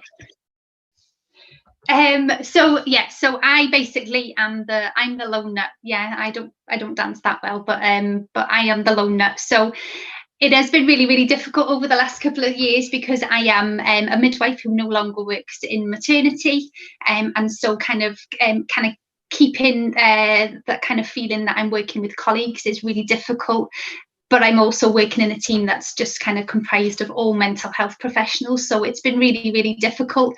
It's been difficult to try and encourage people to really, you know, to see the significance of mental health and to really kind of take responsibility for it within their own role.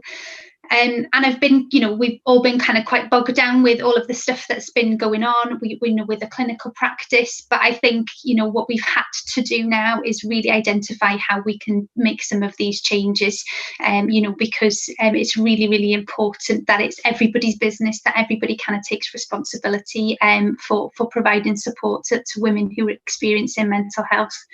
So now I think, you know, with somebody like Shelley, for instance, who is one of our first champions, you know, she became a leader in herself.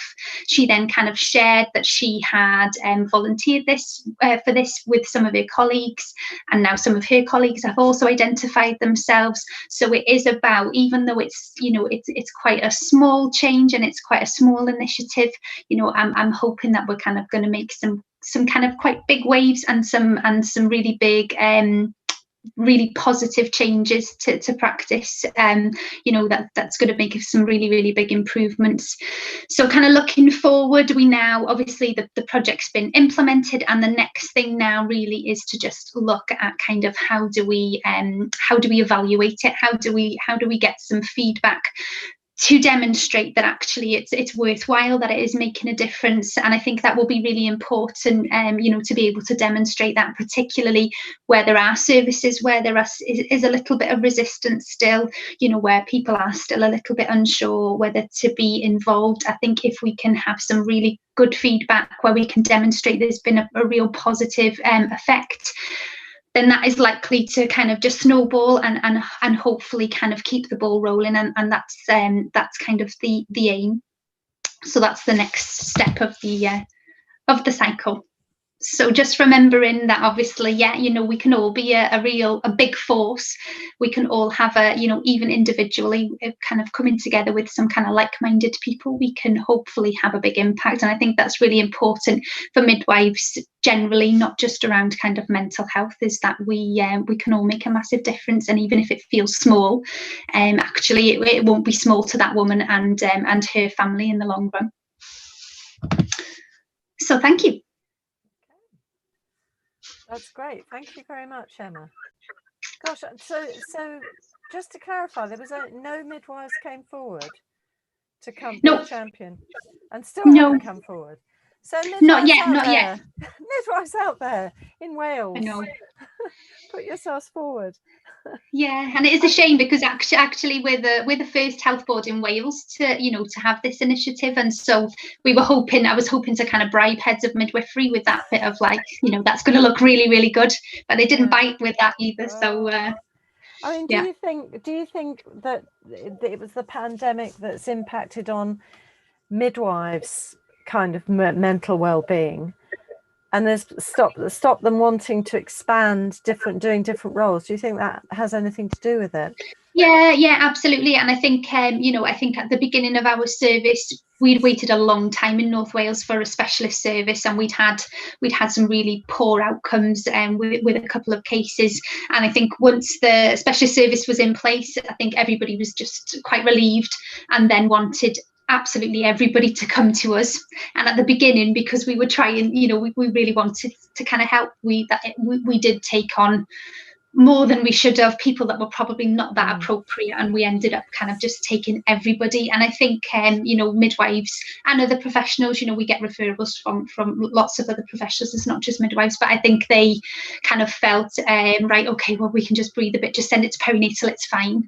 And they kind of got in the habit of kind of doing that. And now we're that was a change of practice, and now we're asking them to change again. Now we're trying to kind of get the message across that actually no, you know, you need to hold a lot of these women. You know, we only see that very, very kind of top really, really high risk percent of women, and so we're asking them to change again. So it's understandable, isn't it, that there is a little bit of hesitance maybe.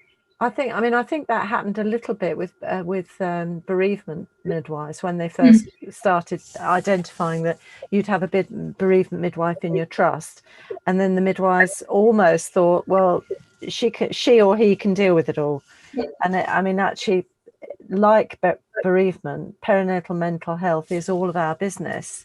Yeah, absolutely. And we need to know how to kind of figure out the women who just got the blues or postnatal depression that might not require management to the more complex cases, haven't we? Yeah, absolutely. Straight now, we're waiting on some questions, and I know there will be some questions. Questions come in actually for Rasheen while you've been talking, so we could deal with that while we're waiting for some questions for Emma. And Catherine Kelly says, but this is the Snoopy, I think. Does it come in a variety of sizes, and what is the cost, and can the partner use it? Oh, 3 questions. Yes, yes, absolutely. It comes in a variety of sizes. The initial design was manufactured to fit women with a BMI roughly from 18 to 25, but quite roughly, and that kind of depends on your body composition, your body shape. How much does it cost? I'm not sure. I'm not involved in the manufacturer, but you're very welcome to email me and I could pass that question on to someone that could tell you. And can it be used by partners? The trial was about it being on the woman's body. It wasn't designed to go on partners. Whether or not it ever made its way onto a partner, I don't know. I wouldn't say no for sure. But the idea was that it was between the mum and definitely the birth mother and her baby, thinking about the relationship between that and infant feeding practices. Yeah, that's great. Thank you. So thank you, Catherine, for that question. Good question. Okay, so for Emma again. So what are you going to do now, Emma, to just try and generate these midwives' interest? Do you think any midwives now watching who are in Wales who might be wanting to be taking part and becoming a champion? I mean, do you think it's a case of midwives not quite sure about what a champion looks like because they haven't got one to kind of model it on? Yeah, and I think like I said, they've not really been given the opportunity to even think about being it, because actually the information's not been disseminated by kind of the higher powers. So I think because now we have a lot of kind of health visitors, and obviously health visitors and midwives obviously a lot of the time kind of located together in terms of where they're based. So I think midwives are starting to, and I have had a couple that have kind of asked about it, but again we've had to say that you've got to go through management and one thing and another. But I think the message is getting out there in a roundabout way. So I'm hoping that maybe kind of individual midwives might be able to, if we can get enough interest, that might actually put a little bit more pressure on kind of service leads agreeing to midwives being involved, because then we know that midwives are obviously really passionate about this. I know that there would be a really good uptake if they were kind of given the chance, and we've tried to be as flexible as we can. So the training that champions have to do is the Institute of Health Visiting training, so it's an MDT training course that's been developed by the IHV, but we deliver it in bite-sized sessions, and it's a rolling program. So again, we've just tried to make it as flexible, as accessible as we can. So that's kind of what we're trying to reassure kind of service leads, is that in terms of time for training, it's quite minimal. It can be done over an extended period, so it's not releasing staff necessarily for a day or whatever. It's quite it is accessible, and that actually time beyond that is very much on an ad hoc, just within your base, just when things need to be shared. So I think it's just maybe, rather than trying to go through, we're just going to have to maybe go around and find an alternative route. Really. Someone has just put a comment. Katie, I'm never going to pronounce, Polchakovic. She's very disappointed to hear this, and she wants to be direct messaged on this. She's a midwife with you guys. It may be that I mean, it's always surprising when you hear something like this, because it is exciting, and it's potentially something a lot of midwives are interested in and want to improve. And you kind of wonder, is it because people aren't hearing the message, or they're not seeing it?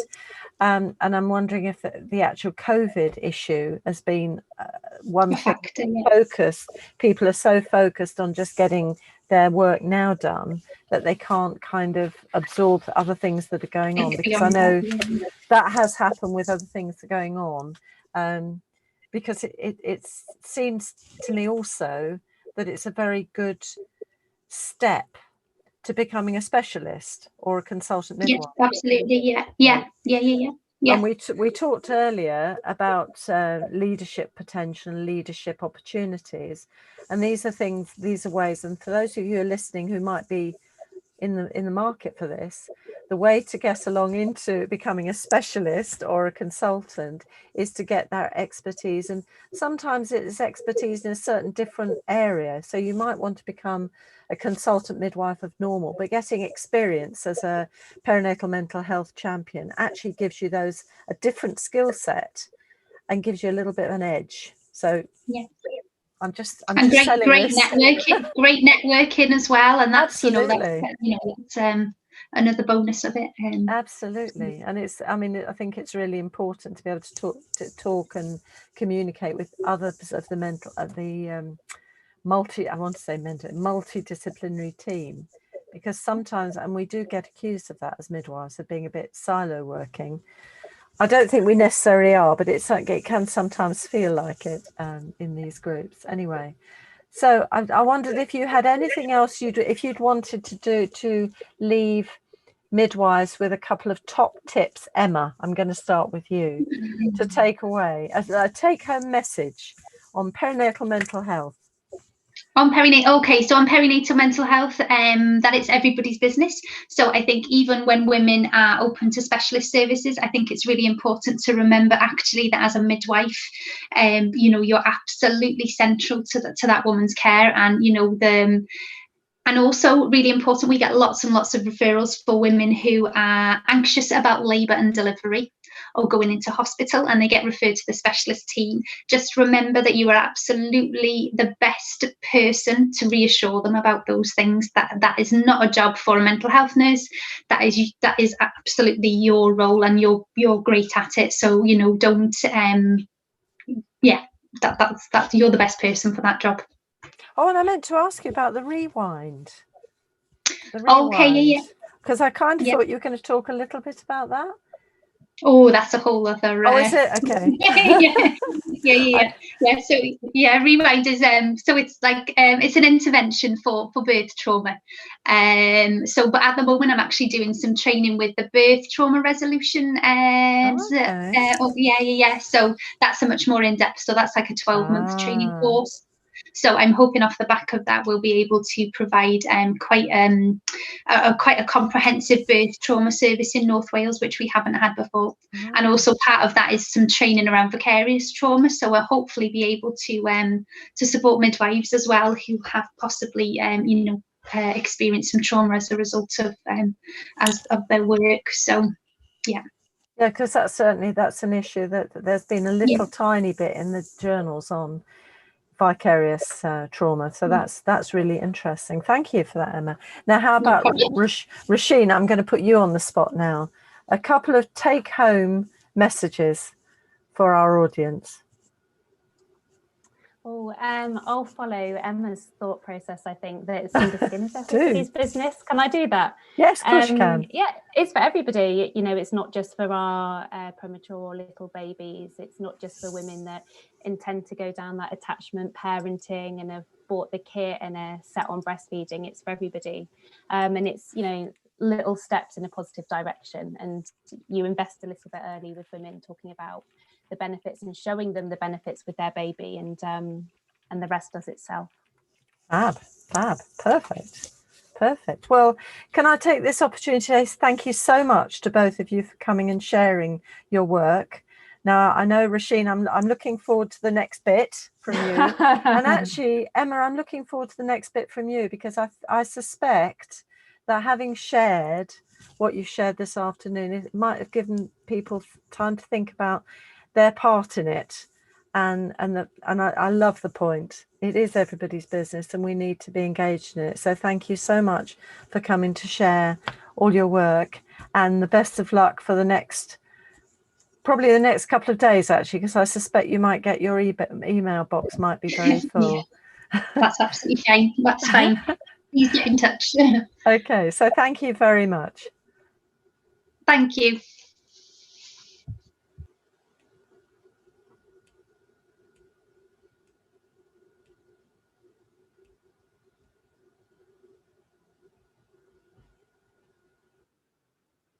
I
In these challenging times, everybody needs a green shoot and a pearl of wisdom.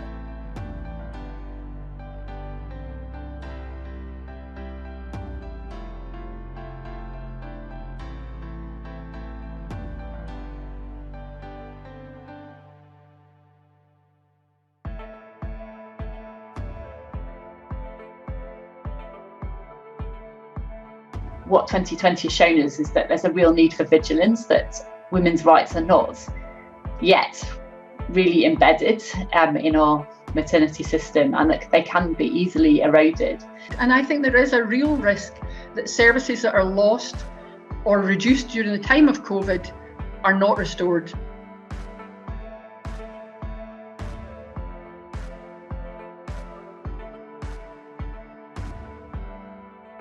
My argument is that the solution is health optimization. Prevention is far better than cure. The hard truth is there is a lot of racism there. It's not enough to be non-racist, swimming in a pool of racism. You have to be anti-racist, actively working against racism.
Welcome to everybody who's come this evening. I think we've got an interesting evening. I hope you're going to enjoy it. I remember another patient who we both looked after, who, you know, was in a relationship with a chap, getting serious, thinking about starting a family. And I remember her bringing him to clinic, him getting tested, them coming back to get the results. He was trait. This was one of our patients who had sickle cell disease, and she dumped him in the room. Yes, she did. Dumped him in the room in front of us. I remember. And I said, Mummy, I would never let you get a vaccine that is not safe. So I'll be the first one there, and then once I've had it, you can have it. And I remember this text message coming back to me while I was at work, where you'll be the first to die. But every touch point, be talking to women about the importance about having the vaccine. And if you don't have information, say that to somebody. I don't have the information. Can I pass it on to the person that can? Some women are saying that they're actually having a really positive breastfeeding experience because their situation of having to stay at home and not having lots of visitors round and not feeling they have to rush about everywhere means they've actually got the excuse almost to sit on the sofa and just breastfeed their baby. So Black and brown women and birthing people are not treated with equity, leading to unacceptable levels of morbidity and mortality. They then become marginalised communities that become mistrusting of maternity services, and they might be reluctant to engage because their initial experience has been negative. We then label them as difficult and unwilling to engage, and the cycle of substandard care continues. It's really difficult to describe really what makes continuity happen, but there is some real magic in the depth of relationship that you have with a woman and her family, and it's really beyond articulation. We know it works. It definitely works for our women and our families, and if you always put them in the very centre of what you do and how you work, that is when the magic happens.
Yeah.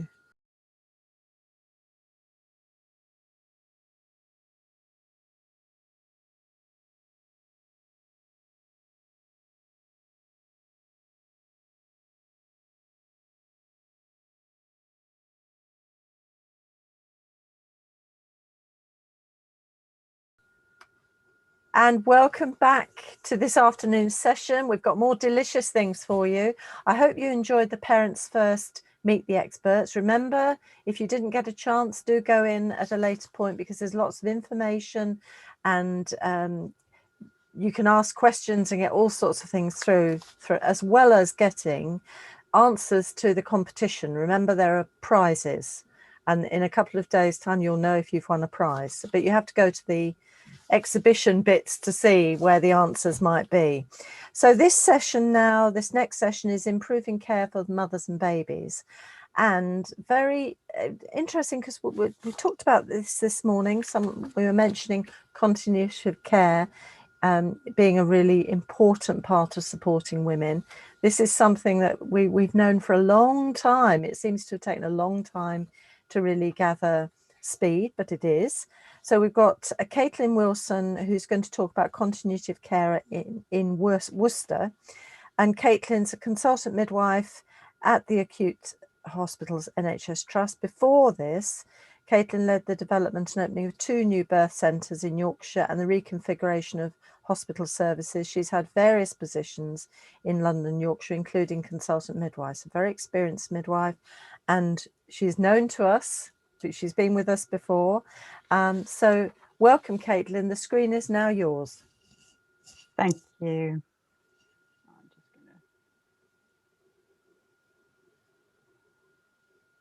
Sorry, I'm just getting this loaded up, everybody. It's always, there we go. Hopefully that is being seen to everybody. Hi, thank you for allowing me to come here and speak again at this particular festival. It's always great to come and share experiences. And I hope at the end that we can answer some questions and have a bit of a conversation, albeit online, about what's happening locally and how we can really spread the continuity of care. So my name's Caitlin Wilson. I'm a consultant midwife at Worcestershire Acute Hospitals NHS Trust, and I work there 50% of my time, and my other 50% of my time is acting as consultant midwife at the University of Worcester. And in both of my roles, I lead on midwifery projects, but I also am embedding continuity of care. So I'll speak a little bit about that as the presentation goes forward. So this is our continuity of care. I'm trying to get all of the teams, and Team Opal, if you're out there, my apologies. I could not find a photograph of you that was a representative of your team, so do forward one shortly. But this is just a quick snapshot of some of our continuity of care teams. And as you can see, a couple of them have been taken during the COVID pandemic of the last 14 months. So our teams, these are just to show you what all their names are. It's always nice to have a little visual about who they are and what they're looking at. So we've got 6 teams currently in operation, and our last team, which is Team Amethyst, the purple team here, just went live and starting their own calls this week. And they're busy and quite active and looking forward to getting themselves embedded. Our 2 oldest teams, which are Team Sapphire and Team Ruby, will be celebrating their 2nd birthday in a couple of days' time, actually. Team Emerald and Team Pearl have been operational for about 7 months now, and Team Opal have celebrated their 1st birthday last month. And so we have been phasing these teams out for a period of just over 2 years now, because both Sapphire and Ruby had a bit of a lag time getting into their program. So these are just our emblems. These are the teams themselves designed these, and each time the teams come out, they name themselves. Obviously, you could see that there's a particular theme going on. But the teams are free to name themselves, but have all chosen to continue down the obviously the precious stone route, and of course had a vote of the emblem that they all wear, and they wear it on their uniforms as well. They all carry their have their own polo t-shirts, so they use those in the community. So just to give you a little bit about our teams, I'm sure that this has been information that's been relayed before, but it's always worth going over it again. We have got a 1:35 ratio, and the reason why we've chosen 1:35 rather than a 1:36, which I'm sure will come up in the questions, is actually we have targeted quite intensive areas. So we've looked at our super lower output areas with the council, and those are the areas that we are heading into to have our teams operational. We're also one of the most rural counties in the country with the least dense population. So just to caveat that a little bit. So there is quite a bit of traveling that is involved, and obviously our unit is quite central with some periphery units around. So that's why we have reduced it to a 1:35 ratio, just capturing a bit of that that variance that may be out there. But we're constantly looking at this, and so if it doesn't feel like the right ratio, that will either increase to 1:36 or decrease as needed. And we use the Butzorg model, which is probably becoming more and more familiar as continuity is rolled out across the country. This is a model that came out of the Netherlands, just as a bit of background, and we adopted it right from the beginning. So this is a model that we have been trying to embed, and that's where the teams actually manage themselves. They do all have identified team leaders, but that team leader isn't necessarily part of that active team. And I can explain a little bit more about that. So actually one individual oversees a group of teams and actually has a very hands-off approach. So whilst there are things within the NHS that need to be completed, such as equipment ordering, maintenance, sickness and absence returns, signing off study leave, that type of thing, that is basically what the team leader is there for. Or if the teams themselves have an issue that they cannot resolve, then they go to the team leader. But actually the day-to-day operations is entirely led by the teams themselves. So they sort out their rosters, their off-duty, their study leave, any additional training courses that they need to go on, obviously with filling out the proper paperwork. And they do all of that themselves. And so they organize themselves completely, and they're autonomous to manage themselves and manage their diaries. So our teams are on average 8, and I know NHS England is looking at 4 to 8. However, we've chosen to go on the upper side of that, again, because we have a significant number of part-time workers.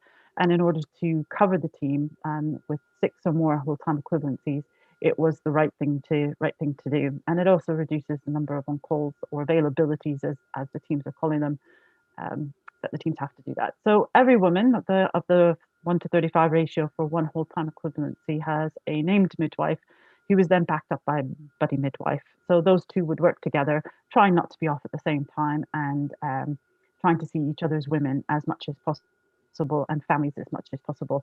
And of course, if they're both up and out or having to sleep or on annual leave and someone's sleeping, of course, that is then delegated to the rest of the team or rearranged as necessary. And so we've chosen to be geographically based, which means we're mixed risk caseloads. It's not for low risk women. This is for all risk women. We've had twins, type 1 diabetes, all sorts of issues which need a little bit more intensive consultant input. And so, of course, we have taken all of those women onto these teams as well. So it isn't a selection for low risk, and that needs to be emphasised, that actually, like many of the teams all over the country, we have gone with a geographically based. So any woman in a designated postcode or family would fall into the continuity of care teams. And so that's how we've chosen to organise themselves. So we really encourage flexible working, and flexible in the sense of midwives are free to work and work with themselves, and that's going back to the Butzorg model, and arrange their diary and their family lives as they're able to do so, but working together as a team to make sure that the 24/7 is covered. And as I said, we're working on an availability system, so or formerly known as on call, but the midwives prefer to call it available, so that they are available for emergency care outside of hours for their named women. We've welcomed newly qualified midwives into all of our teams, and that is, we have had some straight from graduation who have chosen to go into those models, and we've had others who have come out at various points within their first year of preceptorship. And actually the teams themselves, those who initially started it up to 2 years ago, who have completed their preceptorship in continuity of care, have written a really good article about it for the Practicing Midwife Journal, about their experiences of being newly qualified midwives. And we're actually doing an evaluation of this with the university to look at how newly qualified feel about working in continuity of care models. And again, that's just to really embed this as more and more come out of their training and education, looking into domain 2 of the NMC standards, particularly, that more and more students are going to be prepared and ready to work in this model. So it's nice to see how that transition might happen. And of course, we've developed a bespoke program for newly qualified midwives. And when I say bespoke, it means that some will prefer to spend some time in the unit, others may choose not to do that. And it really is based around the needs and the learning needs of our newly qualified midwives. And over time, those needs may change and flex, and that's exactly what we needed. So as much as we wrap care around the women, we wrap the care around our midwives, and we wrap the care around our newly qualified midwives. centraling their learning where they feel that they need it. And of course, when you start this continuity journey, you don't necessarily know where your gaps may be. And that's exactly why we've designed this program. We've done that with the education team and our fantastic preceptor midwife. And we have student midwives onto all of our teams. And we're now doing a big program at looking at how to fully integrate student midwives onto our continuity of care teams. And we'll be working with the teams themselves and our matrons and all the band 7s to see how this will work. So again, we started our journey back in 2017, actually, is when we first started engaging with our service users. And we decided that that would be the best place to start to see what the voices of the service users were. Now, we obviously had the Better Birth of 2016, which gave us a good indication. But we wanted to know locally exactly what our families and our mothers and birthing people were thinking. And so we went out and engaged with our Maternity Voices partnership, explaining exactly what continuity of care was going to look like. In a joint response, we did a survey together, and we went out across our LMNS and surveyed women, and we got about 10% response rate back. And of course, it did show exactly more or less what we were expecting it, and that reflected very much what the Better Births found, and that's most women felt that continuity of care would be something that they would enjoy. So it was a good place for us to start, really engaging in that way. And we've continued to report with the Worcestershire and Herefordshire Maternity Voices partnership to really keep them updated and to get the feedback. And they're very, very engaged with us to see this project work, and that we ask the right questions and we do the right things to get this right for everybody right from the beginning. So we've done some co-production with our staff. I've got a number of pictures here. Clearly, these are all pre-COVID, but we have had another very, very large event. About 150 to 200 people attended that event, and that was a joint event across several of the different counties and the University of Worcester. And service users, again, were involved with this. But unfortunately, it doesn't take a very great picture to put up here to display to everyone, because it was all done on Teams, of course. But again, we have continued to have these engagement events, and we will continue to do so, because it is really important to hear what all staff groups have to say about continuity of care, and certainly address all the concerns and issues and pathways and everything that everybody wants to talk about with continuity, and certainly as things begin to move forward into the future. And so what have we learned? And of course, with 6 teams, we have done an awful lot of learning over the last couple of years. And I think it's really important to not only share the positives, but exactly what we have learned as well. And so what we have learned is lots. Very happy to share what we have learned. Engagement is a very key thing, not only with your service users, but with your whole staff group. We will be embedding, and we're going to be doing an embedding now with our whole service, across the whole service of maternity services, to give a chance for the whole place to really settle down into what this looks like. And that's particularly poignant, I think, as we're starting to come out of our lockdown, with staff returning and all the various things that are happening as this lockdown eases. And it's really to just allow everyone to really catch their breath. And I'm sure we've heard a lot about the reflection and the impact of COVID that we've probably not even seen yet. And I think it's worth us taking that deep breath and embedding what we've already got in place before we start to move anything else forward. And I think that will really be a chance for us to reevaluate the entire program. So we're going to look at enhancing our pathways across the system, because as more and more teams have rolled out, of course, there is no roadmap for this particularly, at least not the nitty-gritties, which of course are always the things that catch you up. It's finding an induction of labour pathways, our backup system pathways, and from the feedback from all of the staff, this is really important for us to get right, not only for the continuity midwives and the women that are being looked after, but of course for the entire service themselves, because you've got to get this right. It impacts everybody, and of course this it has to be a systems approach. So we also want to strengthen our multi-agency approach, and that is engaging more with our health visitor teams and our mental health services, inviting them to team meetings, and so that we start to go back to that approach that happened ages and ages and ages ago, where actually we're trying to get everybody into the same building. But if that can't happen for various different reasons, then of course we want that communication to be open and and transparent. And so it's strengthening our bonds with those agencies that sit maybe external to our particular organisation, but nonetheless have an impact on how care is delivered across the system. And having said that, all teams have had a named consultant since the beginning. But again, that is something that we are very keen to, and certainly in light of Ockenden and other reports, but certainly just from a communications and an experience point of view, is strengthen. And that's something that we're working on quite closely with our obstetrician body, is what that might look like. And I know there's examples throughout the country, which of course we're going to turn to for inspiration and learning ourselves, and how we make that look. As to be a really good experience. And a number of our teams have, well, all of our teams have excellent support from their consultant obstetricians. But of course, there's the integration of that and within team meetings and that communication and that way that we want things to work just needs to be bottomed out a little bit more. And so that everybody is approaching this from exactly the same point of view and experience for the women. So enhanced support across our system, and that's for all of our staff groups. So looking at how we support everyone as we start to come out of this COVID pandemic, and to learn to work in different ways. And that's something that we're quite keen to embed across the system. We're also looking at an evaluation of our student midwife experience, which I've already discussed. And we're hoping that our workshops and programs of communication will continue. We have appointed 2 fantastic midwives who, one of which spoke not that long ago at a different forum, talking about how we're going to embed that and what continuity of care means. And so we've got 2 leads who are going to be moving this project forward at pace, at floor level. And what I mean by that is that they're going to be doing lots of workshops, discussions, programs, and making sure that we get everything right for the system. So these are some of our outcomes from 2020. I don't have the latest outcomes, which represent more of our teams. And that's just simply because of the time of year.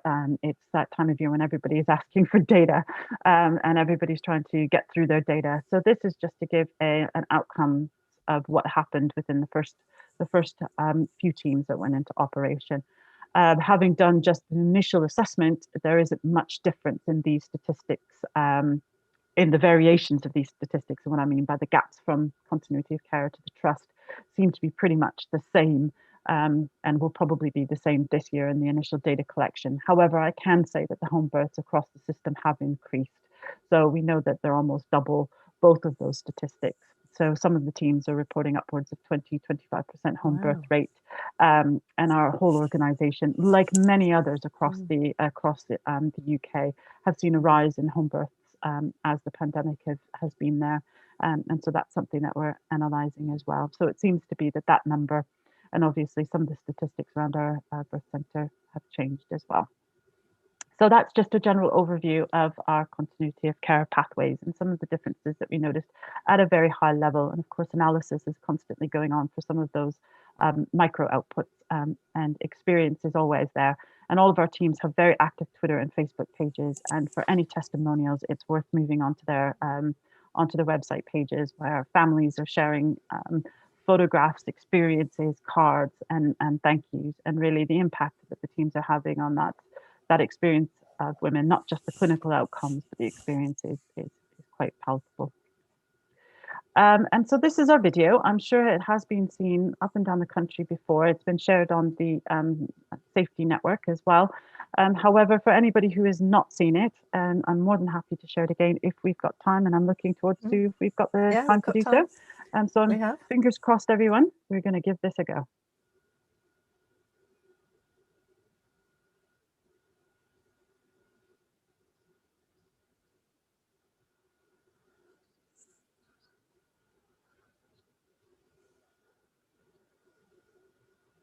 Where's my YouTube?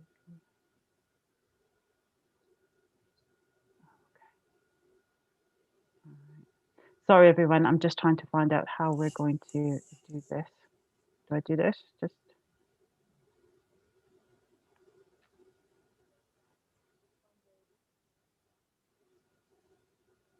I did. Sorry, I'm talking in the background.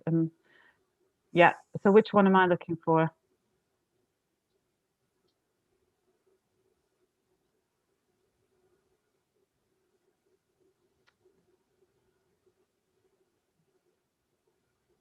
Can't see it. Sorry, this is not going to work, is it? Let me try one more time. Sorry, everybody. It's technical. It was working.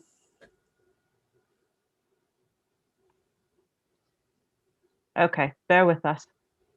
Okay, so if I do my new share screen, YouTube, and share, yes?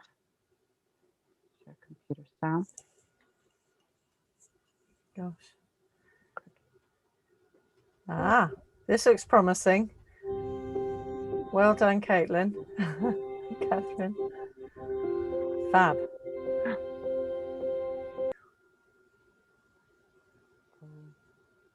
Oh, there we are. Let's try one more time.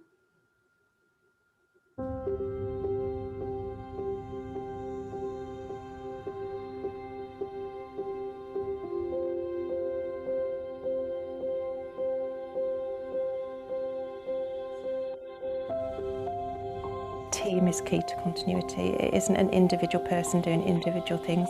We do it as a team, a small team, a close team, but we have got colleagues. There is somebody else there. You feel like you're making a difference. You really feel like you can make a difference. I thought I would be worried about the on-calls, but I actually love the on-calls because when somebody rings me at 2 o'clock in the morning, it's because we're going to have a baby. It's lovely. For me, it was all about relationship building with the midwife and them getting to know you and your pregnancy and things like that. And if I was to have more children, I definitely want it to be with a continuity care team again, yeah. So, yeah.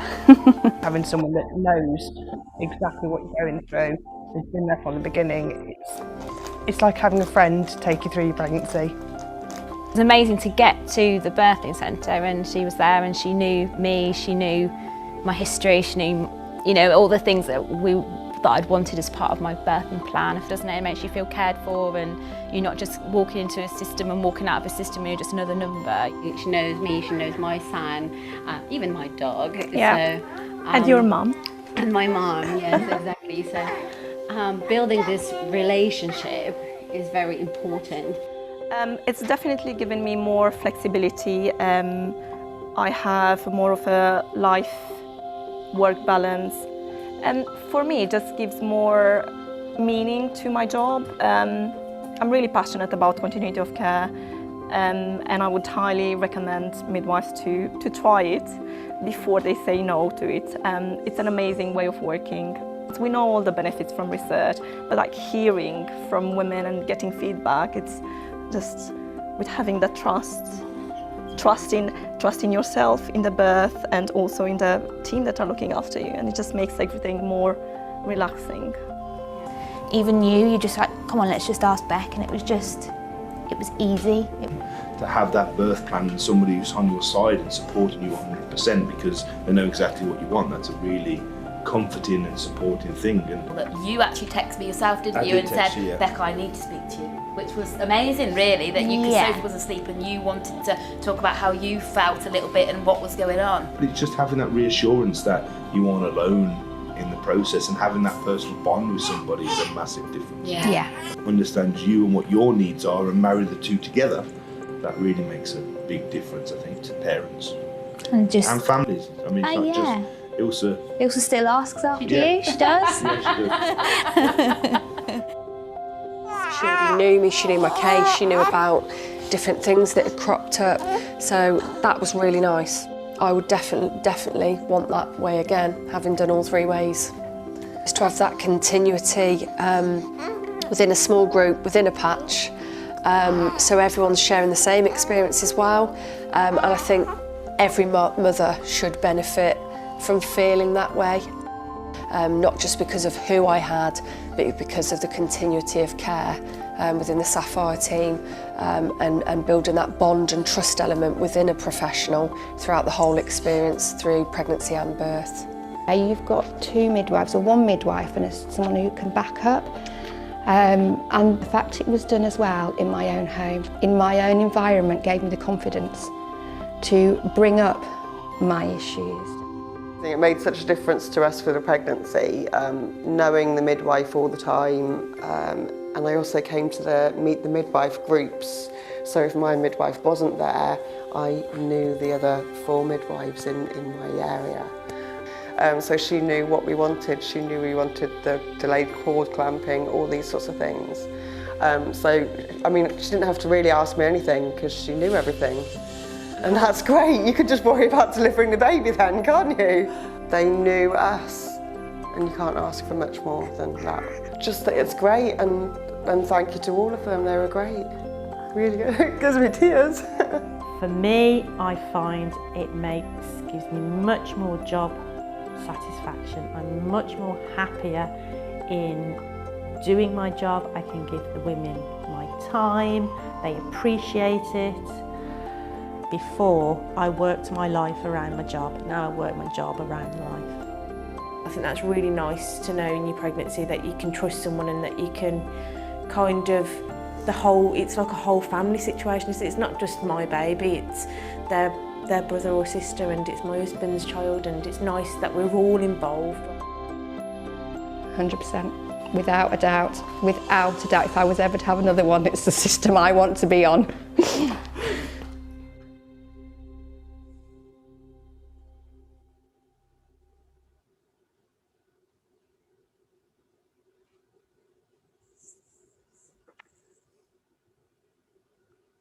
I'm just going to say thank you very much, and that kind of concludes everything. And any questions, I just had a thank you slide, but I'm not going to hold that back up because I think I've run out of lives. No, that was lovely. I love that video. That's such a lovely thing to have, to not just promote the teams, but actually illustrate the strength of feeling. It's so lovely.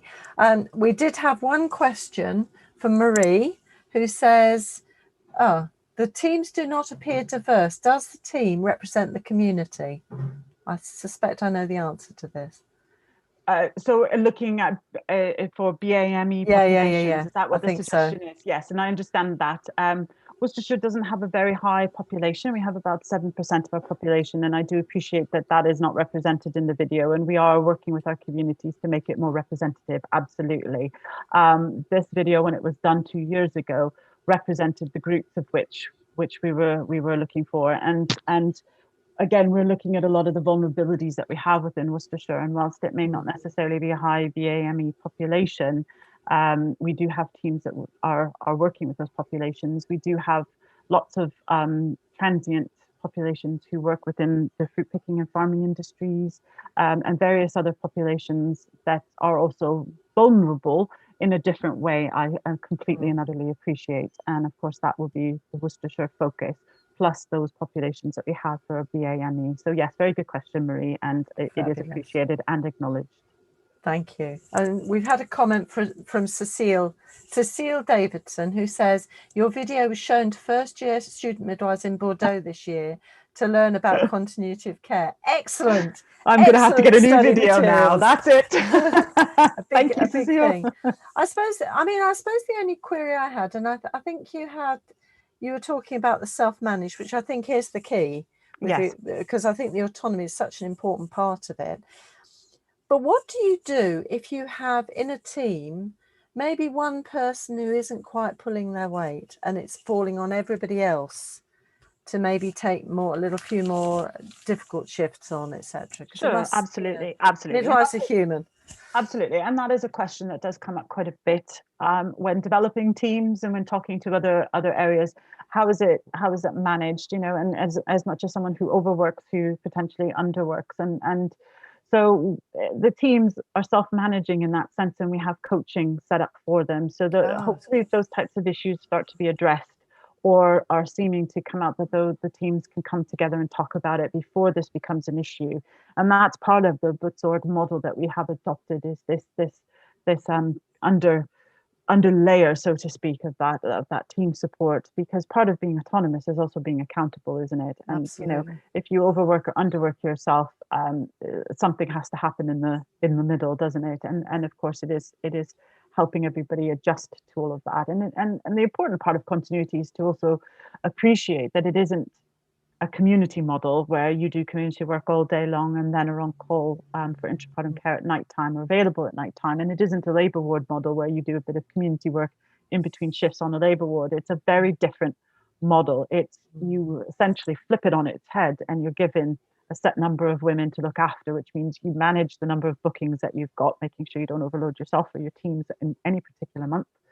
Annual leave, and you actually look after those women. And so that is designed throughout the system, is flipping everything on its head to actually say, this is a set number of women. Whilst of course we're going to watch your hours, actually here is what the deliverables would be.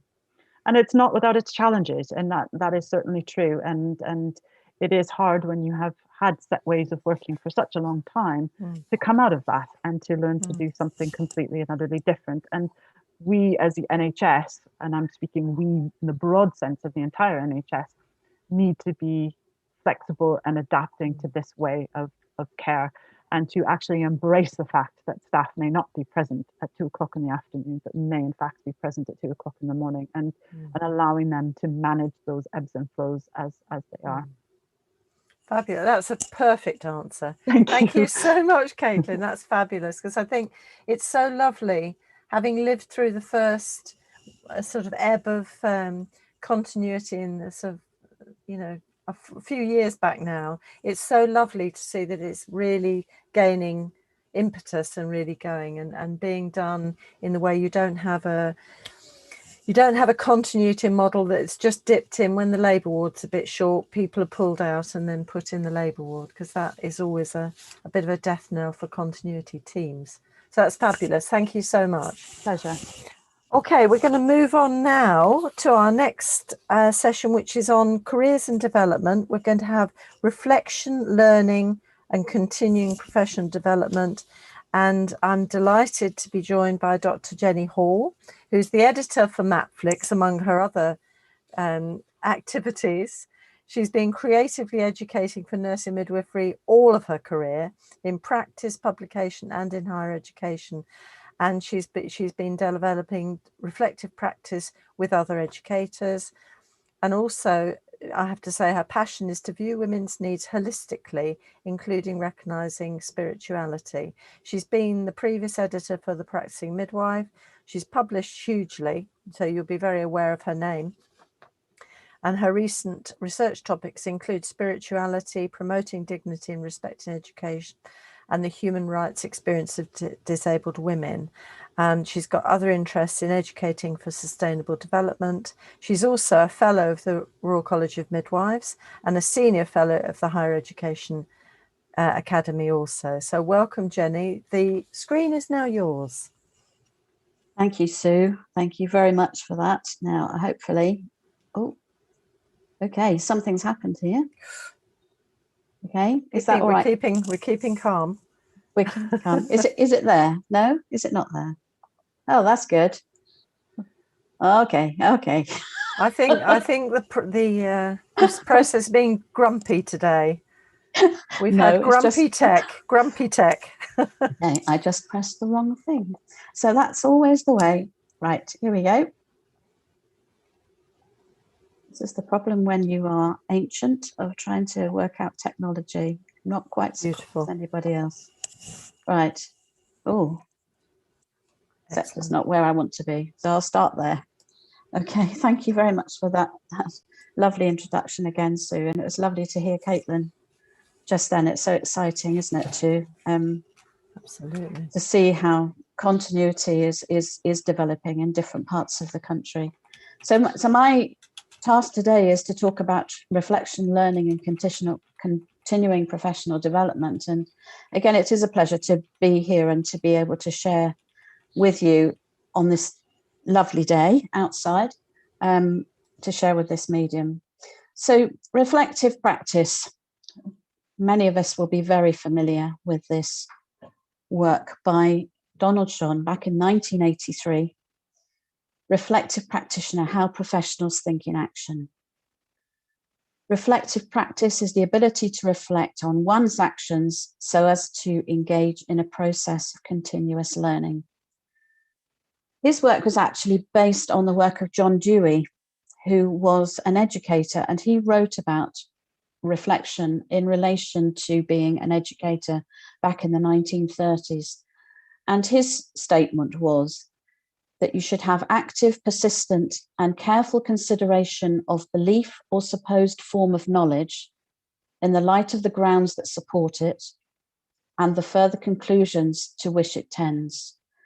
So what he is saying there is that it's slow, it's active, and it's careful what you're thinking about, and that you're thinking about it in the lights of context, not just the situation that you're in, from which you then develop ideas that you're going forward with.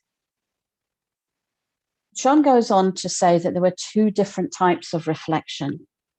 You had reflection in action, where you're drawing on your tacit knowledge, which is actually knowing in action, to reflect on the behaviors and alter your practice as you are doing. So it's actually while you're in the practice situation that you reflect on what you're doing and then adapt as you need to do.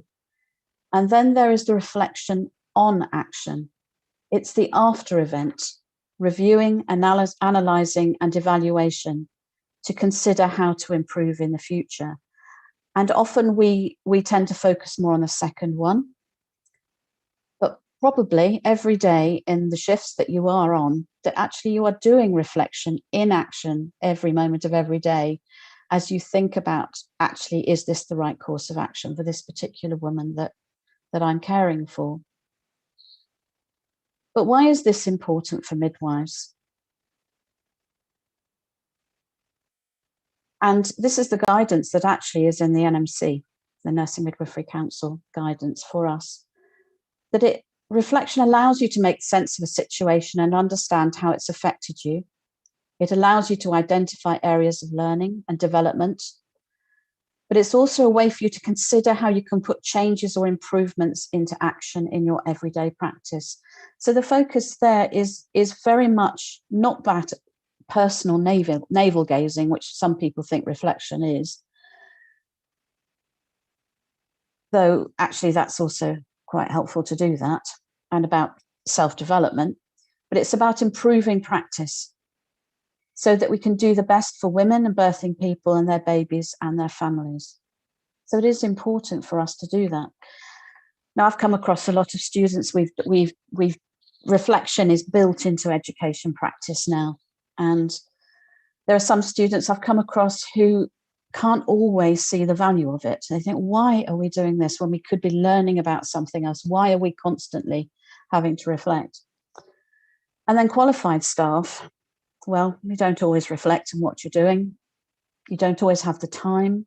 After a long shift, you don't really feel like it. I can fully understand that. Though I know that there are some PMAs who are providing these opportunities for reflection for members of staff. And I hope that develops more, actually. I hope it becomes an opportunity for there to be joint reflective areas where people can reflect on particular situations, and that can develop more. But I know in education, it's also very good for educators to be able to reflect on your particular teaching session. Has it gone well? Has it worked? And if it's not worked, what are you going to do for next time? And also researchers, if you're doing research, you should be reflecting all the time on what you're doing, and management. I mean, everybody actually should be undertaking reflective practice in some way. And we all know that there are, well, maybe you don't know, but there are different models of reflection that are out there. And many people use Gibbs because that was came into, particularly into nursing, really, after Donald Schon, which is the cycle there at the top. And Chris Johns, who sort of developed things a lot further, which is down there in 1995. And the simple one from Borton back in 1970 is what, so what, now what? Which is a very simple way of doing it, but it's also a very quick way of thinking about how you can develop. But there are others out there which you can look for to think about what's the best model of reflection for you. But maybe that you could also go a bit further, that we assume that reflection is all about writing, it's all about words, but there are different ways that you can reflect. And for example, going outside. Sounds like a strange thing to do, but certainly during this COVID pandemic, so many people have said that actually being able to go outside into nature to have time to think, it seems to actually help to do that, to find yourself in a place where actually it helps you to reflect on situations. And there's lots of things here which are creative in different ways that you could do it. And I've used this in education and research in many different ways, all these different methods that have been used, including Lego play, which is actually brilliant for team building in order to actually develop an idea about different situations. But it also gives an opportunity to think about something that is more deep and meaningful rather than just words, because we use words so many times that actually using art-based and creative ideas actually helps to trigger different methods, different ideas which are deeper for you. I won't go into what the different pictures are, but the three different pictures, the two different pictures at the top of the box, and the one on the right were actually with qualified midwives. The one with the balloon was actually with students. And the one on the right-hand side is actually related to the quilt that I'm involved in making in relation to the International Year of the Midwife. And if you haven't heard about this and want to know more about the different creative methods, I'm actually doing Midwifery Hour tomorrow night, and I'm going to be talking about creative methods. Little plug there. So if you've not come across Midwifery Hour yet, then do come online and come and hear more about knitting, the knitted midwife, and about quilting and the different methods that we have been using. And Sue, you wouldn't have seen that, but Sue's just waved her knitted doll up there, which she'll tell you about in a minute, I'm sure. And this quilt on the right was actually the quilt that I did for my doctoral study. And the reason for using these kind of methods is this quote around slowness and multiplicity that allows for deeper reflection on why you're actually doing it. Why are you making this quilt? What are you using? Why are you writing this poem? Why are you going on this pathway when you're walking along? What is it that you're seeing and feeling? And how does it help you to understand what's going on in your life as a midwife? So there's different ways that you can do it. So for the moment, I'm going to just get you to stop and think. So for 2 seconds, just take yourself back to the last birth you attended, or if you haven't attended a birth for a while or never have attended a birth, the last meal you made. And I hope you have cooked a meal or done something, but just think about that just for a second. Now, again, I've used this in education. For those who are educators, you might find this as a little tip, as a little trick that you can do with your students. So what I would do is if you've got any paper with you, I'd get you to just draw around your hand. Doesn't matter which hand, but usually it would be the other hand that you would normally write with. So if you write with your left hand, then you draw around your right one. But it doesn't matter, just do a quick sketch around your hand. Okay. And then you can then use your hand to ask yourself some questions around that birth or around that meal. So the first three on the left-hand side are the sort of basic who, when, and where. Who was there at that situation? Who was there? Was it just me? Was it doctors? Was I feeding a partner? Was it children? When did it take place? That's very quick. Where did it take place? Well, it could have been in a home situation. It could have been outside in a pub garden at the moment. Who knows? Those three are sort of fairly basic questions. Then you come on to the what question. And the what question is actually, you could say what happened, and then what worked well, and what didn't work well. So those are two key questions that you would then reflect on. And then you would then come back to those two and then say, well, why? Why did that work well? And why didn't it work well? And you can use this for a teaching session or for research or the session that I'm doing now, or whatever it is, whatever you're looking at, you can use these questions. And then the hand bit is, how would you change it for next time? What is it that you are going to do as an action after that to take those questions forward? Now, it's very simple.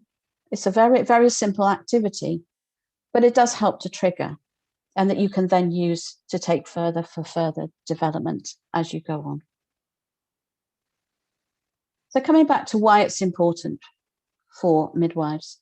Well, for a start, in the global standards for midwifery education in the ICM, is that there is an expectation that you are going to continue developing. It's not just doing your course, ticking the box, I'm a midwife, that's it, I don't need to do any more.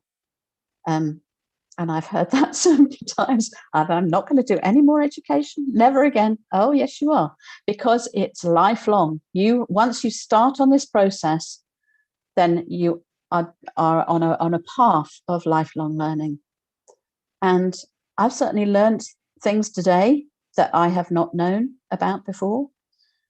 So even after as many years as Sue and I have been in practice and been part of midwifery, is that you can still learn, and you are still going to be learning. And I'm sure for Caitlin's group of midwives who are now developing continuity, they are now on a path, completely different path of learning about being a midwife. So it is important for all of us to keep on this path. And it's within the UK, within our code of practice.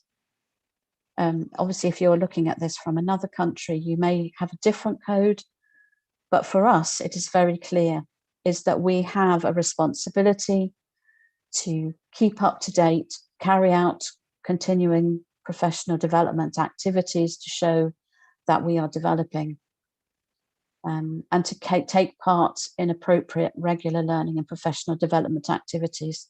For example, what you are doing today is part of that.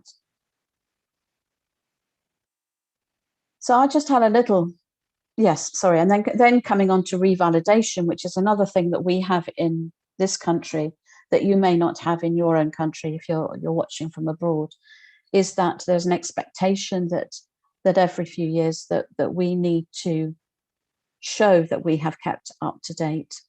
And these are the different ways that we do this. We have to have practiced in some ways of 450 hours over 3 years. You have to show this evidence of CPD, of which 20 hours must be participatory.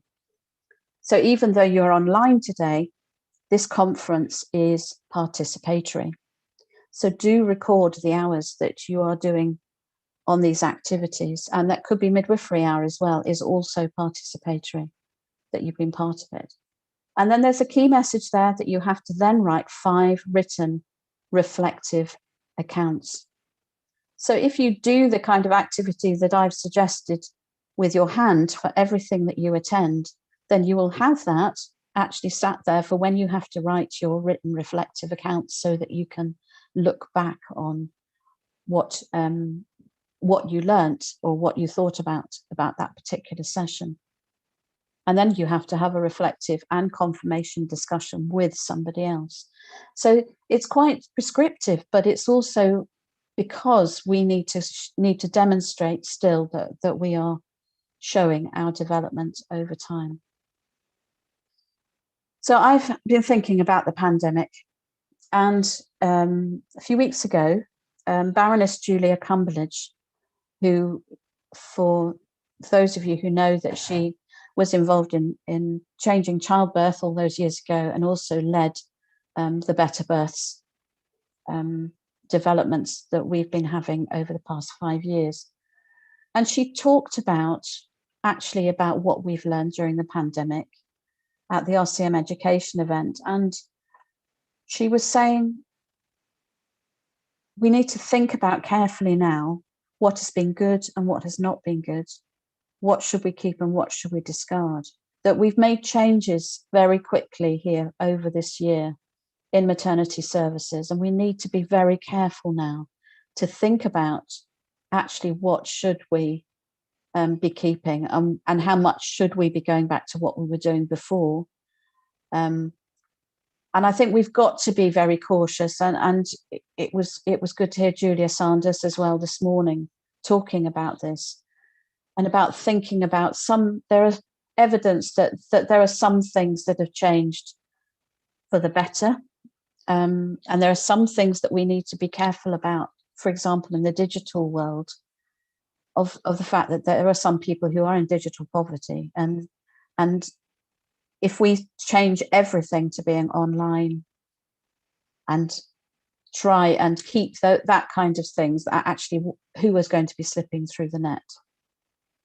And also Caitlin has just been talking about continuity and the importance of relationship, and what women want is relationship, and how do you build up relationships. So we need to make sure that any changes that we make that has taken place because of the pandemic is going to benefit everyone, and not just to do it just because it's now easy, because we can do it online. So that's just a little thought that has been going on for me from point of view of reflection. So for you, it's now got to think about, actually, you've got to find your opportunities to develop. CPD used to be funded.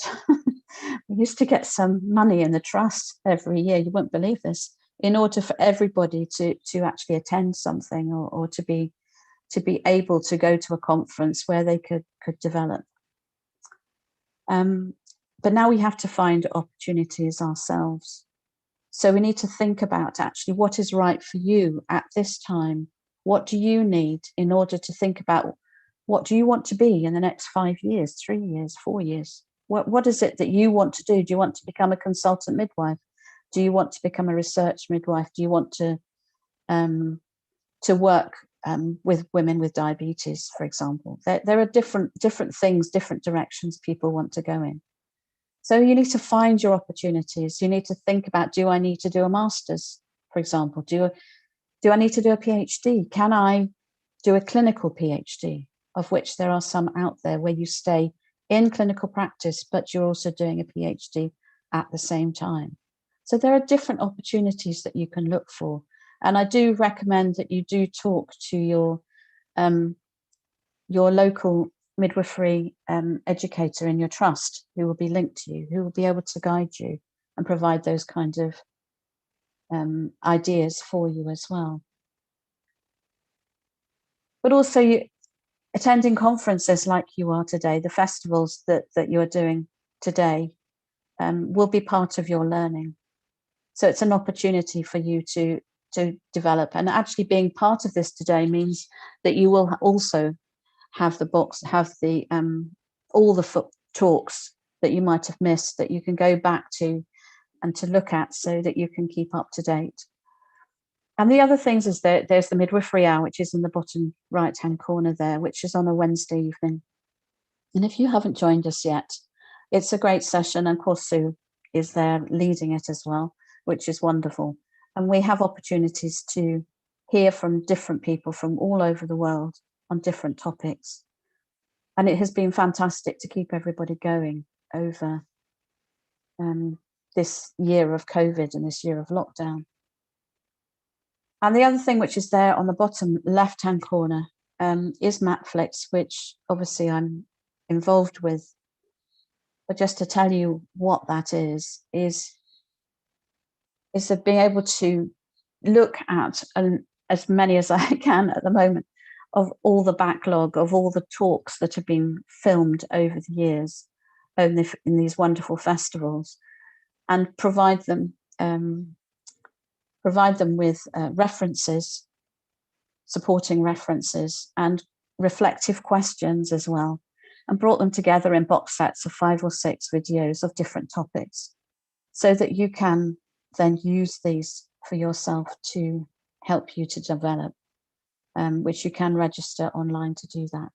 So if you want to know more about that, I'm actually doing the Meet the Expert session just after this, and you can pop in and come and ask me more about what this means and how you get involved with that.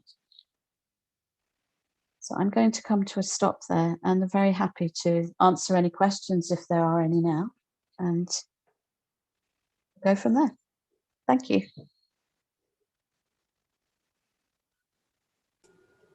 Thank you, Jenny. That was really good. And got the hand.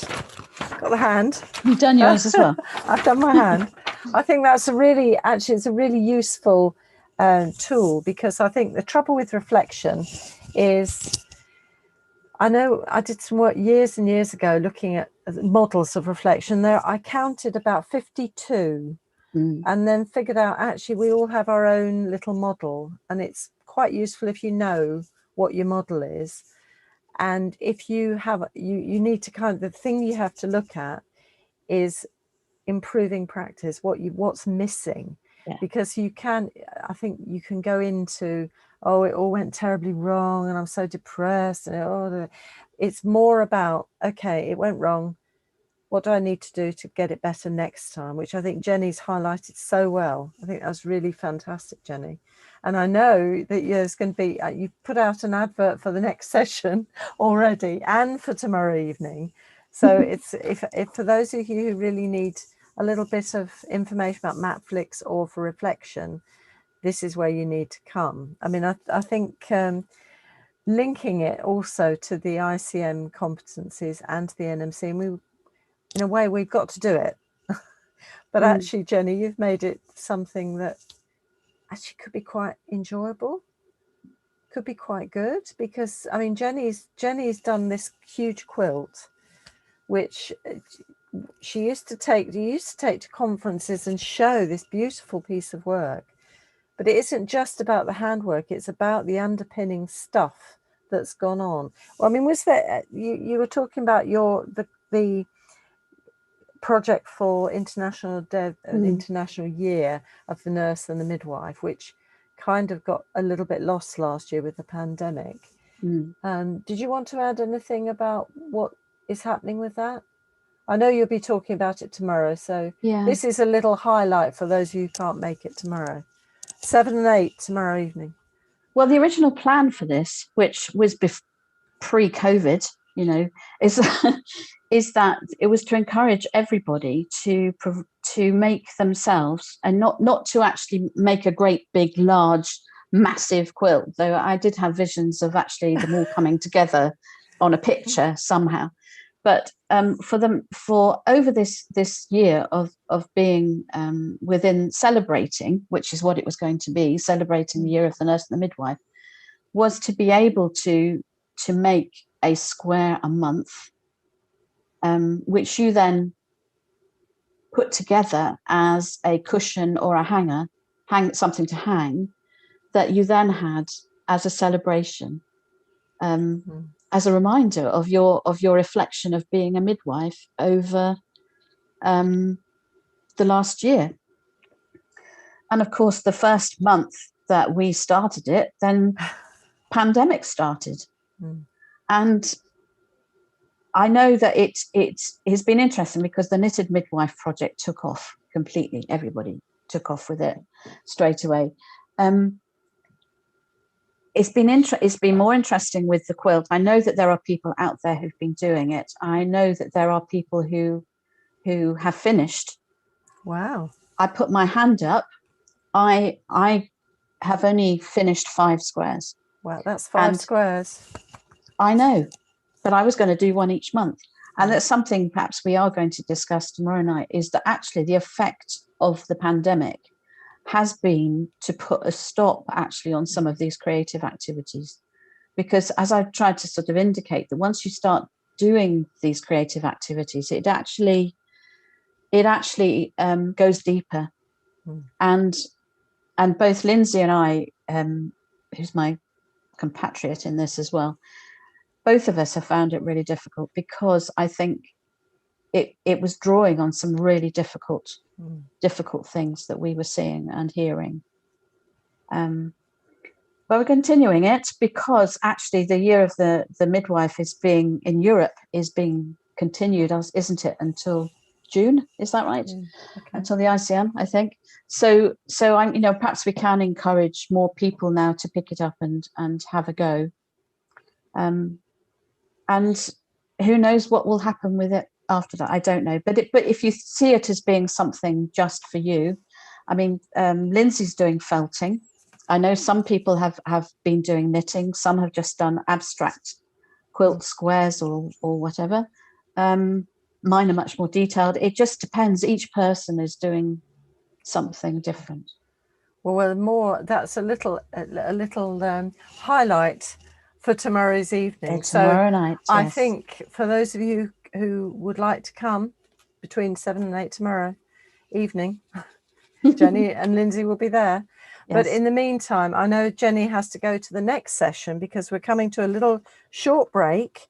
We've got Meet the Expert, and it's Jenny talking about Matflix. So everything you ever want to know about Matflix, do go along to meet with Jenny and ask her any questions, one-to-one. It's really nice. Thank you to Jenny and to Caitlin. Fantastic session. We've got lots of things to think about, especially really that, Caitlin, it was fantastic about your continuity of model, and best of luck with all those jewels, those wonderful jewels. Okay, so a little short break, and then we'll complete with Alison Bohm at 1:45. So see you later.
welcome to everybody who's come this evening.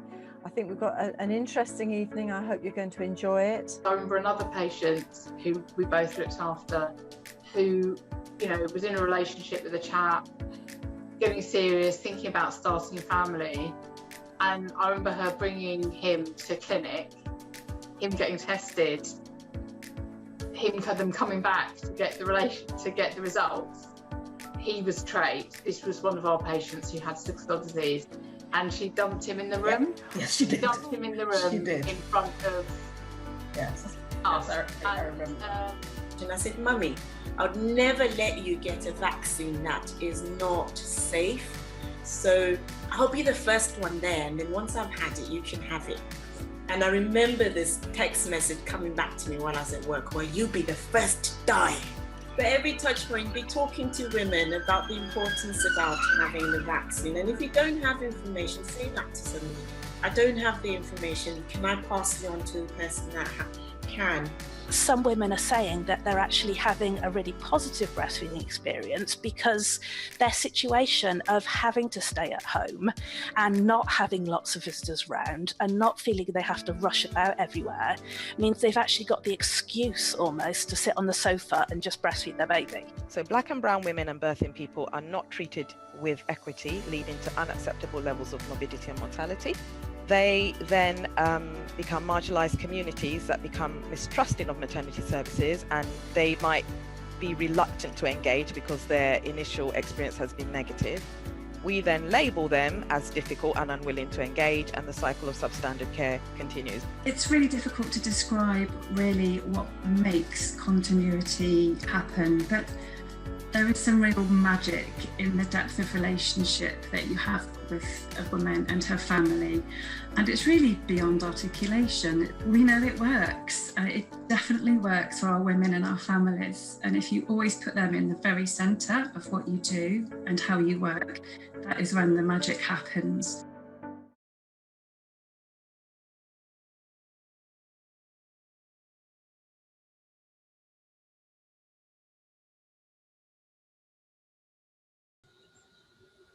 And welcome back.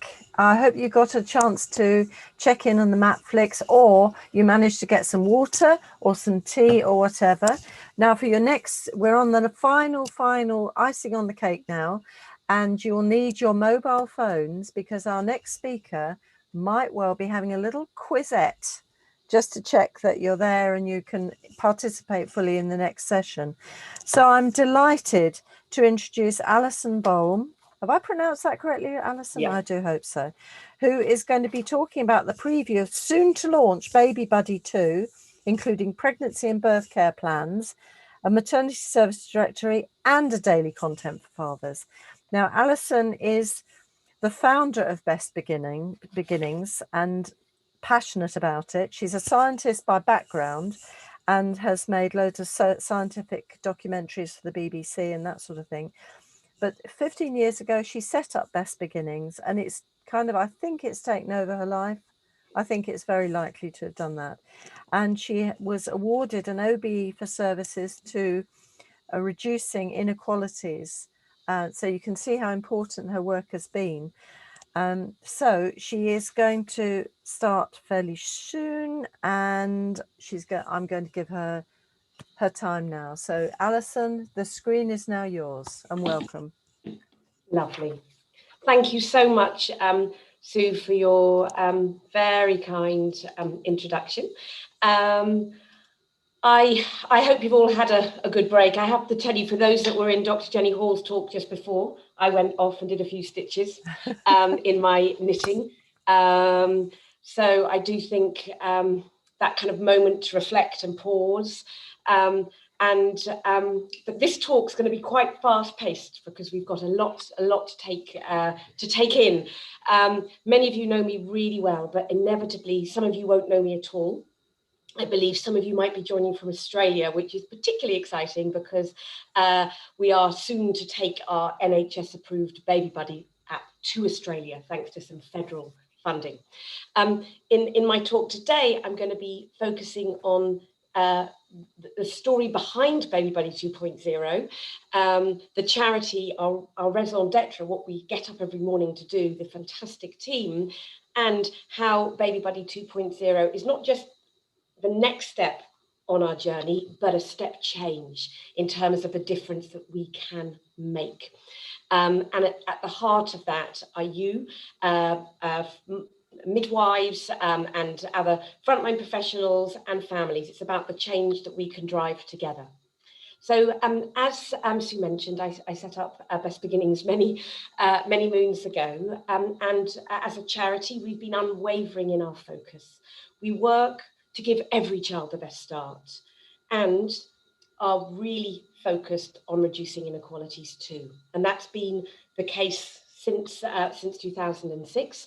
And what the pandemic has done is, I guess, shone a stark light on pre-existing inequalities and exacerbated them. So actually the need for our work is greater than ever.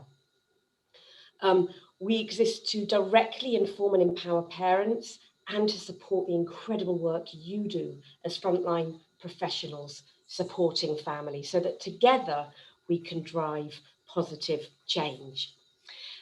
Some of you may not know Best Beginnings as a charity, although I'm hoping that most of you will, but you will definitely know, especially those of you who've been qualified a longer period, know some of our earlier resources. So the Bump to Breastfeeding DVD, the Small Wonders DVD, the power of film to open people's eyes to possibility.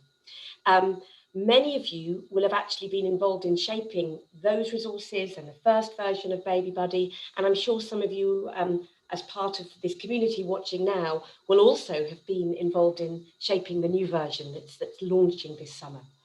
And one thing combines all that we do, and that's the idea of creating national resources that are for families and healthcare professionals, and they're not instead of anything. Now that sounds interesting, because actually no, why would I be proud of that? But I think it's incredibly important. You guys do pivotal work day in, day out. The idea with Baby Buddy is it's technology to support the relationship between the family and the midwife, for families to understand the importance of bonding and attunement, not in a technical sense, but through film and through little snippets of information. And what we've been doing over all these years is developing and then iterating what we do. So there's been lots of academic evaluations. I'm not going to be talking about them unless there's time at the end, rather sharing with you the journey and inviting you to jump on board and be part of this really exciting next phase. And that's why, with our guiding principles of innovation, evidence, and collaboration, I couldn't help myself but get us all doing a bit of a quiz. It's been a long day on Zoom. Oh my gosh, someone's already in. Or maybe that was me testing it before. Gosh, I don't quite know what happened then. So this is something called menti.com. Some of you will know of it, some won't. Maybe it was already put up on the chat and that's why people got busy, which is fine. So if you could all go, if you can, on your phone to menti.com and type in that number. I'll read it out, 28231667. And once you're in, I want you to vote yes or no. Do you know how to use Mentimeter? So the yeses are definitely on the up. I'm intrigued by the no's. That was a bit of a trick question from me, because of course, the fact that you've been able to answer no means that you do know. That's all there is to Mentimeter. It doesn't get more complicated than that. Questions coming in and then an opportunity to answer. So the numbers, we got lots of people saying no, but trust me, if you've answered, you know how to use Mentimeter. I'm going to move on to the next question, which gives me more of a flavour of who's here. So if you didn't reach for your phone first time, go for it now, menti.com, and the code at the top, 28231667. I'd love to get a flavour of who's in the space. And we've got people from charities. Well, I'm expecting qualified midwives to be the front runner here. And also a hearty number of student midwives. I didn't know whether there'd be parents or not, and or other obstetricians or GPs. But I guess the key thing is, which is helpful for me, I mean, it's interesting to see there's plenty of presence from charities attending, which is great. I mean, at Best Beginnings, we're part of the Pregnancy and Baby Charity Network, and together we're working to support all aspects of the implementation of better births, and we've put the word out there, so it could be through there. But I guess fundamentally, I've aimed my talk at midwives and student midwives, because Baby Buddy is a tool to support you in the vital work you do with families. So I'm going to move on, and the next question might feel very strange, but I want you to know it's not only because I want a good recommendation. I'll read it out to those of you that are still reaching for your phone. The question is, can you list your favorite 3 TV series since the pandemic started? There's a bit of kind of my own need, trying to decide what to dive into next. We just got to the end of Bridgerton. And you just get to write 3. Oh, okay, This Is Us, Bridgerton. So I absolutely love both. This Is Us was my complete favourite. You can each enter 3. And I'll kind of give away as it all. Oh my gosh, look how quickly that happened. So if someone recommends something that someone else already has, that's fine. And what you'll see is that there'll be a front runner or runners emerging. This Is Us is in the front, but I am looking for my next series, and the one I can see coming up, well, Call the Midwife, and I love Call the Midwife, and then it's just keeping going. Okay, so I'm going to say this word at the end, and perhaps through Sue we can share it with everybody as an unexpected benefit of coming on today's course. But I think the key thing that I want you to bear in mind is I am more likely to watch these that have been recommended by people I trust. And midwives are people I trust, compared to if I saw a trailer or someone I just passed in the street. So you are so loved and trusted by families. So the way you decide to, or if you choose to recommend Baby Buddy, it's much more likely to be used. And the reality is that more than 3/4 of women find out about Baby Buddy from their healthcare professional. So I think based on this vote, let's close that one. It's Call of Duty and Call the Midwife. Sorry, Line of Duty and Call the Midwife are next on my list. Next quick quiz, and then we're back into the presentation, and then there'll be another quiz at the end. So this is to give me a sense of what best describes you and Baby Buddy. You generally call it Baby Buddy, but we're calling it 1.0 just because you're in the inside track with us and we're about to launch a new version. So, so far, the majority of you didn't know about it. Some of you have heard about it and have neither used it or recommended. There's in third place, there are people that have used it and recommended it. Basically, it's all across the piece, but I'd say the majority of those of you answering hadn't heard about it. So that's why I'm here. So you can keep the scores coming in for later, it'd be interesting, but I am gonna move on, or that might close it, back to the PowerPoint. Here we go. So let me tell you about what's already out there, and then I'll show you what's coming soon. So Baby Buddy is an NHS approved app that we launched in 2014. It's free and advert free, and it's endorsed by all the relevant Royal Colleges. And talk to anyone in the Best Beginnings team, it's a total labour of love. We've had over 300,000 registered users, and more than 85% of them are mums. We're really proud of the fact that more than 10,000 healthcare professionals have downloaded it. And if you're here and haven't yet downloaded it, then I would, because the new version's not coming out till July. And then you can see and watch the 300 plus films, all of which have been approved by all of the relevant Royal Colleges and professional bodies. But more importantly, all of which have been reviewed and had input from our parent panel of diverse parents. Now, you'll also see that we've had over 20,000 fathers using and partners using Baby Buddy. And one of the step changes of the new version is, rather than them having to read a lot of content that was aimed at mums, we finally got the funding from the National Lottery, and the new version is going to include daily information for fathers as well. So what's already out there is working well. It's won a lot of awards, and it's NHS approved. And we've got a lot of independent academic evaluation, finding it to be effective in a number of ways, including increased breastfeeding rates. And as a charity committed to working long-term to support all parents of all backgrounds, we were determined to make this step change.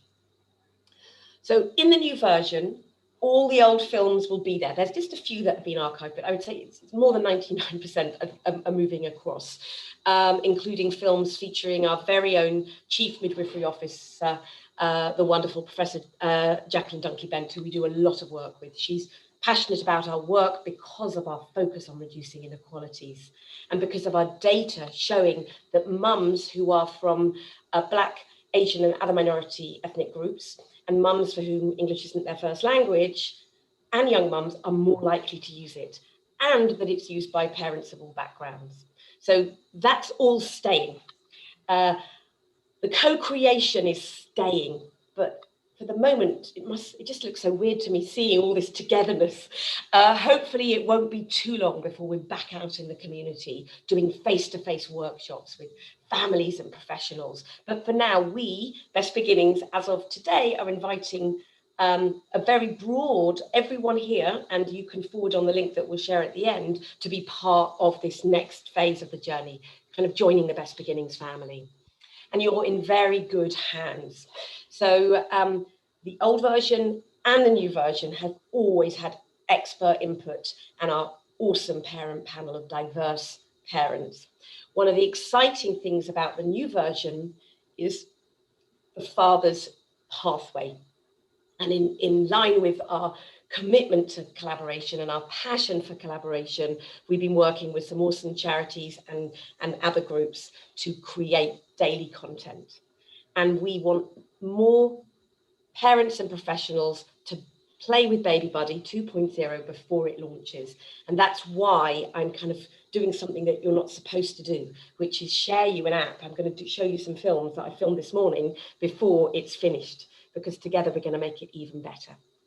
But first, I do want to just pause, because as those of you who know me know, I get very passionate about what we're doing here. And sometimes in that passion, I don't take the time to explain the rigor of what we're doing, the solid theoretical underpinnings of this work. And I just need to pause and give you all a moment to pause so that you understand that it may look like an app, and it is an app. And all apps are not the same. Someone in my team called Baby Buddy a TARDIS. You know, the telephone box with Doctor Who. It's a telephone box on the outside, you look in and there's a world in there. And Baby Buddy is not dissimilar, both in terms of the academic thinking underpinning it and in terms of the depth and breadth of content.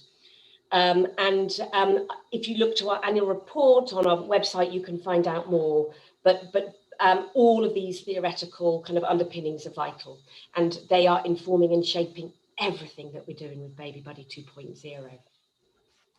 Something else that I just want to touch upon is how Baby Buddy actively supports the combination of content and features and signposting and quality assuredness, actively support these well-established protective factors of perinatal well-being. It's there to inform and empower, to support seeking support, and actually to support relationships. There's lots of films about strengthening your relationship. Some of them are actually about arguing better. I'll leave you to find them yourselves. And also one of the things coming across to the new version is this 24/7 access to support. Because with all the right protective factors in place, still many of us, you know, we're a member of the Heads Together campaign, we all have mental health. Sometimes it's good, sometimes it's not so good. And all Baby Buddy users have free and confidential access to this clinically assured crisis text messenger. And the need for the work has increased because of the pandemic. it's there's a whole other talk I could give about some another piece of work that we're doing that has been a bit of an in-depth dive about the support that we're giving and the need for more, and the difference Baby Buddy is making. These are just a few tasters of feedback from families about how the app has been there. Almost some of them use the word lifeline. Now, this is data from a year ago, the quarter of last year, and I just haven't had a chance to pull it off. I was so busy focusing on the app demo. But at that point, there were 10 areas in the UK where more than a quarter of the birth cohort were using Baby Buddy. So if you look at all the mums in Newham, 26% were using Baby Buddy in that quarter, based as in a quarter of the birth cohort. Look at the numbers, and it was a quarter of them, based on the time window. And what we are aiming with Baby Buddy 2.0 is much, much higher. So as a charity, we've just been commissioned by Surrey Heartlands ICS to take the app, which is always going to be free, always going to be freely available across the whole of the UK, but to really do a purposeful piece of work to think how it can support all aspects of local care. And the first 1,001 days, the maternity journey and continuity of carer. And that's something I'm passionate about, having been involved in better births from the beginning. And I guess the key thing I want to, if you only get one thing from this talk, I want you to feel and know that this app is for you as midwives. Yes, of course it's for families. It's vitally important for families, and it's to support you in that pivotal work you do. The way you can recommend content or films, the way that you can reinforce something that you've discussed, whether that be around maternal mental health or smoking cessation, or films highlighting the importance of keeping appointments. They're all in there to support you in your work. And one of the best things about the new version is there's going to be a space called Shared Space, where you can recommend films and content to specific families that you're supporting. And that same feature can be used to support, for example, if there's a couple relationship, or it could be a single mum and her mum or her big sister. These qual statements coming through are from one of the papers that has been published on Baby Buddy. So it doesn't take time, but it's as useful as you want it to be. And in a sense, it's there to just support the flow of information and the flow of support. I don't know how many of you know this nurturing care framework. It's from WHO and UNICEF and the World Bank. And on the right, you can see the circles of support, the child, the parents, the community. And the app, the old version did a lot of this, but the new version even more so helps those contact points, that relationship, and data flowing as well. We're developing a maternity voices feedback feature, so parents' voices can feed to that MVP. So where are we up to on this Baby Buddy journey? So we got funding over a year ago for the National Lottery, and we've been really busy. The team is phenomenal. And we are now in this internal testing phase. Come May, you'll all have a chance to test it if you want. Come July, it will be out there. Now, I have to caveat all of this to say we're dealing with technology here. So if there's slippage, you must forgive me, but we're working literally round the clock on this time frame. So why am I here, 20th of April, giving you a sneak preview? Isn't that crazy? And I guess it is this core belief in co-creation. They say it takes a village to raise a child. You know, we're in this together. What we're creating is a powerful tool, and you're going to help us make it even better. You know, why midwives? You support the birth of beautiful life every day. We want you to help us and support the birth of Baby Buddy so that you can support yourselves and more families. So here goes. And this is with some nervousness. This was filmed by me early this morning, and I just filmed it off what's called an APK. So it was a web browser that had this in, and I was pressing buttons. You can see where my mouse is. It sort of moves around as a little circle. And I'll talk you through, first of all, the onboarding process, and then a few more features. And I will be done in time, I promise, Sue. So as we start with Baby Buddy, I'm coming in as if I'm someone new. And like the old app, it asks for your name, always your name, because then the content gives you information mentioning you by name. And like the current version, we ask for your postcode. And what we do with that is two things. One, what we've always done, which it then gets anonymized and actually cleansed of that level of granularity, but people know their whole postcode. And that allows us to look at the data of uptake and usage across the whole country. So that a particular locality, we can know what percentage of the birth cohort is using it. The other benefit of the postcode moving forward, for example, with Surrey, if someone puts in a Surrey postcode, then as well as what everyone gets across the UK, if they want to send specific push notifications or features for that locality, because we know where people are, they can get it. So if you're in an area where Baby Buddy is being actively promoted, then you would get to see kind of graphs or data on how many people in your locality are using it.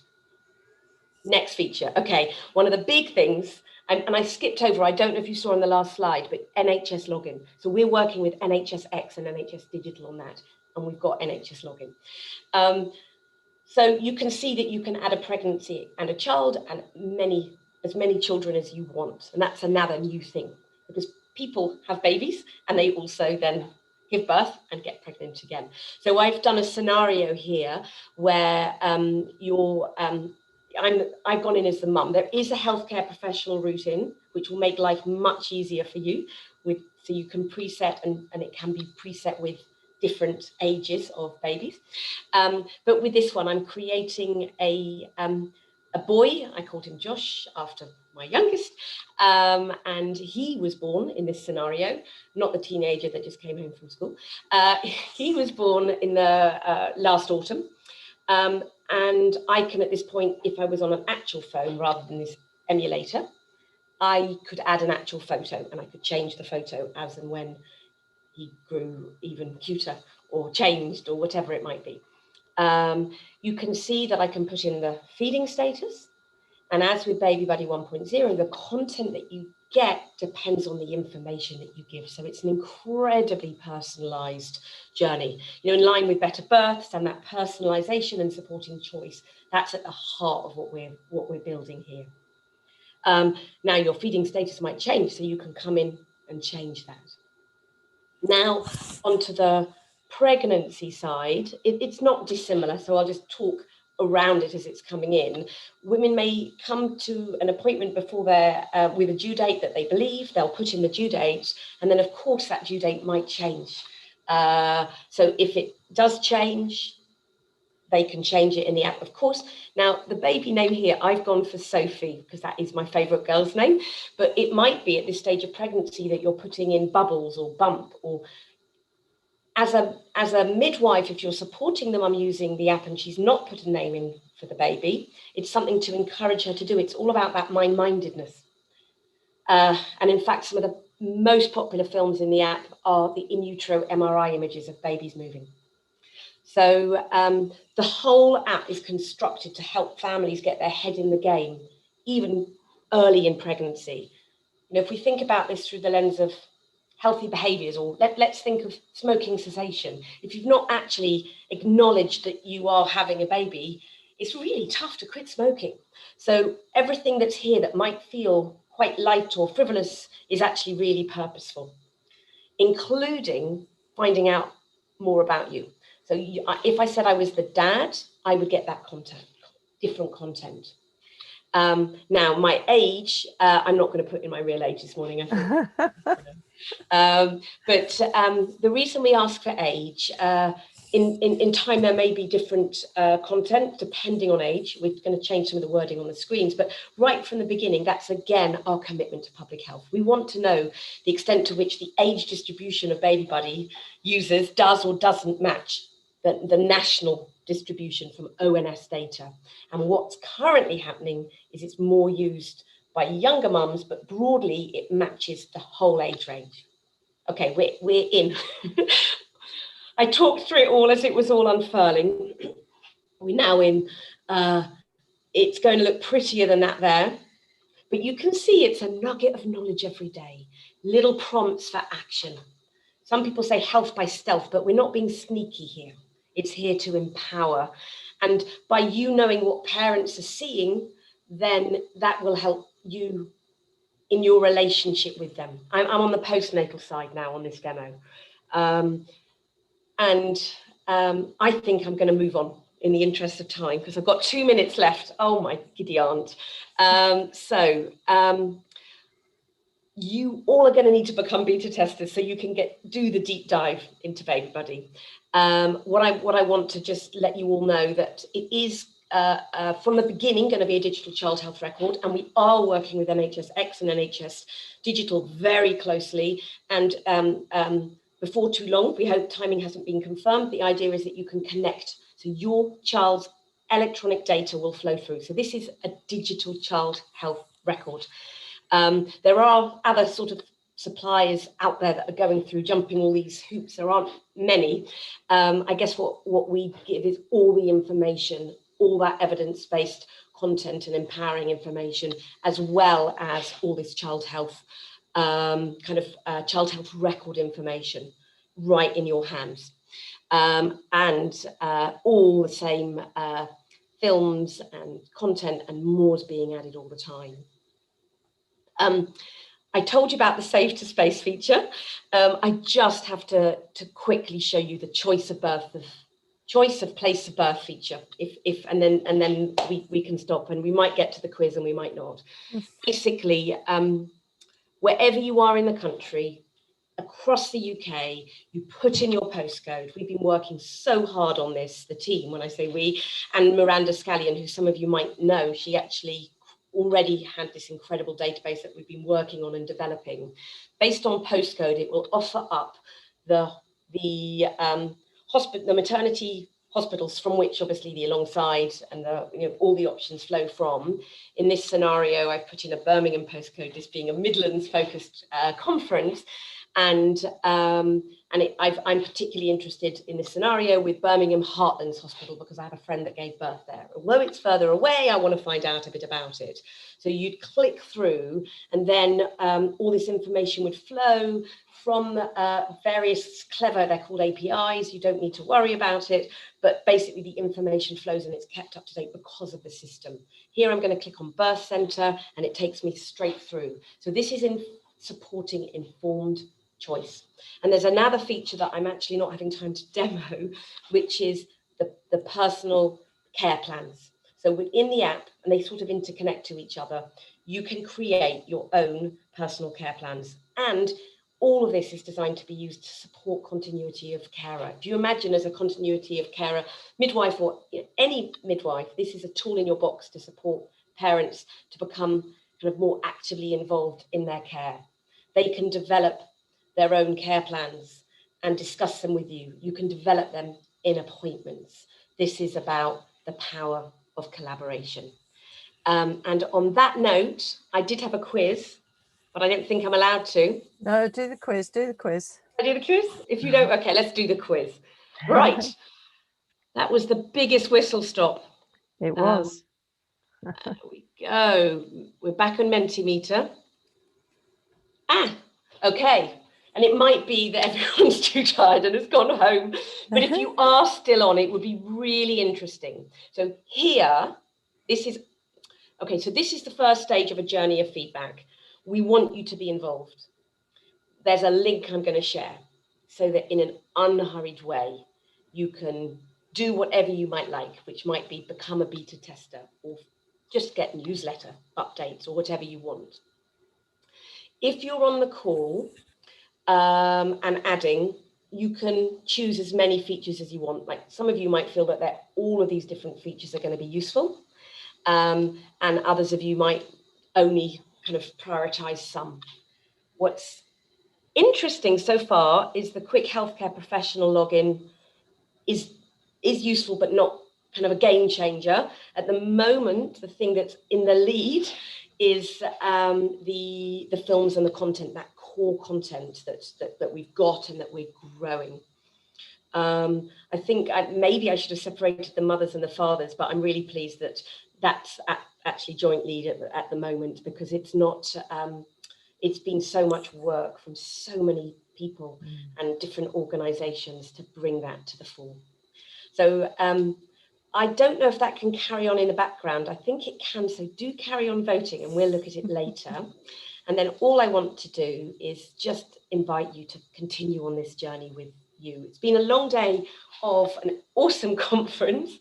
And this is also the next stage of this new journey for Best Beginnings, that we're really opening up our hearts and our heads, you know, in terms of get involved however much you want to, because we firmly believe that together we can make a difference for future generations. And so all I need to say is that link is case sensitive. I know it's a bit of a drag, and I think someone might be cutting and pasting it into the chat. So from that link, join the Best Beginnings family, but with a capital at the beginning of each. And starting with that bit.ly, it will take you to a form where we ask a bunch more questions and then give you the opportunity, if you want, to become beta testers and or get the newsletter and or. There's lots of options. Thank you so much for your time, and thank you to Sue and everyone that's organised this brilliant day. Yeah. Thank you so much, Alison. I think your passion and your excitement are so infectious. I think people are going to really feel quite rejuvenated from that. And I'm sure you're going to have a lot more family members now in the Best Beginnings family. So fabulous. I do have a couple of questions. Yes. I've got a question from Anne Remmers. Hi, Anne. Hello. It says, Alison, is there a section for preterm birth? Oh, Anne. So all of the Small Wonders films, those they've broken down. That was such a labour of love, having had 2 children born early and poorly, and that being the whole backstory behind the charity. All of the premature and sick baby films are going into Baby Buddy.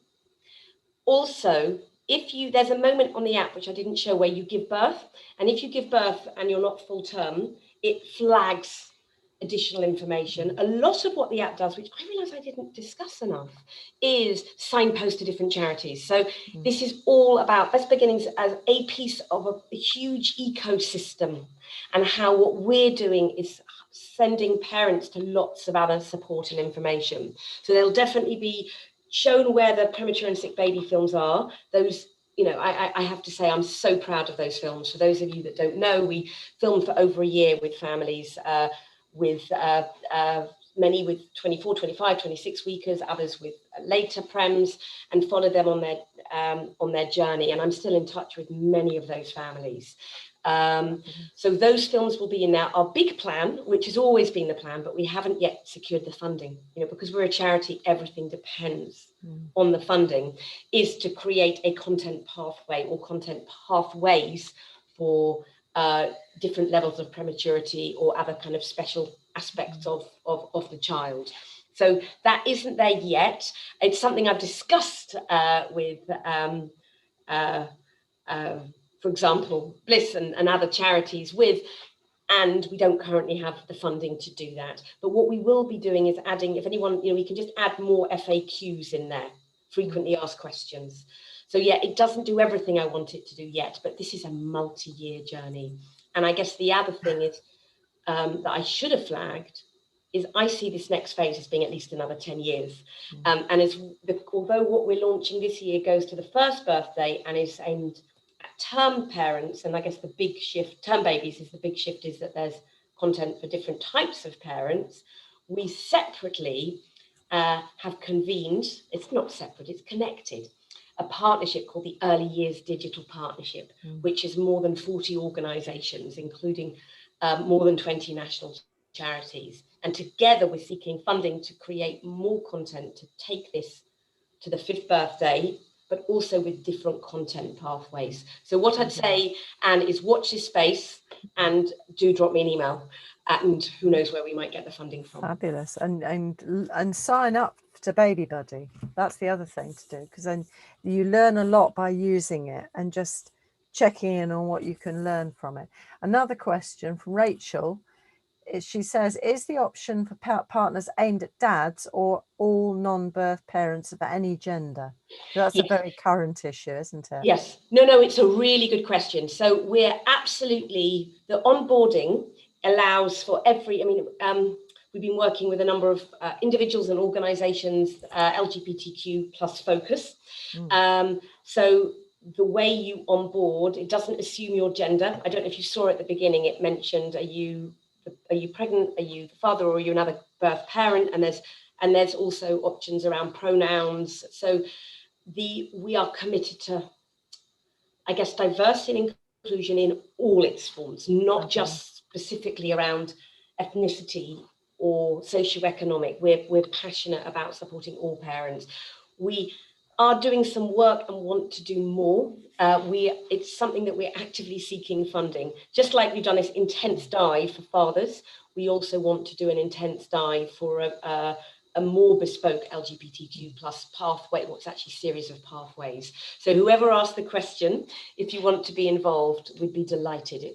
What do they say? You can get there quickly alone or further together. I might have not said it right. Together, that so sounds it's right. on the plan, and yes, please come drop me an email. Fabulous. Well, thank you, Rachel, for that question. And the final question is from Sian. And she says, sorry if this has been covered, but do you have any plans to extend the app for more than 6 months postnatally? Oh, that's a really good question, because it showed I rushed too much. No, it's a lot to cover. Yeah. So the version that is launching this summer will go to the 1st birthday.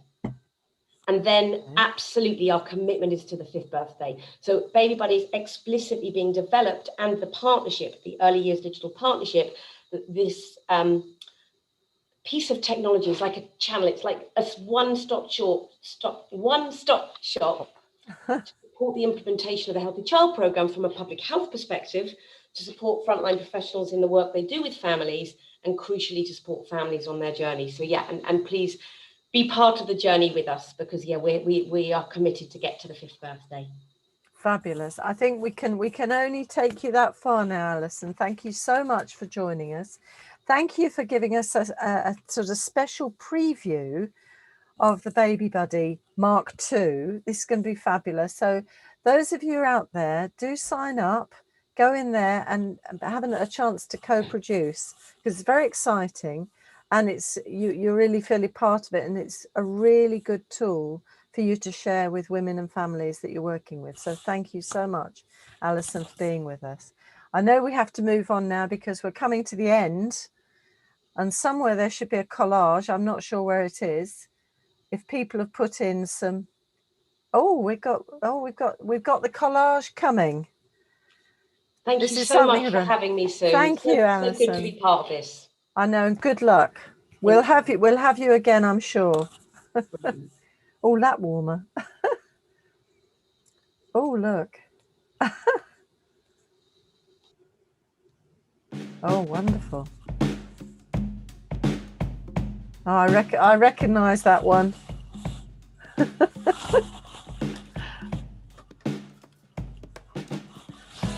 Fabulous. Okay, fabulous. I know. Oh, this is fabulous. I think our audience have been absolutely fabulous. We've had some superb questions, and look at all that feedback and images. Thank you to everybody who's provided feedback. And I'm going to be sneaky now and do what everybody else has done, share screen. I hope it works this time. I did have a bit of trouble this morning. Probably user error, I would imagine. Look.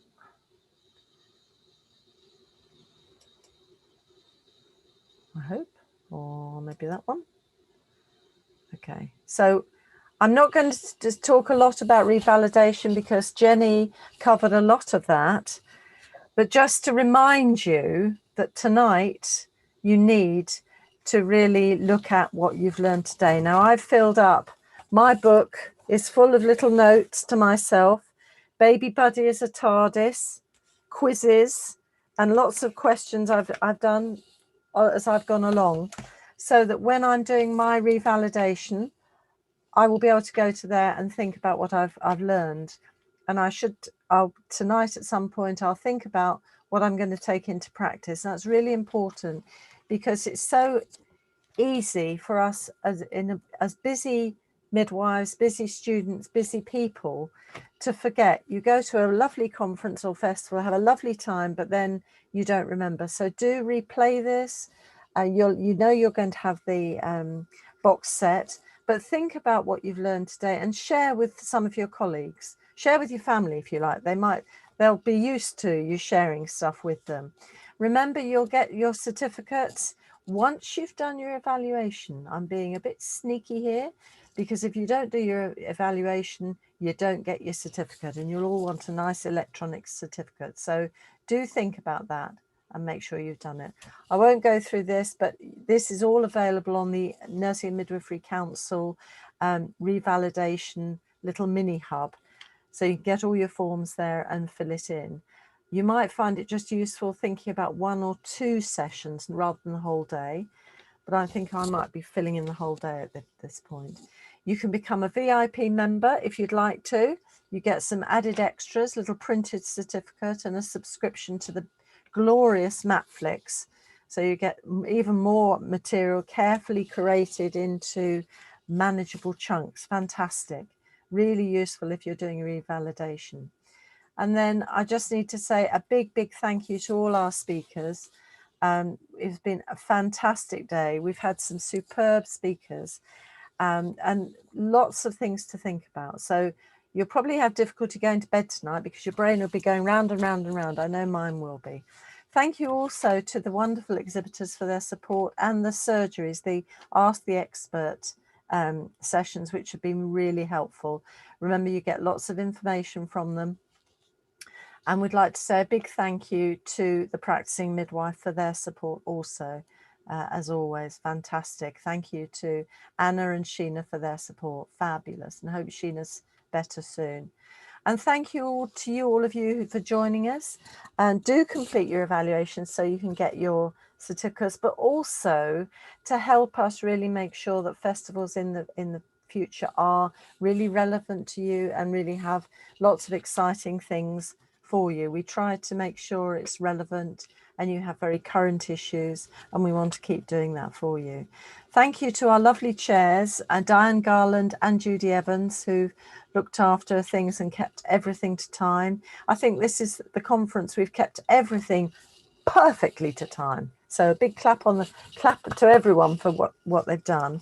To Neil and Karen, Catherine, especially in the background, keeping everything smoothly going, and Paul and Deborah fielding all the questions coming through on my extra screen and making sure it all goes smoothly.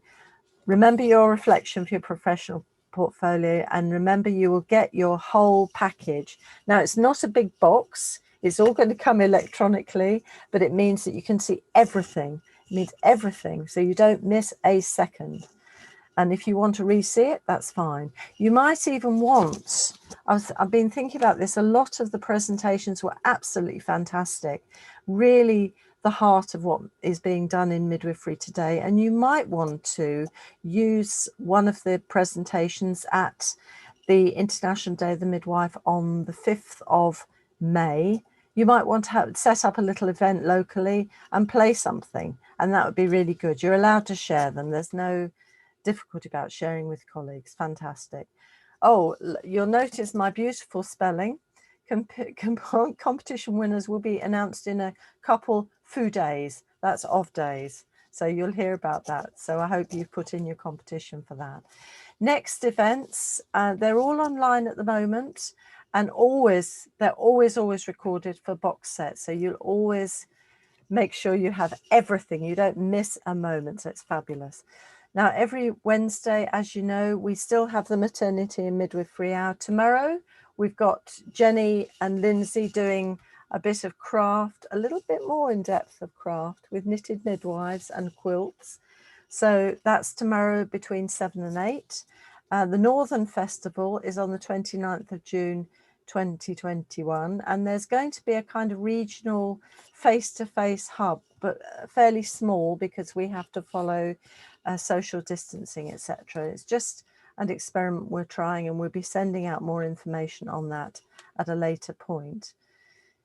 So, and very finally, I think I'm always struck by, it's been a difficult year and a bit, but what I'm always struck by is the warmth and resilience of our NHS family. The teamwork and support just comes through every session that we've had, and the kindness and compassion also.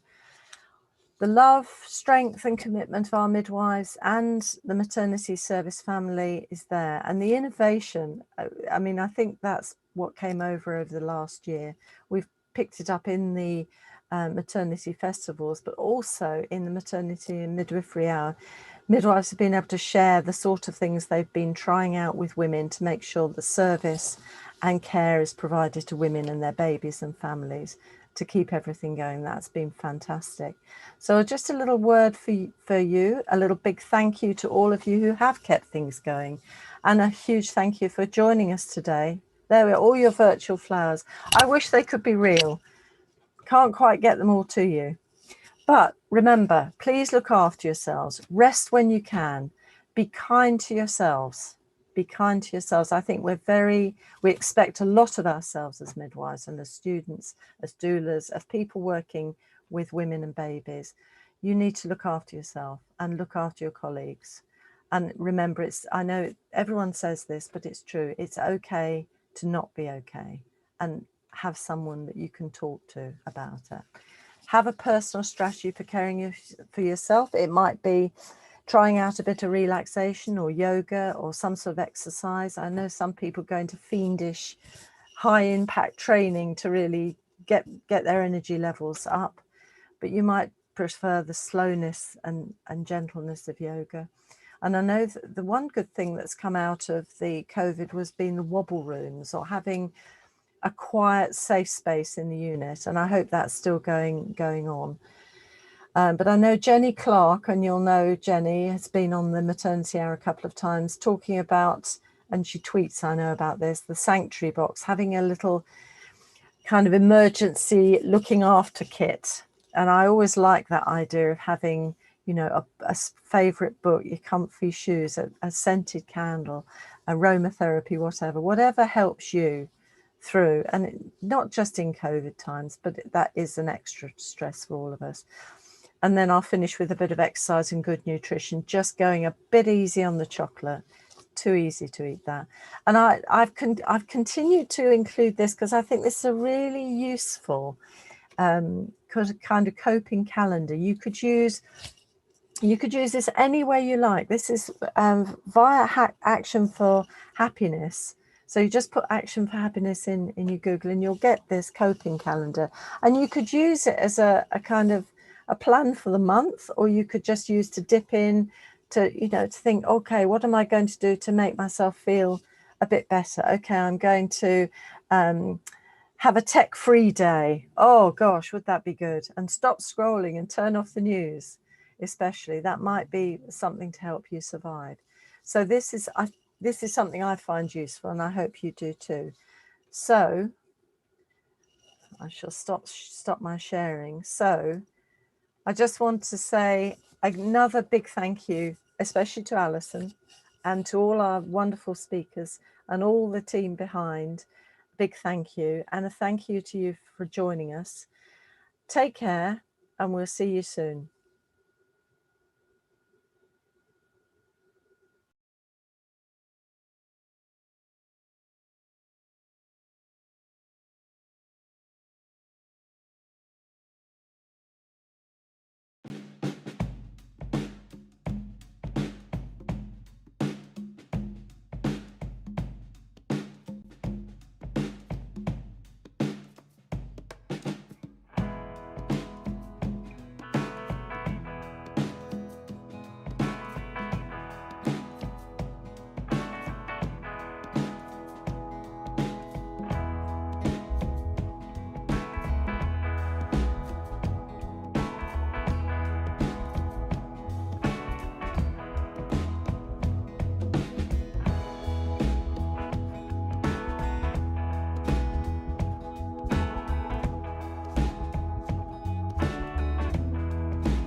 In these challenging times, everybody needs a green shoot and a pearl of wisdom.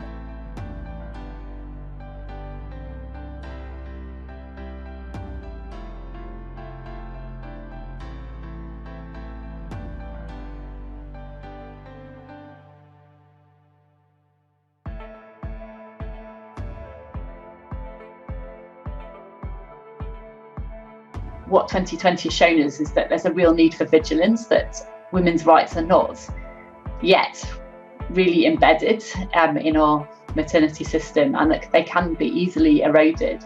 And I think there is a real risk that services that are lost or reduced during the time of COVID are not restored.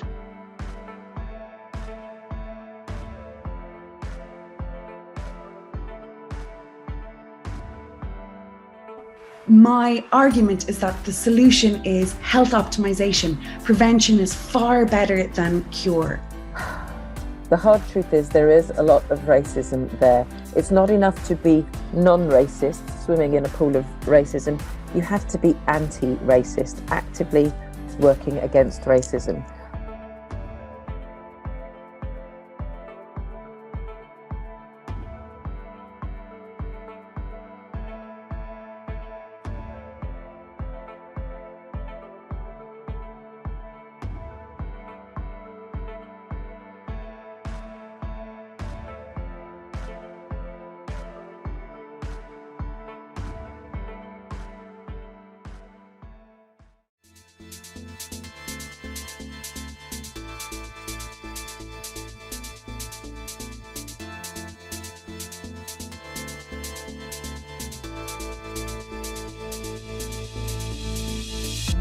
Good afternoon, everyone. I am the co-founder of 5 Times More. My name is Clotilde Rebecca Abbey, and we've got Tanika here as well. Good morning, and welcome to day 2 of the Learnovation Conference.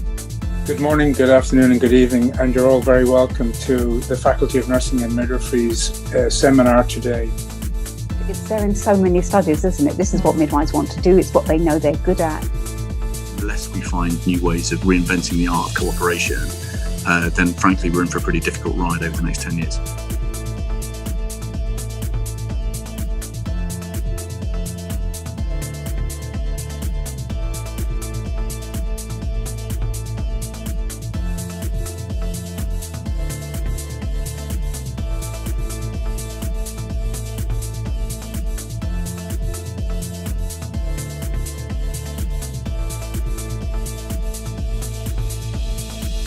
Also, Narrowcast Media have been a great support to us in terms of hosting and designing this event and making sure we've got all the elements as optimal as we can using all of their experience. Thank you. And the production team at Narrowcast, who I have to say, Catherine and co, you are an absolute dream team to work with.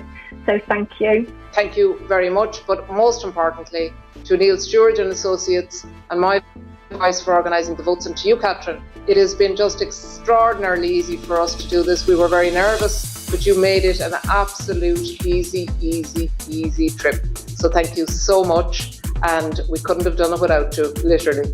Gurmila Mahagan.